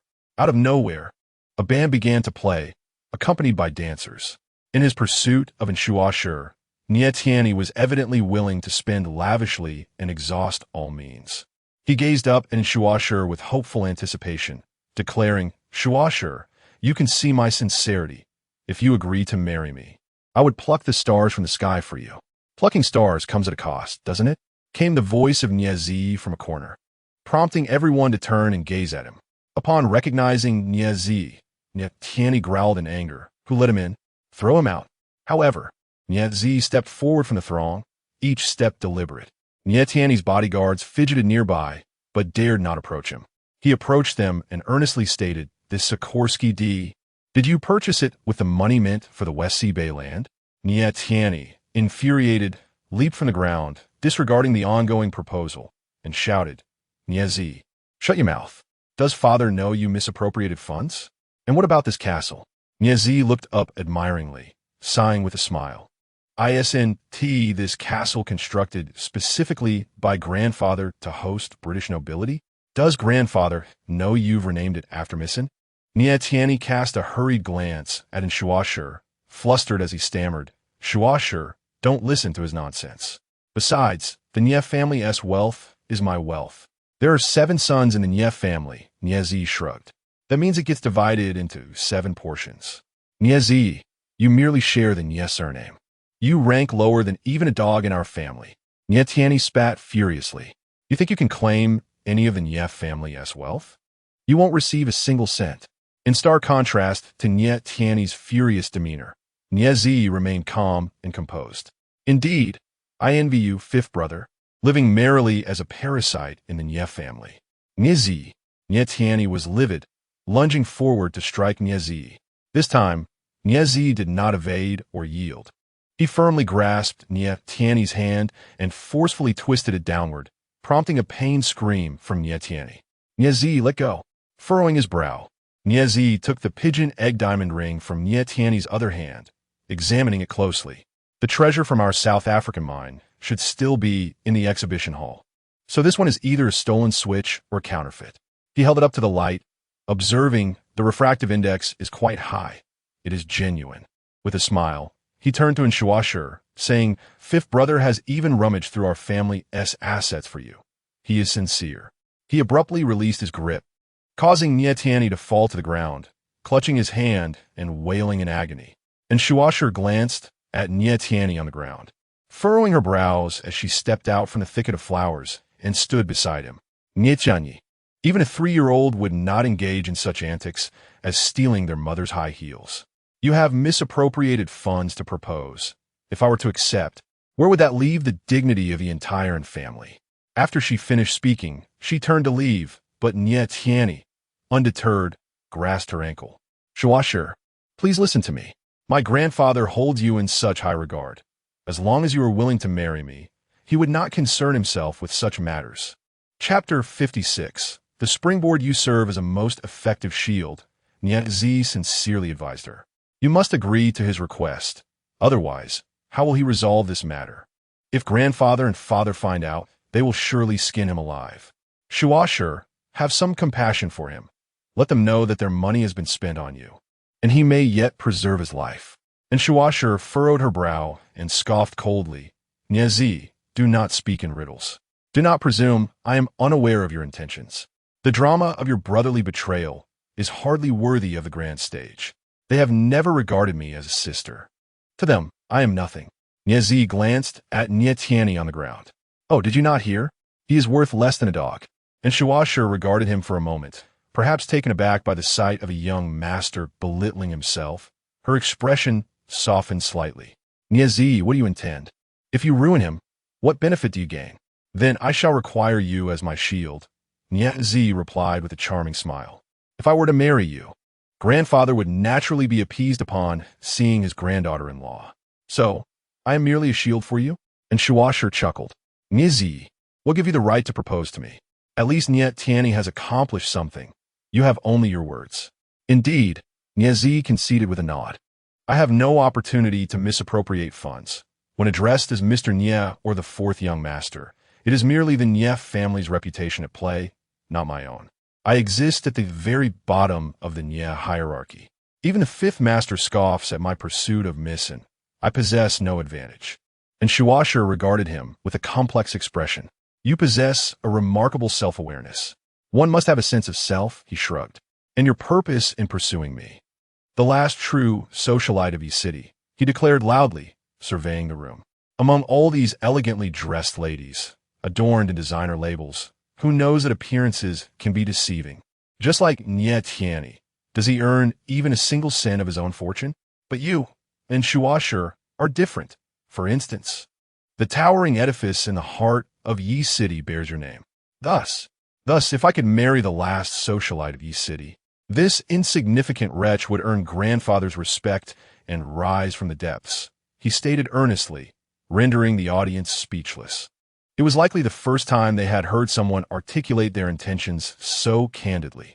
Zhai Shuangbai, amidst the crowd, felt an urge to applaud Nietzi. Perhaps his unconventional approach would yield extraordinary results. And Inopportune was momentarily taken aback, gazing at him in silence. I expected you to profess your affection for me. We are people who prioritize benefit above all. Inquire with Nietiani. Is he not the same?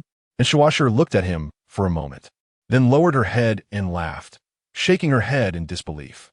Nietzi, you are indeed candid. However, since you have laid everything bare, can I still be foolishly used as your springboard?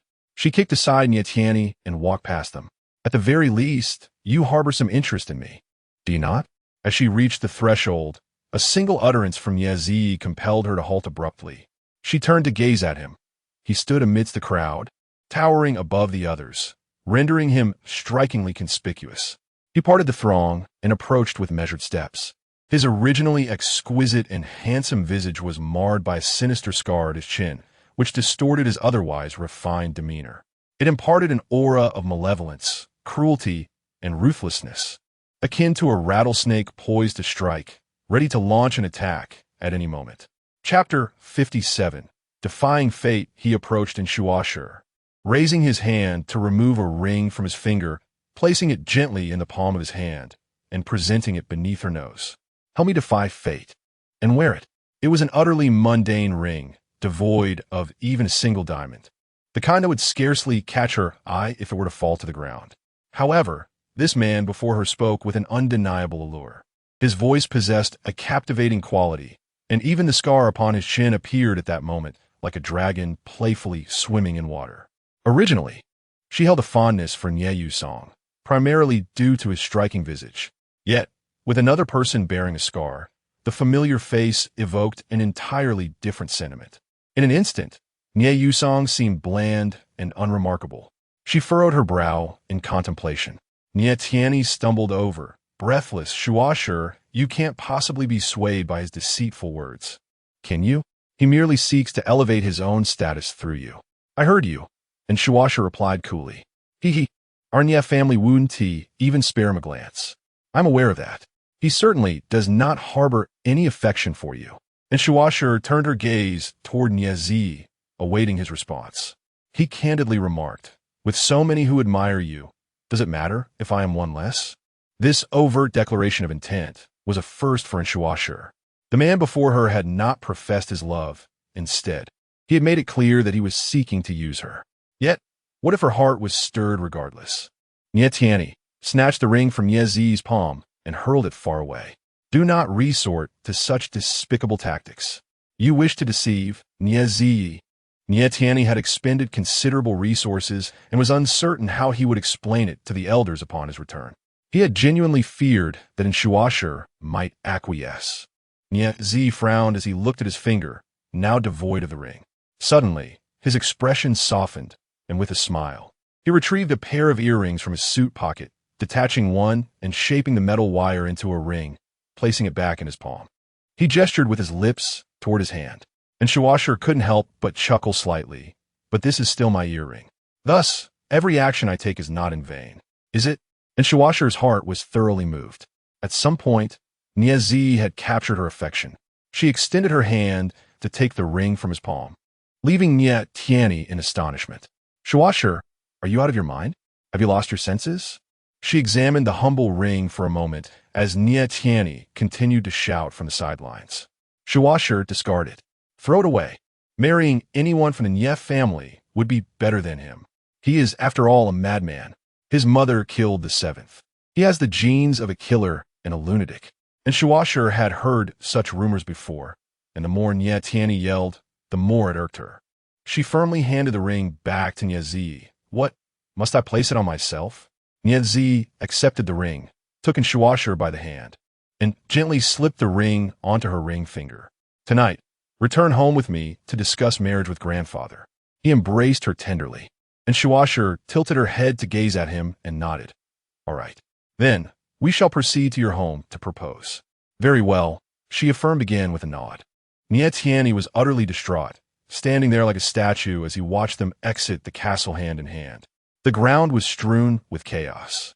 His precious red diamond lay abandoned, and someone picked it up to admire it. He snatched it back, hastily shoving it into his pocket.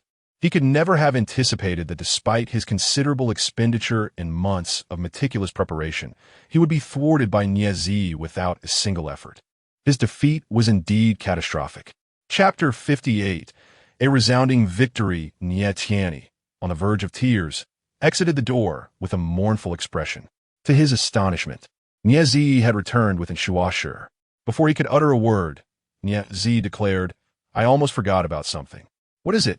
Have you forgotten the wager we made this morning so soon? Nye Tianyi, you owe me the pleasure of licking my shoes.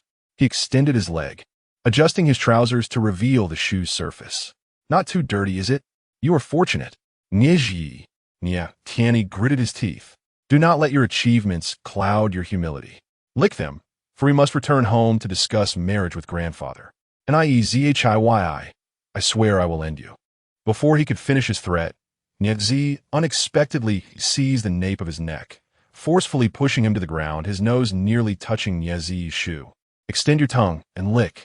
In a fit of rage, Nye Tianyi struggled futilely, unable to muster strength against the grip on his neck, only able to scream, Where are the others? Get him. Old five, you really. Nye shook his head. When will you ever act like a decent human being? He gestured to several bodyguards by the door. Come over here and pull out his tongue. The bodyguards crowded around, some pressing his head while others tugged at his mouth, truly managing to extract Nie Tiany's tongue. Do a thorough job. Nie Zi gripped Nie Tiany's hair, pressing his head against the shoe. A bet is a bet. This scene would indeed evoke a sense of discomfort.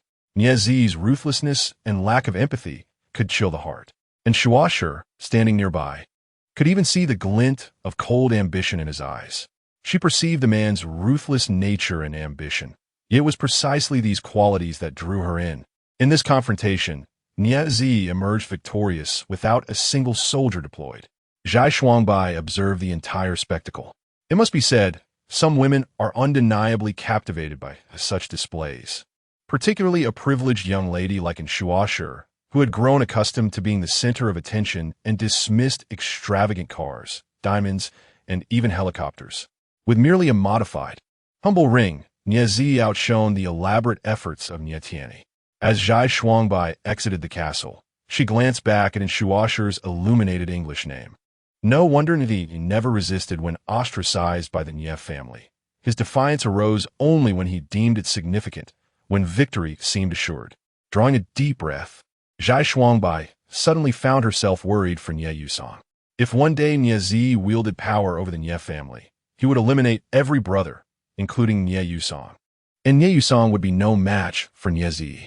This treacherous concern gnawed at her, even as she fretted over matters she ought not to.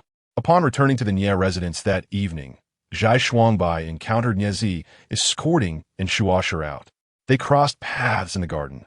Upon noticing her, Shuasher halted, and Zhai Shuangbai nodded at her, "Missin, fourth young master." Then she quickened her pace, passing them by. She overheard Shuasher inquiring about Nie Zi. "Does she also reside in your home?" "A homeless individual," Nie Zi said lightly. "Our family's seventh child is kind-hearted. He used to rescue dogs in his youth, and now saves people as an adult." And Shuasher chuckled. "You are truly harsh. You like it, don't you?" Nie Zi, listen carefully. Water can both support and overturn a boat. You must treat me well. Chapter 59. The Secret History of the Nie family. As Zhai Shuangbai stepped through the door, the elder Nie was conversing with Nie Guangxing in the hall. It was evident that the elder was in high spirits. "When did Ji Yi begin pursuing Shuasher?" he inquired. "I do not know." Nie Guangxing shook his head. "I have never heard him mention it. Previously, I only heard that Tian Yi was pursuing Shuasher." "That one?" The elder Nie scoffed. "Wouldn't Shuasher ever be interested in someone so frivolous? What else can he do apart from spending money? Initially, I intended for Yu Sang to pursue Shuasher, but unexpectedly, Yu Sang's disposition is too gentle, and he lacks initiative." The elder remarked, "Well, it is acceptable if the fourth son marries Shuasher. He can manage her. After all, she will still be a member of our Nie family." Nie Guangxing could not help but gaze at the elder. The elder furrowed his brow. "What? Are you looking at me with such eyes? Do you think my attitude towards Ji Yi has shifted too swiftly? You previously remarked that he was rebellious. Indeed, I still hold that opinion. However, he has the temperament to manage his emotions and possesses adequate intellect. I am satisfied that he could secure Shuasher's affections in such a short span." The elder was visibly pleased, nodding repeatedly. "Prepare for tomorrow. We shall visit the Yin family to propose." Last time, Old Manon remarked that none of our Nie family's many sons could tame his granddaughter. This time, we shall render him speechless. Zhai Shuangbai hurriedly ascended the elevator and retreated to her room. Nie Ji had mentioned that the day he wed Shuasher would coincide with the day of Pu Yuan's mother's kidney transplant. Upon Nie Yusang's return, Zhai Shuangbai returned the unpresented gifts to him. "Let us keep them at your place for now," he replied. Wishing him good night, Zhai Shuangbai turned to leave when Nie Yusang suddenly called out to her, "Isn't he marrying Shuasher?" Zhai Shuangbai nodded, "Yes." Nie Yusang appeared to have more to say, prompting Zhai Shuangbai to linger at the doorway. After a moment of contemplation, he spoke.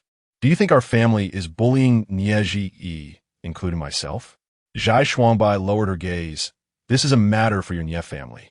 I shall regard it as though I have not seen. Would you like to hear my reasoning?" he inquired. "If you wish to share," she responded. Nie Yusang pulled open the door and stepped outside, with Zhai Shuangbai following him down the stairs to the outer corridor on the first floor. He opened a door, revealing a room reminiscent of a fragrant hall, filled with the scent of sandalwood.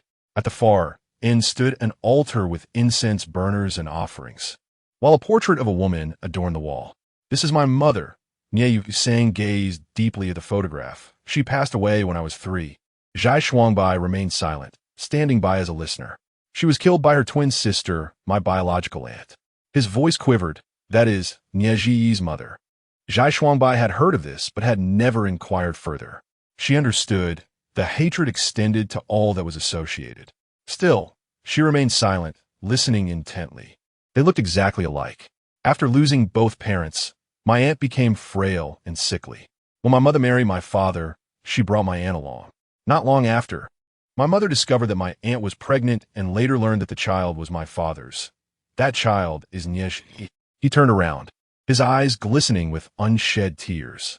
He picked up the incense from the table, lit it, and reverently placed it in the incense burner. Since events had transpired and my mother had acquiesced, I initially believed that she could endure in silence and maintain peace. However, she never anticipated that she would tolerate her own sister sharing her husband, yet my aunt could not abide her. One fateful night, my aunt entered the room wielding a knife and plunged it into my mother's neck. Chapter 60. The Justifiable Hate. This tale is far more brutal than mere hearsay. Zhai Shuangbai listened intently, but found no answers within. "I comprehend your fury, yet it bears no relation to Nye Yi. He was present at that time," Nye Yusong murmured. "He and his mother remained in the room until my mother's blood ran dry before they departed." How old was he then? A 5-year-old child ought to grasp the urgency of seeking help, especially for his beloved aunt. "All the members of the family insist that my mother treated Nye Yi with utmost kindness, as if he were her own. Yet, even someone as unperturbed as Nye Yusong, Zhai Shuangbai detected the hatred woven into his tone. It is said that Nye Yi's mother was insane. She is not mad. That was merely her fade. She was entirely lucid. Otherwise, why would she have killed only my mother and not anyone else? She spared others because she knew they would not contest my father's affection. Nye Yi shares his mother's cold blood. He is as merciless as she." Nye Yusong collapsed onto the tatami mat, and from this vantage point, it seemed as though his mother's photograph hanging on the wall was gazing down upon him. "And you? Where are you?" "I." He painfully closed his eyes, cradling his head. "I was sleeping beside my mother, unaware that she lay dying next to me, the bed soaked in blood." Zhai Shuangbai was taken aback, unable to fathom such a scene. A 3-year-old boy nestled beside his mother, sweetly slumbering, perhaps lost in blissful dreams, only to awaken to find her lifeless, surrounded by blood. Just contemplating this imagery sent shivers down her spine. She approached and crouched before Nye Yusong, at a loss for how to offer comfort. Suddenly, Nye Yusong lifted his head and embraced her tightly. Zhai Shuangbai was uncertain whether to push him away, yet she felt his trembling and quaking. That bloody past could indeed haunt a child for a lifetime. Much like the time she witnessed the charred remains of Park Yuan and his parents, which haunted her dreams for an extended period. She had been an adult then, while Nye Yusong was still young and impressionable, having witnessed such horror. He harbored a justifiable hatred for Nye Yi. With great effort, she raised her hand and gently patted his back, the only means she had to comfort him. Once he regained his composure, Nye Yusong released Zhai Shuangbai and apologized. "I'm sorry, Shuangbai. I lost my composure. Everyone possesses untouchable memories, and each heart harbors a quagmire." She lit 3 incense sticks, bowed thrice in homage to Nye Yusong's mother, and placed the incense in the burner. As they exited the incense hall, Nye Yusong's mood had yet to stabilize. Zhai Shuangbai accompanied him for a stroll in the Nye family's expansive garden, reminiscent of a park, which soon left them a bit fatigued. Eventually, they settled by the artificial lake.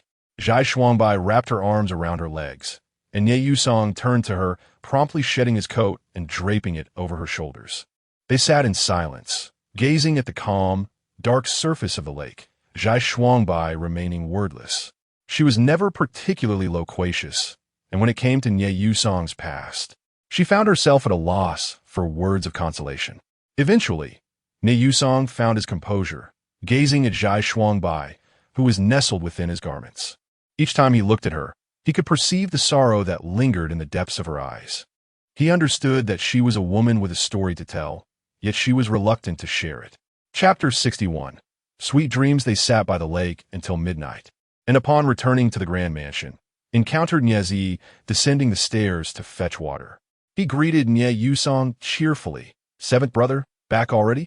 However, Nie Yusong remained silent, ascending the stairs without uttering a word. Knowing that Niezi would certainly seek her out later, Zhai Shuangbai bathed and waited by the bedside for his arrival. As anticipated, shortly after, he entered the room, his mood light as he noticed the door was ajar. "I knew you would wait for me," he remarked with a smile. He closed the door behind him and approached her, tossing a file folder into her hands before she could speak. She opened it, revealing several sheets of paper.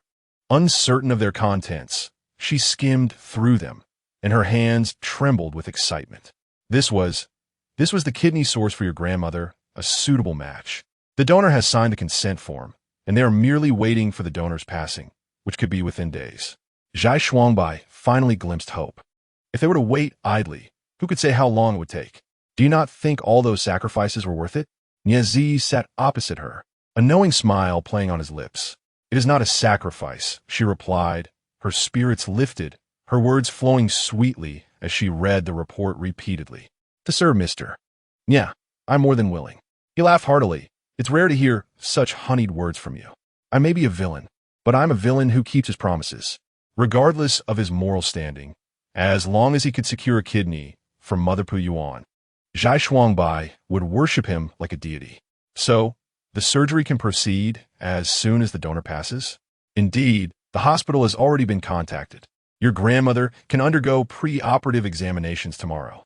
The donor is in critical condition. If all goes well, it could happen tonight. Isn't that preparation too late for tomorrow?"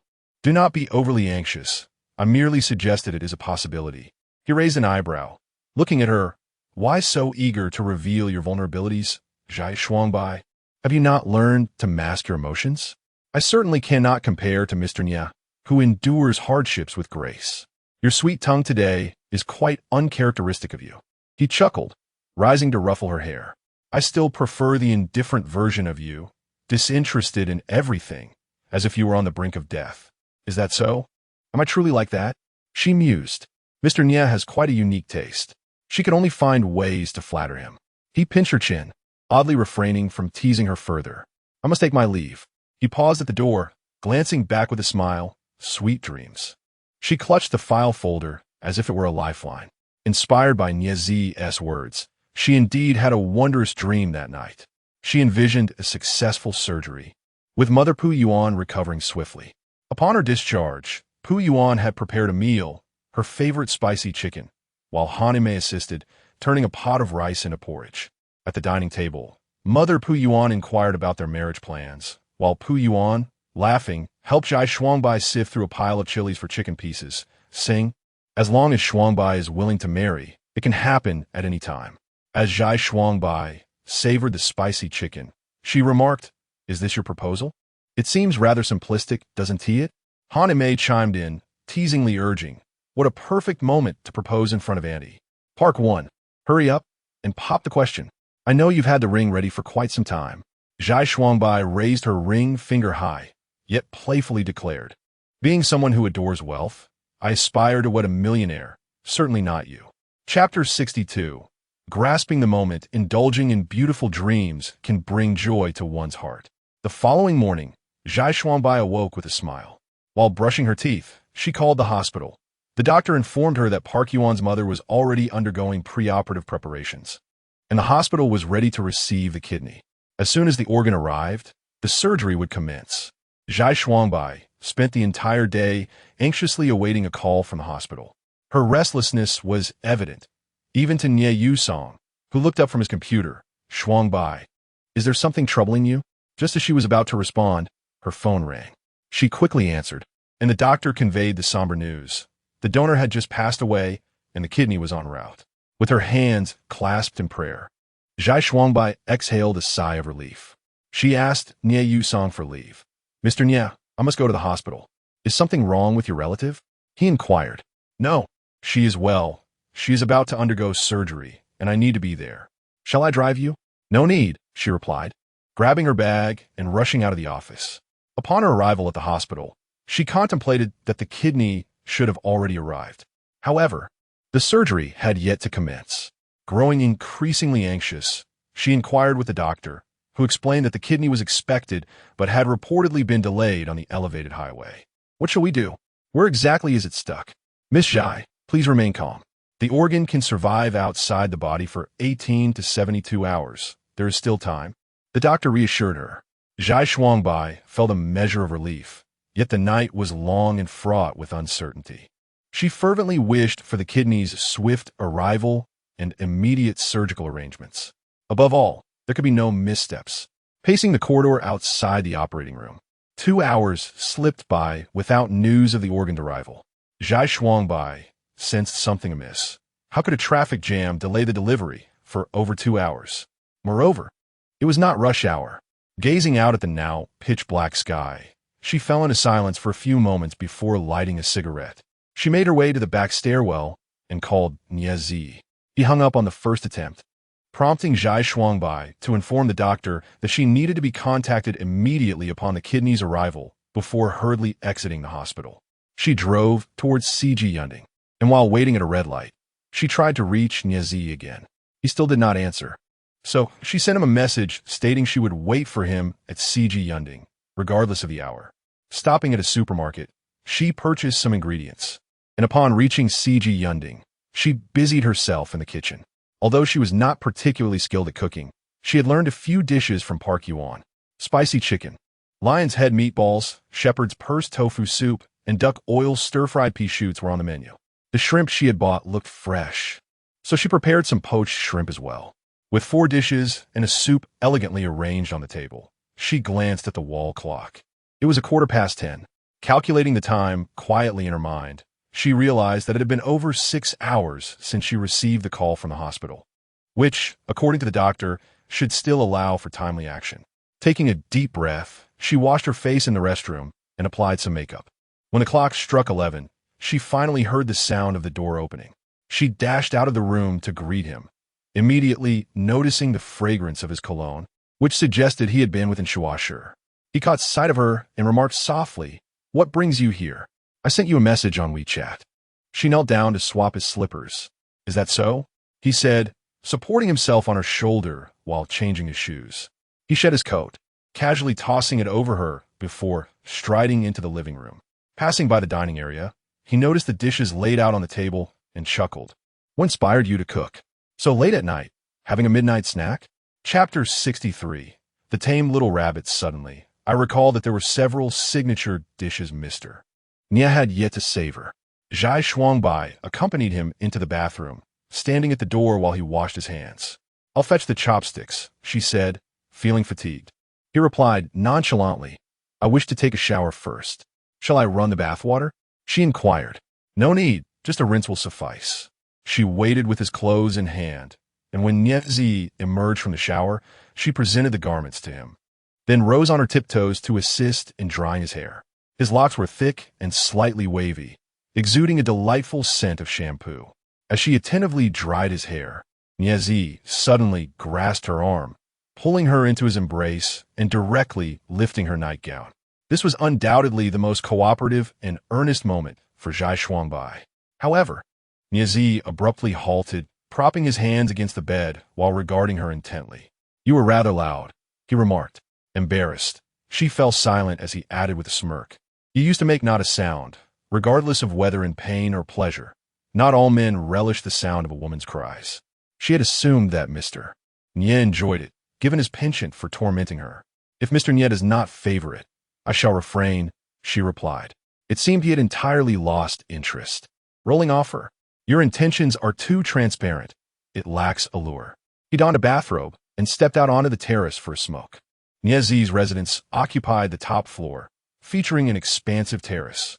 He settled into a lounge chair, and Zhai Shuangbai helped him trim the end of a cigar, lighting it before handing it to him. She obediently sat beside him, but after he had taken a few puffs, he cast her a glance. "Why do you sit like a quail? Is this not how you usually are?" She forced a smile, maintaining a demure demeanor.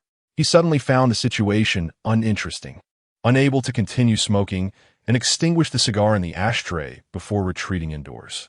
The 4 dishes and soup on the dining table had cooled. and a twinge of hunger struck Niazi, prompting him to sit at the table. Zhai Shuangbai immediately approached. The dishes have cooled. I will reheat them. She warmed each dish and returned them to the table. Mr. Nia, would you like some rice? Just a little, he replied.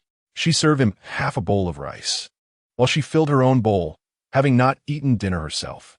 As they sat across from one another, she was unaware of Niazi's discerning palate. Despite their frequent company, they had seldom shared a meal together. To her surprise, Niazi sampled every dish, indulging particularly in the spicy chicken, seemingly finding it quite to his liking. After finishing, he requested Zhai Shuangbai to replenish his rice. He remained silent throughout the meal, eating slowly with an air of refinement. One would not suspect his tumultuous childhood, as he emanated the aura of a well-mannered upbringing. After the meal, she intended to wash the dishes, but Niazi halted her. There will be a cleaner coming tomorrow. Do not ruin your hands. Oh, she acknowledged. Are you going to sleep? I will make the bed. Do not be so cautious, he responded, his patience wearing thin. I have tolerated you until now. It turned out that Mr. Nia did not favor the naturally timid. I do not like those born as little rabbits. I prefer those who have been tamed from ferocity into gentleness. Then Mr. Nia has successfully tamed me. He chuckled softly, lowering his gaze to her as he playfully pinched her nose. Do you have something to say to me? He assured her that he would wholeheartedly fulfill the tasks entrusted to him by Mr. Nia and would diligently adhere to his teachings. What can I say? A servant cannot serve two masters. He gazed at her for a moment, tousling her hair. Your hair is all greasy from cooking. Go take a shower. Chapter 64. A life owed to him. Zhai Shuangbai emerged from the bathroom after a shower, towel in hand, when the sound of her phone pierced the air. Rushing towards it, she accidentally stubbed her toe against the leg of the coffee table. Yet she paid it no mind as she swiftly answered the call. The doctor informed her that a kidney donor had been found and that the surgery would be arranged immediately. A heavy weight lifted from her heart. She sank softly onto the floor, only then registering the excruciating pain radiating from her toe. Glancing down, she saw that her toenail had been partially torn off, blood oozing from the wound. Yet, she continued to smile, a grin that bordered on madness. Niazi was already reclining on the bed with a book in hand. Despite the pain, she limped over to him, repeatedly expressing her gratitude. Mr. Nia, thank you. He lifted his gaze to her, noticing her pale lips. Upon looking closer, he saw the bloodied toe and frowned. When did you become so reckless, unable to keep your composure? It's nothing, just a small issue, she replied dismissively. He waved her off impatiently. Just go to the hospital. All right, she responded, turning swiftly to the cloakroom to dress. Her toe continued to bleed, leaving a crimson trail across the light-colored floor. Just as she slipped on her coat, the cloakroom door swung open. He pulled her out, roughly seating her on a soft stool by the door, opening the medicine cabinet to retrieve a pair of tweezers. Before she could comprehend his intentions, he yanked off the half-torn nail with the tweezers. The pain was instantaneous, yet fleeting due to his speed. He held her ankle firmly as he applied Yunnan Bai Yao and placed a band-aid over the injury. Occasionally, Niazi would deliver a sharp reprimand, followed by a comforting gesture. Even the fiercest of beasts can exhibit a gentler side. With gratitude, Zhai Shuangbai hobbled out the door. She sped along the roads, fortunate that the late hour meant little traffic. Upon arriving at the hospital, she saw the red surgical light glowing outside the operating room. Gasping for breath, she approached a nurse who informed her, He Zhonglan is currently in surgery. It has just begun and will conclude after dawn. Thanking the nurse, she took a seat on a long bench, her racing heart gradually calming. She had assured Niazi of her loyalty, declaring her unwavering allegiance to him and her refusal to turn against Nie Yusong or anyone else. She understood that Niazi was concerned that by facilitating the kidney transplant for Park Yuan's mother, he would lose leverage over her. Thus, he orchestrated this delay in the arrival of the donor. Fortunately, she had discerned his intentions. Seated on the bench, she waited patiently. Nie Yusong sent her a message, inquiring if she needed any assistance. She replied that it was unnecessary, but suddenly remembered to inform him that he need not search for a kidney donor, as she had already resolved the matter. Surprised, Nie Yusong called to ask how she managed it. Zhai Shuangbai explained that she had been searching the matching database and finally found a match. Nie Yusong congratulated her, exclaiming, "You truly have remarkable luck. I've heard that kidney donors are exceedingly difficult to find." Zhai Shuangbai reassured him, "There's no need for you to worry, as it has already been taken care of." Nie Zi possesses remarkable abilities. His swift fulfillment of promises can be attributed largely to the necessity of resolving this matter before Nie Yusong. Nie Zi has essentially granted Park Yuan's mother a second chance at life, creating an unspoken debt of gratitude. During a brief interlude following the operation, she visited Han Yimei. Han remained unchanged, lying there devoid of vitality. Zhai Shuangbai gently caressed her scalp and, to her surprise, noticed the emergence of short hair stubble. Overcome with joy, she exclaimed, prompting a nearby nurse to rush in, concerned by the commotion. What happened? Chapter 65. Affectionate and loyal, her hair has grown long. Zhai Shuangbai exclaimed with delight, pointing at Han Yimei's head while informing the nurse. The nurse hurried over to take a look and confirmed, "Indeed, I noticed it a few days ago. Does this mean her scalp function has returned?" The scalp was not entirely burned. A portion of the skin suffered severe damage while most remained intact. Moreover, your daily sessions with the traditional Chinese medicine practitioner for scalp care and essential oil massages have undoubtedly contributed positively. Thus, it was evident that expenditures were not wasted.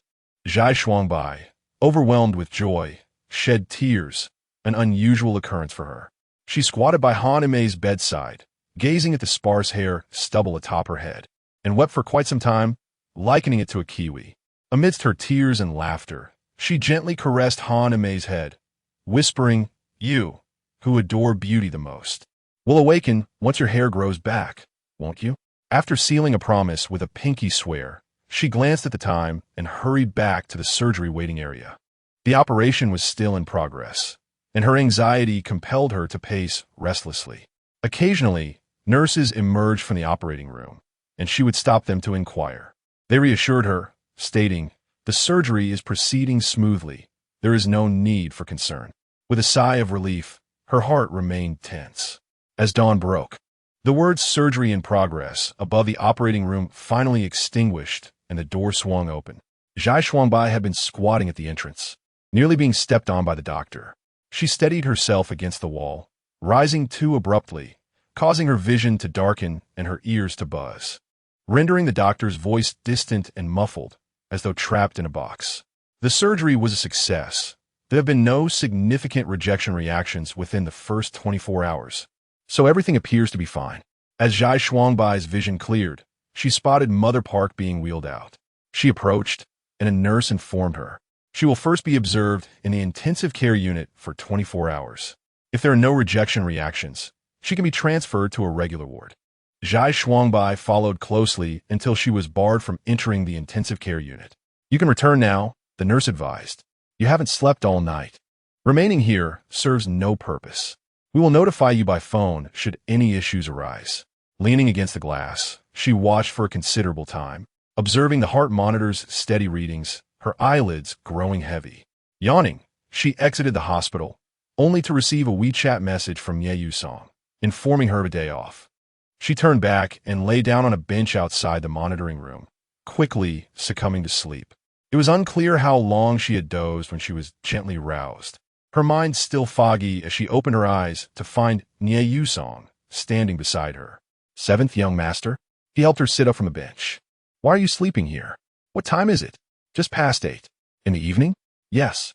She hurriedly rose to glance into the monitoring room, and Ye Yusong reassured her. "I spoke with the doctor. Her condition is quite stable, so there is no need for worry." Zhai Shuangbai approached the glass window, peering inside. All indicators were normal, and she calculated the elapsed time. Half of the 24-hour anti-rejection period had already passed. If they could endure the remaining hours, the risk of rejection would significantly diminish. With her hands clasped in prayer, she stood there earnestly for quite some time. Nie Yusong gazed at her slender, resolute back and gently placed a hand on her shoulder. "With such devotion and loyalty, the heavens will surely take notice. Your aunt will be just fine." Devotion and loyalty? Zhai Shuangbai pondered these words, shaking her head with a smile. "Seventh young master, you flatter me." Chapter 66. You killed my daughter. Zhai Shuangbai again inquired about Park Yuan's mother's condition from the doctor, who reassured her to remain calm, stating that the first several hours were the most perilous, and the risk had gradually diminished. Having ingested the doctor's comforting words, Zhai Shuangbai felt a semblance of relief. Nie Yusong, noticing her pallid complexion, asked, "Have you not eaten all day?" "Yes," she replied, recalling that she had only shared half a bowl of rice with Niezi the previous midnight, utterly devoid of appetite, her mind consumed by concerns over the kidney source. "Let me accompany you to grab something to eat. Otherwise, your health will suffer," Nie Yusong suggested. Zhai Shuangbai nodded. "I'll just use the restroom first." She splashed her face with cold water, instantly feeling more alert. Gazing at her haggard and pale reflection in the mirror, Zhai Shuangbai mustered a smile. Regardless of the circumstances, she had accomplished half of her mission. Only Haname remained. Wiping her face with a tissue, she sought out hand cream from her bag, applying it as a makeshift moisturizer to prevent her skin from cracking in the cold. At that moment, someone entered and paused behind her. As she applied the hand cream while gazing into the mirror, the person suddenly exclaimed, "Zhai Shuangbai." She was taken aback and turned to observe the woman in the mirror. For a fleeting moment, she could not recognize the middle-aged woman, yet the latter fervently pointed at her. "Zhai Shuangbai, what? You do not remember me? You have harmed more than just me. Haven to you? You owe me my daughter's life. You owe me my daughter's life." Zhai Shuangbai recollected that this woman had once been her client. Her daughter had been assaulted by the school's director of education, and the woman had enlisted Zhai Shuangbai's assistance in filing a lawsuit. However, the case lacked sufficient evidence. The daughter had bathed upon returning home after the assault and reported it 3 days later, leaving no surveillance footage or any traces of proof.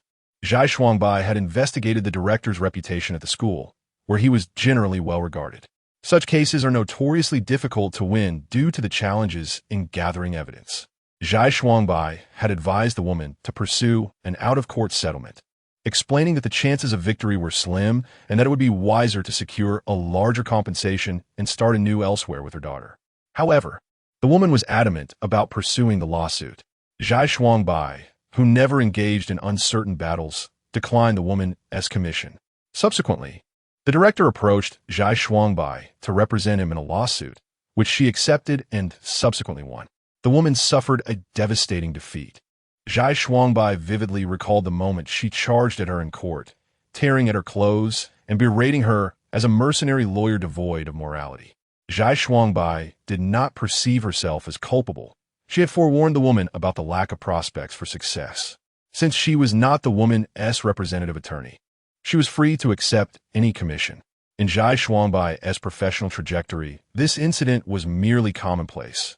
Ethically, she had not erred, at least not in this regard. It was simply a matter of being unfeeling. Unlike Park Yuan, who might empathize with his clients, Zhai Shuangbai remained resolute. A client was always a client, never a friend, and she would not form any emotional bonds with them.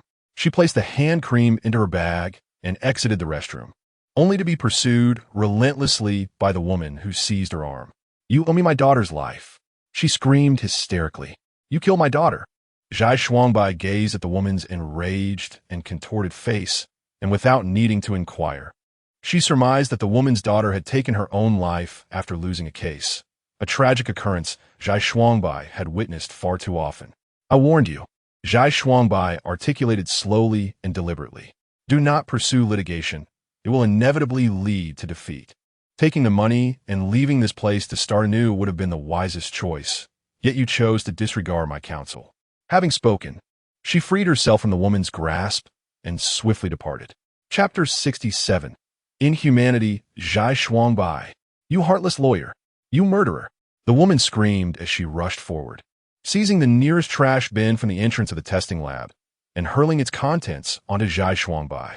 The refuse contained a multitude of items, mostly samples from patients, containers filled with urine and feces, test tubes, and more, all splattering over her. Zhai Shuangbai stood frozen, various yellowish, viscous liquids dripping down her body. She had to hold her breath, lest the noxious odor compel her to retch. Onlookers shrieked and scattered, yet they remained close enough to witness the spectacle. The woman, now wielding the empty trash bin with all her might, struck Zhai Shuangbai while accusing her amidst tears. It's her. She is Zhai Shuangbai. She is a corrupt lawyer. She conspired with evildoers to kill my daughter. Oh heavens, villains are meant to suffer retribution. But why has it not befallen her yet? Wiping her tears, the woman questioned her through sobs. You accepted bribes to argue unjust cases and were avenged upon, leading to the deaths of your parents and boyfriend. Why do you still thrive? As she surveyed the scene, she noticed a cleaner nearby, snatched the mop from the worker's hands, and began to strike indiscriminately at Zhai Shuangbai. Why do the innocent perish while you live? Why do you not die? Nie Yusong, parting the crowd, was momentarily taken aback by the sight. Zhai Shuangbai had not returned from the restroom, prompting his concern, only to stumble upon this chaos. After a brief pause, he dashed forward and wrested the mop from the woman's grasp, his brow furrowing at the sight of Zhai Shuangbai's sullied figure. Shuangbai, what happened? Should we call the police? Call the police? Let's see if they arrest me or her. The woman wailed, crying out, You inhuman fiend. Zhai Shuangbai, her expression devoid of emotion, regarded the woman before shaking her head and turning toward the restroom. The woman, in despair, howled, observing Zhai Shuangbai's calm demeanor. Suddenly, she cast a glance toward the nearby nurse's station, bolting inside, and moments later emerged wielding a sharp scalpel, lunging at Zhai Shuangbai. Hearing the footsteps behind her, Zhai Shuangbai swiftly dodged, causing the woman to miss her target. However, the blade still grazed her sleeve, inflicting a sharp pain on her arm. Stumbling, the woman dropped the scalpel, bending down to retrieve it, just as Nie Yusong rushed over and kicked the knife away. Shuangbai, are you all right? He examined her arm, noting the gash in her coat, blood seeping through her sweater and gradually staining the outer layer. You're hurt. Nie Yusong frowned. Is it serious? Zhai Shuangbai shook her head, suppressing the pain, and glanced at the woman before telling Nie Yusong, I'll go to the restroom first. She hurried into the restroom, discarding the soiled coat into the trash bin. Fortunately, the coat's buttons were secured, preventing the inner sweater from becoming stained, though her hair and cuff bore some residue. With effort, she bent down to wash the remnants from her hair ends and scrubbed at the cuff of her sweater, the wound continuing to bleed, sending chills throughout her body. Nie Yusong knocked on the door from outside. Shuangbai, how are you? She stepped out, covering her arms. Upon seeing that she was merely clad in a sweater, Nie Yusong promptly removed his coat to drape it over her shoulders, but she quickly recoiled. I am dirty, she protested. Chapter 68. Her past Nie Yusong insisted on draping his coat over her shoulders as he observed her bleeding arm. We must attend to your wounds first, he urged. She obediently followed him in search of a doctor, unaware that someone had called the police, who had already arrived and restrained the woman. The officers instructed her to address her injuries before escorting the woman out of the hospital. Fortunately, due to the cold weather, her wounds were not too deep, though a few stitches were still necessary. The police awaited Zhai Shuangbai at the entrance. Once she attended to her injuries, she approached them. The woman sat with her head bowed in the police car, seemingly having calmed down. Get in the car. We need to go to the station for further processing, the police said. I did not make the call, Zhai Shuangbai replied. It was merely a misunderstanding. I do not intend to pursue this matter. The officer glanced at her arm. Was your injury inflicted by her knife? I have stated it was a misunderstanding, an accidental collision. I choose not to pursue it, Zhai Shuangbai reiterated. Given her stance, the police officer presented her with the incident report for her signature, and after obtaining the woman's signature as well, they released her. The woman, with tear-filled eyes, glared at Zhai Shuangbai. Do not presume that your lack of pursuit will elicit my gratitude. What is it? Have you suddenly grown soft-hearted? Become more humane? Not at all, Zhai Shuangbai replied calmly. In cases like yours, even if I pursued it, it wouldn't amount to a serious injury, and you wouldn't be held for long. Besides, given your financial circumstances, you could hardly afford the compensation. Why burden myself with trouble, repeatedly visiting the police station? I will not let this go, Zhai Shuangbai. I demand you repay the life of my daughter. The woman's fury was reignited by Zhai Shuangbai's tranquility, and she screamed as she advanced towards her. Nie Yusong swiftly intervened, placing himself between Zhai Shuangbai and the woman, now reeking of unpleasant odors. Zhai Shuangbai longed for a shower, and wished to avoid further entanglement with the woman. Spotting a hotel beside the hospital, she glanced back at the woman before striding towards it. Nie Yusong blocked the woman's attempt to follow, warning her that further provocations would lead to her arrest. The woman wept and cried out, "If I must go to prison, so be it. My daughter is dead. I have no desire to live. I will kill those wicked people to avenge my daughter's life, and then I will join her." Furrowing his brow, Nie Yusong called for a driver to take the woman away. He then hurried into the hotel where Zhai Shuangbai had already secured a room. She appeared remarkably calm, perhaps excessively so. "Seventh young master, I will take a shower first. Thank you for your assistance today," she said.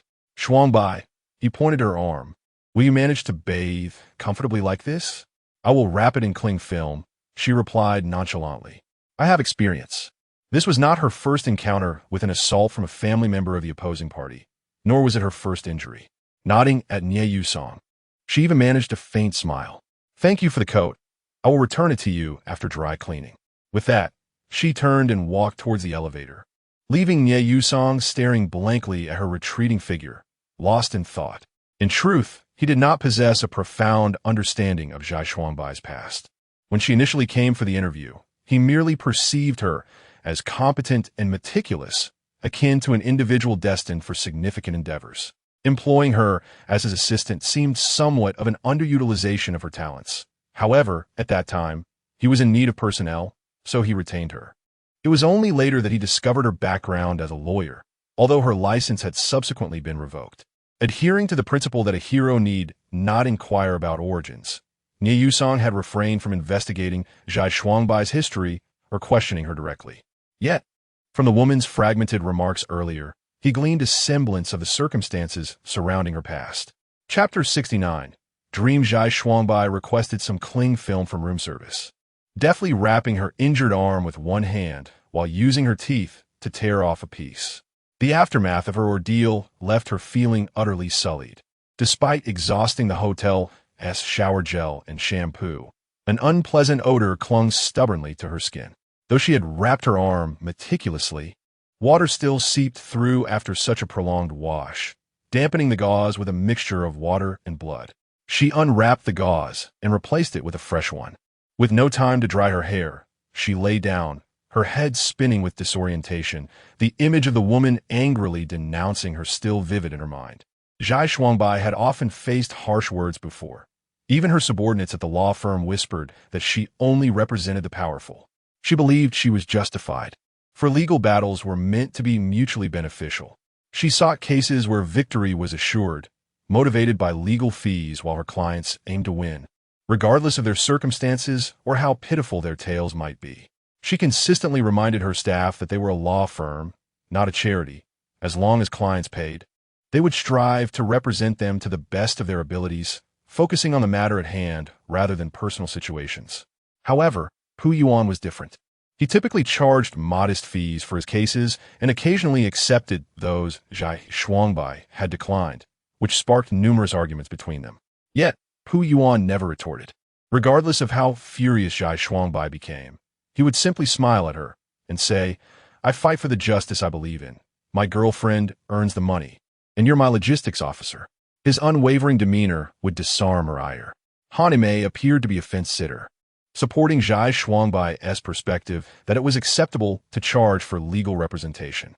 Yet, most of her cases were pro bono. Sometimes, Zhai Shuangbai felt that she and Pu Yuan shared similar values and should be a pair. In contrast, she was driven solely by monetary gain, devoid of empathy or compassion. This was the perception others held of her. Zhai Shuangbai never cared about others' opinions. As long as she believed she was in the right, that sufficed.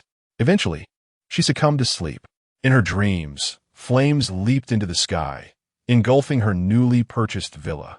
Dream Jin Yuan, a premier luxury residence in the city center, had been acquired at a hefty price and lavishly decorated over an entire year, resembling a palace in its opulence.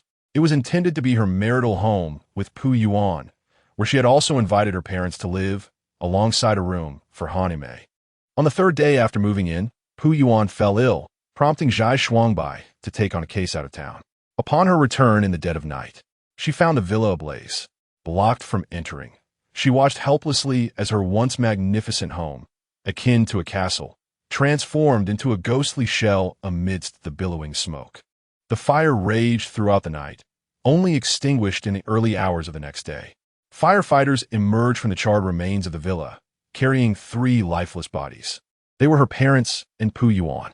The final body was Han Yimei, who still exhibited faint signs of life but was unrecognizable. Confronted with the sight of those 3 charred figures, Zhai Shuangbai collapsed to the ground, overwhelmed. 3 lifeless bodies were discovered.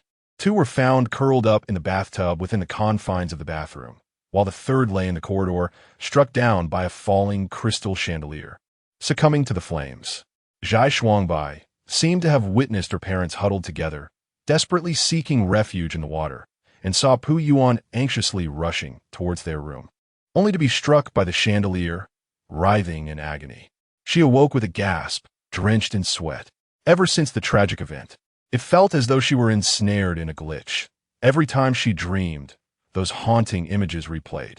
It was an unending cycle of torment, an inescapable loop from which she could not break free. Chapter 70. I am no longer a lawyer. She struggled to rise from the bed, splashing her face with water and wiping away the beads of sweat with a cool towel. Glancing up into the mirror, she noticed her flushed cheeks. It seemed she had a fever. Lowering her gaze to her arms, the pain was excruciating, likely due to inflammation. In her bag, she rummaged until she found some anti-inflammatory medication and swallowed it, laboriously making her way back to the bedside when the phone rang. It was Niezi calling, Golden Horse Club, 8188. After delivering his message, he promptly hung up, as was his succinct manner. Zhai Shuangbai felt as though she were on the brink of collapse. Yet when her benefactor summoned her, she felt compelled to present herself before him, especially since Mother Park surgery was still ongoing. If she hesitated, Niezi would undoubtedly accuse her of being ungrateful. Quickly dressing and applying a hasty touch of makeup, she descended to check out before driving to the Golden Horse Club. This time, Niezi was not alone. Several individuals occupied the private room. Possessing an acute sense of smell, he frowned as soon as Zhai Shuangbai approached him. "What scent is that?" he inquired. Despite having doused herself in perfume to mask it, he still detected the underlying odor. With a hint of disdain, he motioned for her to sit aside and directed her attention to someone opposite her. "Assist Mr. Guan assessing a lawsuit. What are the chances of success?" "I am no longer a lawyer," Zhai Shuangbai replied. "I am not asking you to represent him. Merely to lend your insights," he clarified. "My legal license has been revoked. I am not qualified to offer any legal services or advice." Niezi cast a glance at her, a faint smile gracing his lips. "I do not disdain you. Why should you be concerned? Simply assist Mr. Guo in evaluating the probability of success." "That is acceptable," Zhai Shuangbai replied with a smile. "However, this would merely be my personal opinion. In truth, Mr. Guo could seek the expertise of a professional lawyer. There are many excellent ones available now." Niezi handed her a document. "You might provide Mr. Guo with some reasonable suggestions. Your reputation as a prominent lawyer was once quite illustrious." As she perused the contents, she discovered it was a complex case concerning equity division. "Mr. Guo, what advice did your lawyer provide you?" she inquired while flipping through the pages. "He mentioned that the opposing party has heirs, making the lawsuit difficult." "We should focus on negotiation," Mr. Guo responded. Zhai Shuangbai nodded. "Your lawyer's advice is sound. I concur. However, if negotiations fail, and one were to divide according to legal stipulations without litigation, what portion would I receive?" 20% based on the initial investment share, he replied. "That is impossible, Mr. Guo exclaimed, his face reddening with agitation. "The elder granted me 10%. Have you executed a share transfer?" Zhai Shuangbai asked. Mr. Guo shook his head.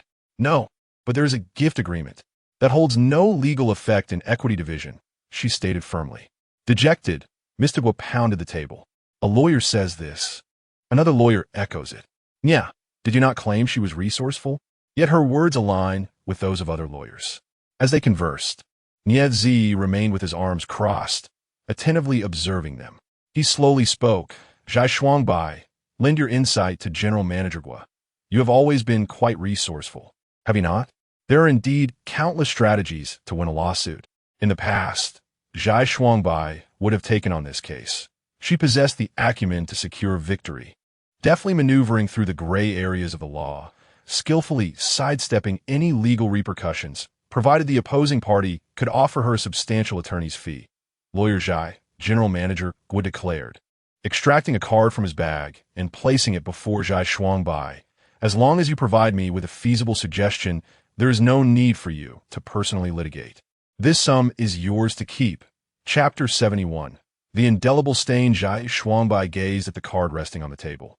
As general manager, Guo flipped it over to reveal several numbers inscribed in dark ink. The password was the sum contained within this card. 6 nines, a considerable amount indeed. Zhai Shuangbai found herself in dire need of funds.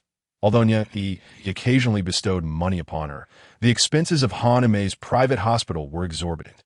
Additionally, Zhai Shuangbai had arranged for traditional Chinese medical massages and acupuncture, along with bi-weekly high-end beauty treatments. Furthermore, with Park Yuan's mother having recently undergone surgery, the cost of anti-rejection medications during her recovery was exorbitant. Zhai Shuangbai remained silent, prompting General Manager Guo to assume she was hesitating. He added, "This is merely a deposit. Once the lawsuit is approved, I shall double your compensation." The prospect was enticing, and the 6 nines danced before her eyes, dazzling her senses. She reminded herself that it was merely a suggestion. She was no longer a lawyer and bore no legal responsibility. Her hand reached out, poised to grasp the card. But suddenly, a vivid flame ignited before her, roaring larger and more consuming, transforming into a bonfire.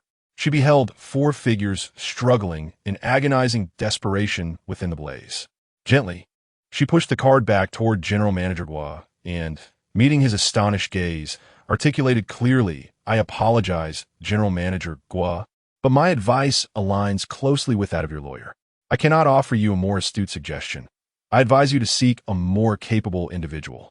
General Manager Guo's expression froze as he regarded Zhai Shuangbai, then glanced at Nieji Yi in search of assistance. Nieji Yi swirled the amber liquid in his crystal glass, the whiskey rippling gracefully. He lifted the glass, peering through it at Zhai Shuangbai, whose face shimmered with an otherworldly glow under the laser lights. When she lowered her head, her visage was engulfed by the liquid. He downed the contents of his glass in one swift motion and waved dismissively at General Manager Guo, stating, "There are countless lawyers in this world.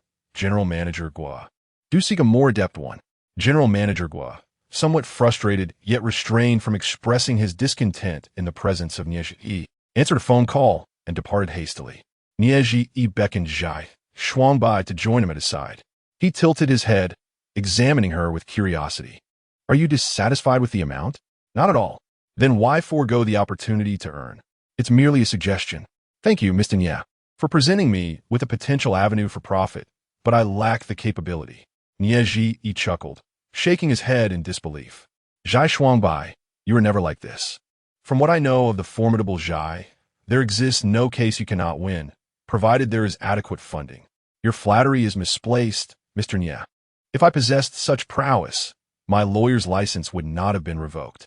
Is this your way of atoning for the impact your last case had on your family?" Nieji Yi grasped her chin, lifting her gaze to meet his. "Regret now serves no purpose. Zhai Shuangbai, you are inherently flawed, irredeemably stained." Her head spun, and Nieji Yi's dark, sinister eyes danced before her, as though concealing a venomous serpent. Each time, Zhai Shuangbai locked eyes with him. She felt the sting of a viper's bite. "I do not seek to absolve myself, yet they are truly upright individuals. Spending such money on them would cause them distress. And what about the money you are currently earning?" His hand slipped beneath her collar, directly grasping her chest with a fierce grip, catching her completely off guard, causing her to wince in pain. "Do you believe that this kind of money can be deemed clean?" Chapter 72. Inspection. In a few days, she would be menstruating, and for the past couple of days, her chest had been painfully swollen. When he grasped her firmly, tears nearly spilled from her eyes. Nieji tore open her collar and pressed her down onto the sofa, lifting her skirt.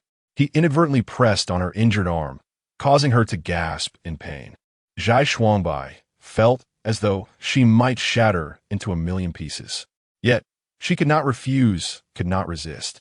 She understood that if she displeased Niazi, he would find a way to make the kidney source disappear, even if it was already within the body of Pu Yuan's mother. His movements were rough and devoid of compassion, nearly crushing her. He bit down hard on her ear, causing her to curl up in agony. Leaning close to her ear, he maliciously chuckled. Have you ever considered the true origin of the kidney within your mother-in-law's body? If I were to tell you that it was purchased on the black market and belonged to a young girl who was trafficked, would you accept that with equanimity? Zhai Shuangbai trembled beneath him, then her entire being stiffened. The terror in her eyes was nearly overflowing. His reaction pleased Niazi, who kissed her flushed nose and frowned. Why are you so hot? The heat radiating from her body discomforted him, prompting him to hastily conclude their encounter. Zhai Shuangbai rose to dress, 2 buttons having been dislodged by him, and she crouched down, using her phone's flashlight to search for them. He impatiently remarked, "Go buy a few more." The clothes were gifts from Hanime, who often bought her what she considered beautiful garments, as she disapproved of Zhai Shuangbai's constant choice of business attire. Finally, Zhai Shuangbai located the last button beneath the sofa and had just risen when she suddenly heard voices outside the private room. Mr. Nie is in this room. And Shuasher? Without time to ponder, she hastily grabbed her bag and coat from the table and darted into the restroom, shutting the door quietly. Nizi, caught off guard by her swift action, was leisurely tying his tie when the door swung open, and Shuasher entered, surveying the spacious room. Why are you here alone? Inspection? He sat comfortably, smiling at her. Mrs. Nie, your tactics are impressive. You caught me off guard. And Shuasher approached him, suddenly frowning and covering her nose. What is with this overwhelming perfume? She summoned a few public relations staff. He reached out, attempting to take her hand, but Shuasher swiftly slapped it away. Nizi, I don't have time for your antics. Besides, Jima is my uncle's establishment, and you know that. If you misbehave here. Noticing her anger rising, Nizi chuckled, wrapping his arm around her waist and pulling her onto his lap. And Shuasher struggled, yet could not break free. Jealousy surged within her as she reached to strike his face. However, before her fingers could make contact, he firmly grasped her wrist, and despite her efforts to twist away, she remained trapped. Nizi, and Shuasher's fury was palpable. Let me go. Are you feeling jealous? He leaned closer to her face, scrutinizing her with a semblance of smile. His nonchalant tone only served to infuriate and Shuasher further. Do not presume that our affairs are set in stone, Niazi. Our engagement can be dissolved at any moment. She retorted, You wish to sever our bond over such trivial matters? He furrowed his brow and sighed. Very well. If you are to be jealous over even the slightest of public relations, how shall we coexist in the future? Chapter 73. You have lost something, and Shuasher was momentarily taken aback. She had not anticipated that Niazi would neither plead for leniency nor provide an explanation. Instead, he played along with her words. This left her feeling somewhat embarrassed. After staring at him for a moment, she extricated herself from his embrace and hastily made her way to the door. And Shuasher was a proud swan, a princess adored by all, accustomed to having men pursue her for her favor. When had she ever experienced such a blow to her pride?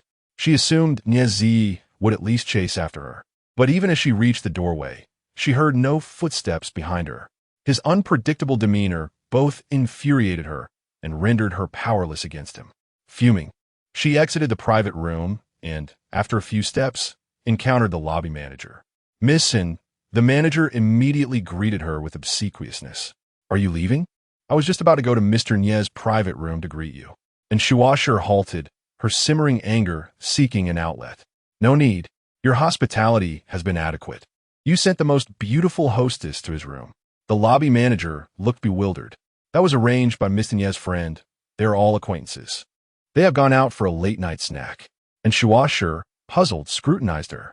How many were there in total? 4 in total, including Mr. Nie. 3 hostesses. I have the list on my side. The manager waved for a waiter. Bring over the receipt for room 8188. And Shuasher glanced over it hastily, her expression softening considerably. It appeared that Niazi had not ordered hostesses, and perhaps she had wrongly accused him.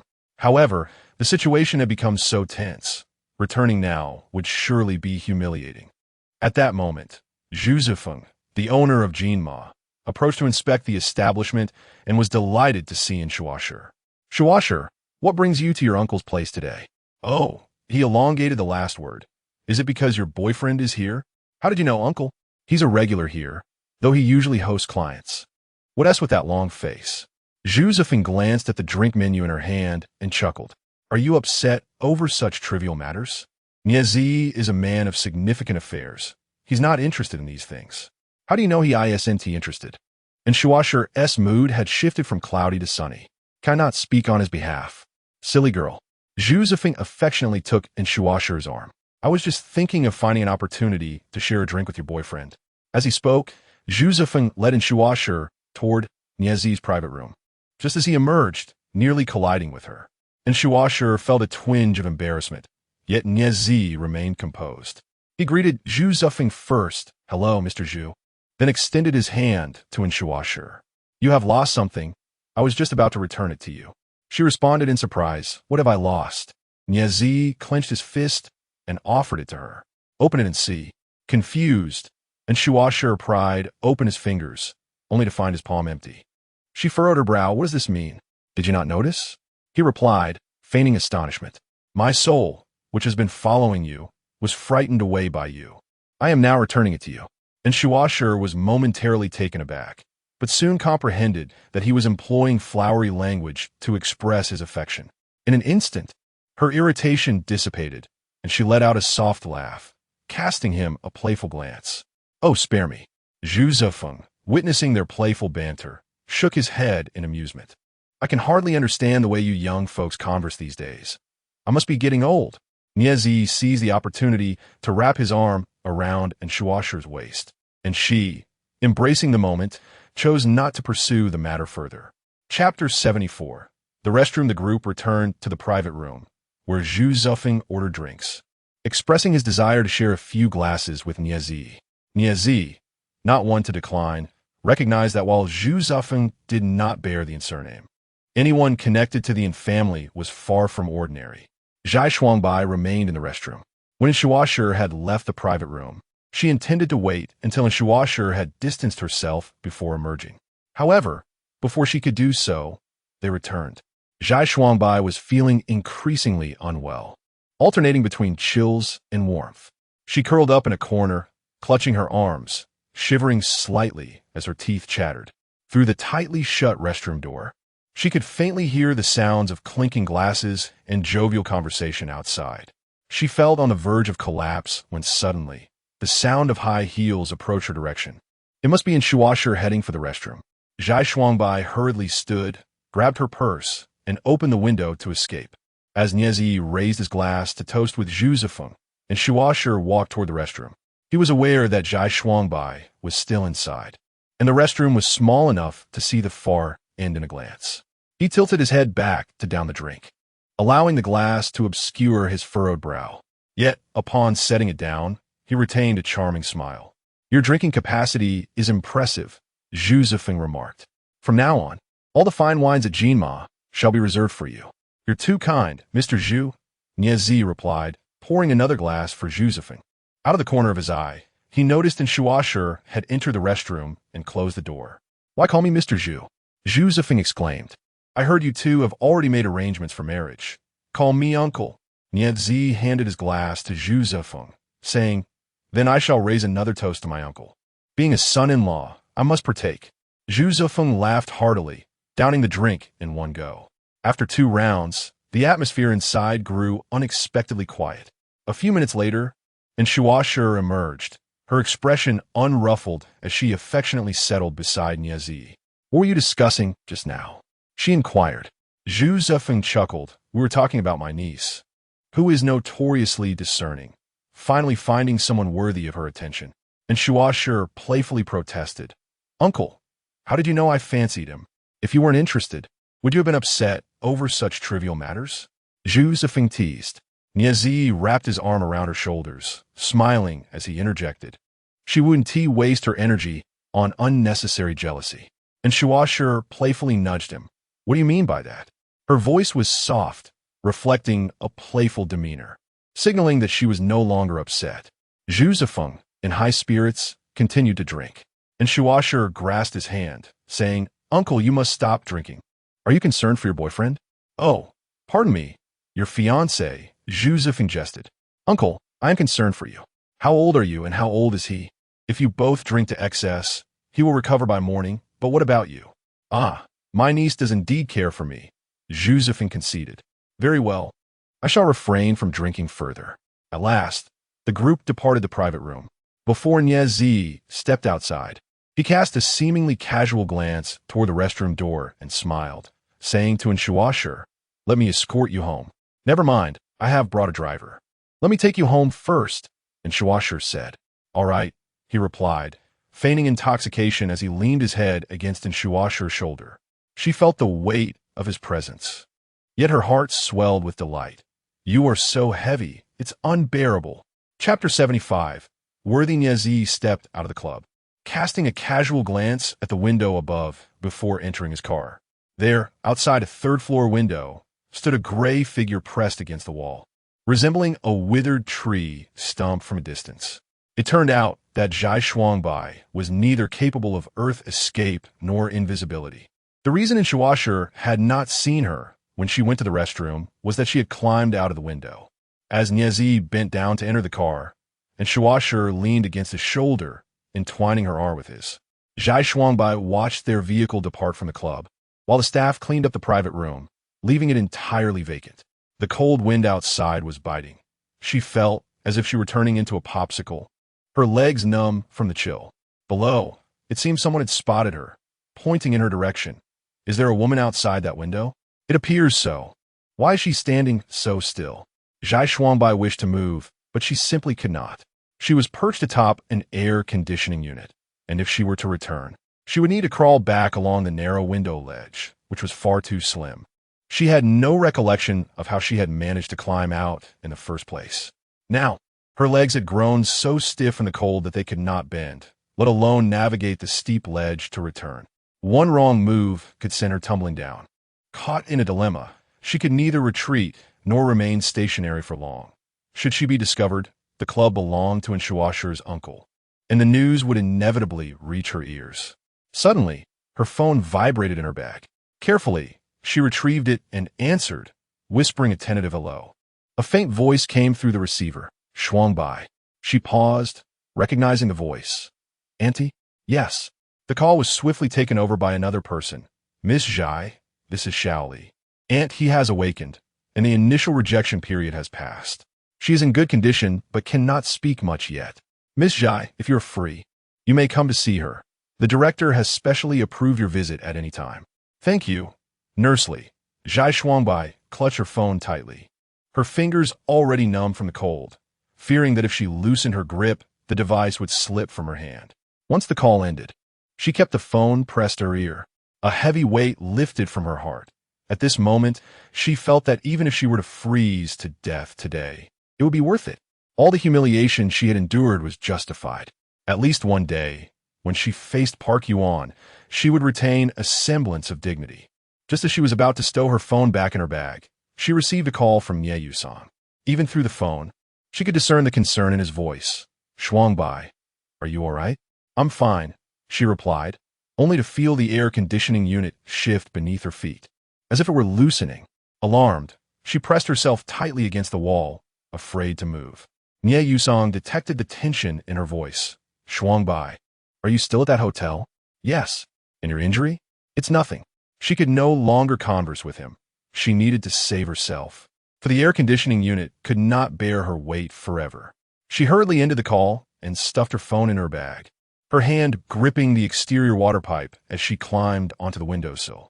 However, the restroom window of the clubhouse lacked any security bars, leaving her with no choice but to cling tightly to the glass. Her feet carefully navigated the narrow ledge, inching closer to the opening. Just as she managed to reach the window, a voice from below suddenly called out, "There's someone at the third-floor window." Startled, Zhai Shuangbai lost her footing as her left foot slipped. Chapter 76. Is this all you are capable of? Just as she was on the verge of falling, a hand reached through the window, grasping her collar and pulling her back inside. She tumbled into someone's embrace, the strong scent of alcohol filling her senses. Raising her head in the dimly lit restroom, she discerned the indistinct features of Niazi. Though blurred, she recognized him by his unique aura, dangerous, volatile, and almost beastly. She had not anticipated Niazi's return. Her head swam, her body oscillating between warmth and chill. Once he released her, she collapsed to the ground. Kneeling beside her, Niazi illuminated her face with his phone's flashlight, the harsh light prompting her to shield her eyes with her arm, revealing bloodstains upon her skin. He squeezed her arm, eliciting a pained gasp from Zhai Shuangbai. Had she injured herself while climbing through the window? With impatience, he queried, "Is this all you are capable of?" "No," she answered softly, feeling as if she lay upon an enormous waterbed, swaying and unable to find a point of support to rise. After observing her for a moment, Niazi hoisted her over his shoulder and exited the private room. By this time, the club's patrons had dwindled, most remaining patrons being thoroughly intoxicated. They assumed Zhai Shuangbai too had indulged excessively, paying her no heed as Niazi carried her out and deposited her into a car awaiting at the entrance. The driver turned to him, inquiring, "Fourth young master, where to?" "To Four Seasons Cloud Up," he replied, settling into the vehicle. Raising his hand, he noticed blood from Zhai Shuangbai had stained his collar. Frowning, he removed his coat and draped it over her. He instructed the driver to assist her into the house before dismissing him. Observing Zhai Shuangbai sprawled upon the couch, her complexion flushed yet her lips pallid. She appeared to be on the brink of collapse. Having entered the room, he retraced his steps to remove her clothing, revealing her hastily bandaged arm. Unwrapping the gauze, he found the injury red and swollen, resembling a sausage. Accustomed to such wounds, Niazi proceeded with brusque efficiency. He cleaned the infected area with hydrogen peroxide, applying Yunnan. His movements were rough, rousing Zhai Shuangbai from her stupor.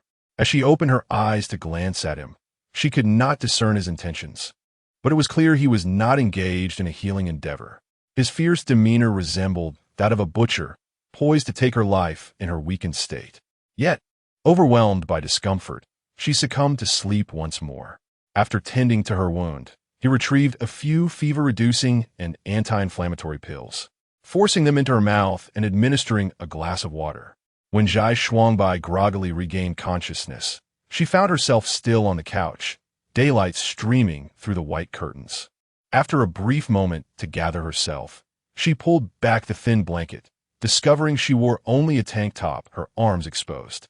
The wound was enveloped in a thick layer of medicinal powder, now dried and hardened, mingling with the blood that had oozed from the injury.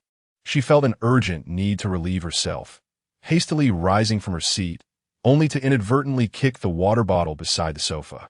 Vaguely, she recalled the previous night when, in a state of drowsiness, Niazi had forcibly fed her water, seemingly pouring it directly from the bucket into her mouth, nearly choking her in the process.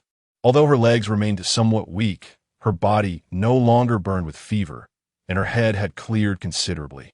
After freshening up, she ventured into the kitchen in search of sustenance, only to discover a pot of congee in the electric cooker and a box of shredded pork in the refrigerator. Chapter 77. You Are My Fortune. She served herself a bowl of porridge, having barely eaten in the past couple of days.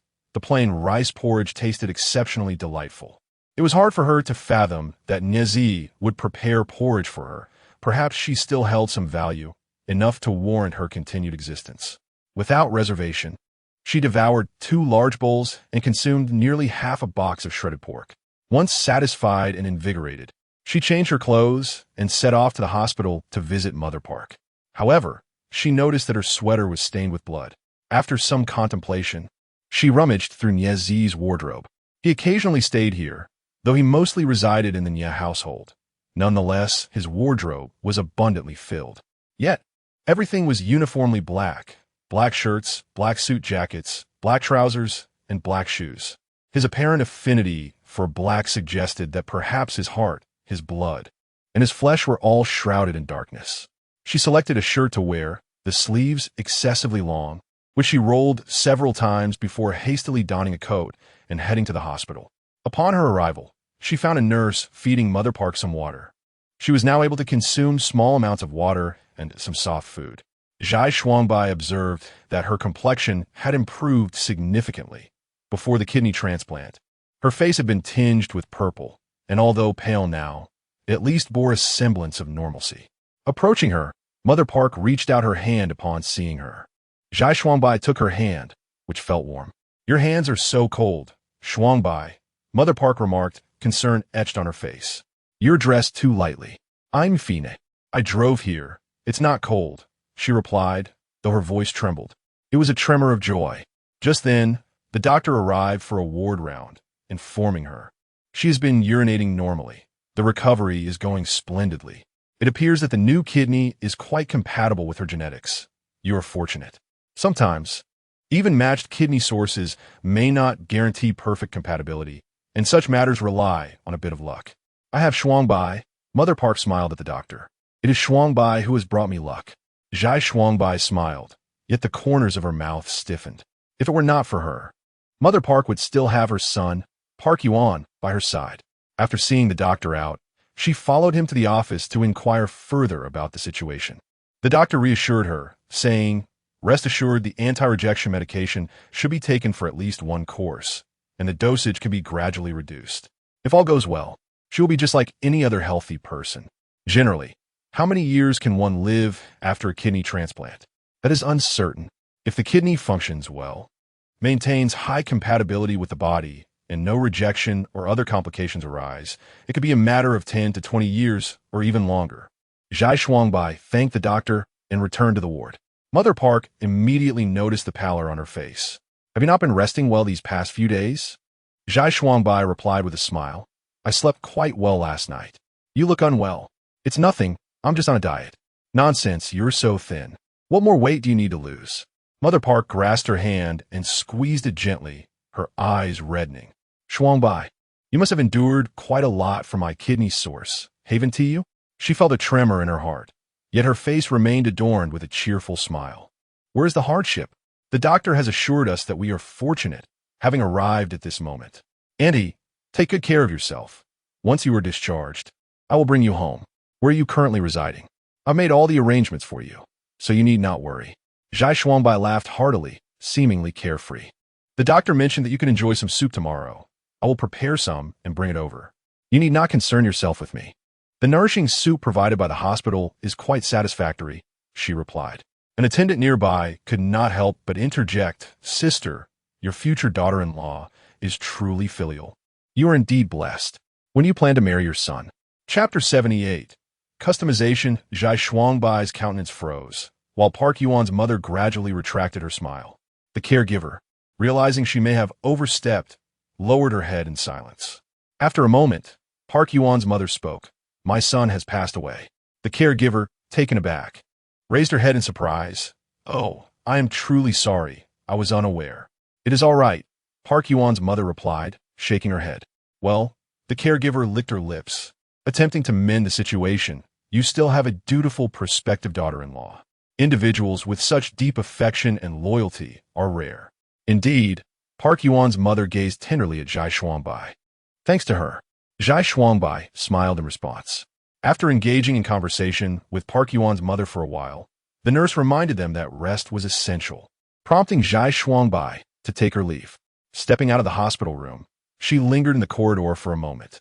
When the caregiver had praised her earlier, she felt as if she were sitting on pins and needles, consumed by embarrassment. She was uncertain whether Park Yuan's mother was aware of the true circumstances surrounding Park Yuan's death. Having remained in her hometown, Zhai Shuangbai had brought her here after Park Yuan's passing. Although she had intended to confess, she hesitated upon realizing the severity of Park Yuan's mother's illness. Fearing to upset her, she merely mentioned that Park Yuan had encountered some troubles, withholding the full truth. Eventually, an unspoken understanding developed between them. Neither mentioned Park Yuan, and his mother never inquired further. Yet, one day, Zhai Shuangbai knew she must confess. Even if Park Yuan's mother were to resent her, she felt compelled to reveal that Park Yuan had died because of her. Lost in thought for a moment longer, she resumed her path forward. As she neared the hospital entrance, a woman approached her. Instinctively, she moved aside but heard the woman's voice tinged with surprise. "Zhai Shuangbai." She halted abruptly, looking up to find it was in Shuashur, who cradled a bouquet of flowers, presumably for a visit. She offered a faint smile. "Missin, what a coincidence. You," and Shuashur assessed her, "are unwell?" "Oh, just a slight cold," she replied with a smile. "I came to pick up some medication. It seems your work is rather relaxed." And Shuashur remarked, glancing at her watch. "It's almost 11. Seventh Master is quite a lenient boss. He knows I'm unwell and granted me leave." Seventh Master is a somewhat indulgent, and Shuashur raised an eyebrow. It was evident that she had developed a fondness for Nie Yusong. However, since being with Nie Zi, she found Nie Yusong to be as bland as lukewarm water. She was drawn to Nie Zi's untamed spirit, which provided her with a constant sense of challenge. Zhai Shuangbai maintained her smile, choosing not to respond. "Missin, I must take my leave now." As she stepped to pass in Shuashur, the latter suddenly grasped her arm, her gaze fixated intently on the collar of Zhai Shuangbai's coat. There, on the side of the collar, was a small, exquisite logo, a pure gold figure donning a top hat. This distinctive emblem was one she had seen on Nie Zi's clothing. Almost all of his garments bear this brand. The logo of the shirts is elegantly placed on the collar, while that of the suits graces the pocket on the chest. A few days ago, and Shuashur had inquired about it, expressing her unfamiliarity with the brand. Nie Zi replied with a smile, "It's bespoke." Zhai Shuangbai, still processing the information, found herself bewildered by Shuashur's gaze. Little did she anticipate that casually donning one of Nie Zi's shirts would lead to such a serendipitous encounter with Shuashur. "Missin," she said, perplexed, "what has transpired?" Chapter 79. A mishap, and Shuashur's expression changed dramatically as her mind raced. Isn't it the brand of shirt that Nie Zi loves to wear? Why is Nie Zi's clothing on Zhai Shuangbai? What connection do they share? She nearly voiced her inquiries, but ultimately restrained herself. With a peculiar smile, she released her grip and walked away. Zhai Shuangbai observed in Shuashur's retreating figure, instinctively touching her own nape, recalling how Shuashur had been fixated on her neck moments earlier. Was there something on her neck? Puzzled, she turned around, and her fingers brushed against the logo on her collar, leading to a sudden epiphany. Could it be that Shuashur recognized this as Nie Zi's shirt? Realizing the gravity of her blunder, Zhai Shuangbai immediately called Nie Zi, but his line was busy. Naturally, it was Shuashur who had called him, playfully stating, "You deceived me. You said your clothes are all custom-made, yet I saw this brand in the mall." Meanwhile, Nie Zi received a WeChat message from Zhai Shuangbai. "Mr. Nie, I wore your shirt and encountered Missin." He swiftly deleted it and replied, nonchalantly, "Impossible. This brand does not sell to the public." "Who says?" "I clearly saw it, and I even saw someone else wearing it." "Did you gift it to someone?" "Our family's private designer brand bears the logo of my grandfather." Nie Zi replied calmly, "It will not be sold to the public. It infringes on portrait rights, and we will pursue legal action." And Shuashur hesitated. "Are you implying that everyone in your family wears this brand?" "I wear it often. They wear it occasionally." "Take a picture of that store, and I will have my lawyer handle it." "Oh," and Shuashur found his composed tone somewhat unsettling, responding with a hint of panic. "Perhaps I misjudged. I will check again shortly." Nie Zi chuckled lightly on the other end of the line. "Did you call specifically for this matter?" "Not exactly. Our family is hosting a ball this evening, and I wanted to ask if you would be my dance partner." "Then you better take care of your high heels. I have a reputation for stepping on shoes." And Shuashur laughed, her previous doubts dissipating entirely. How could the illustrious fourth son of the Nie family possess such poor dancing skills?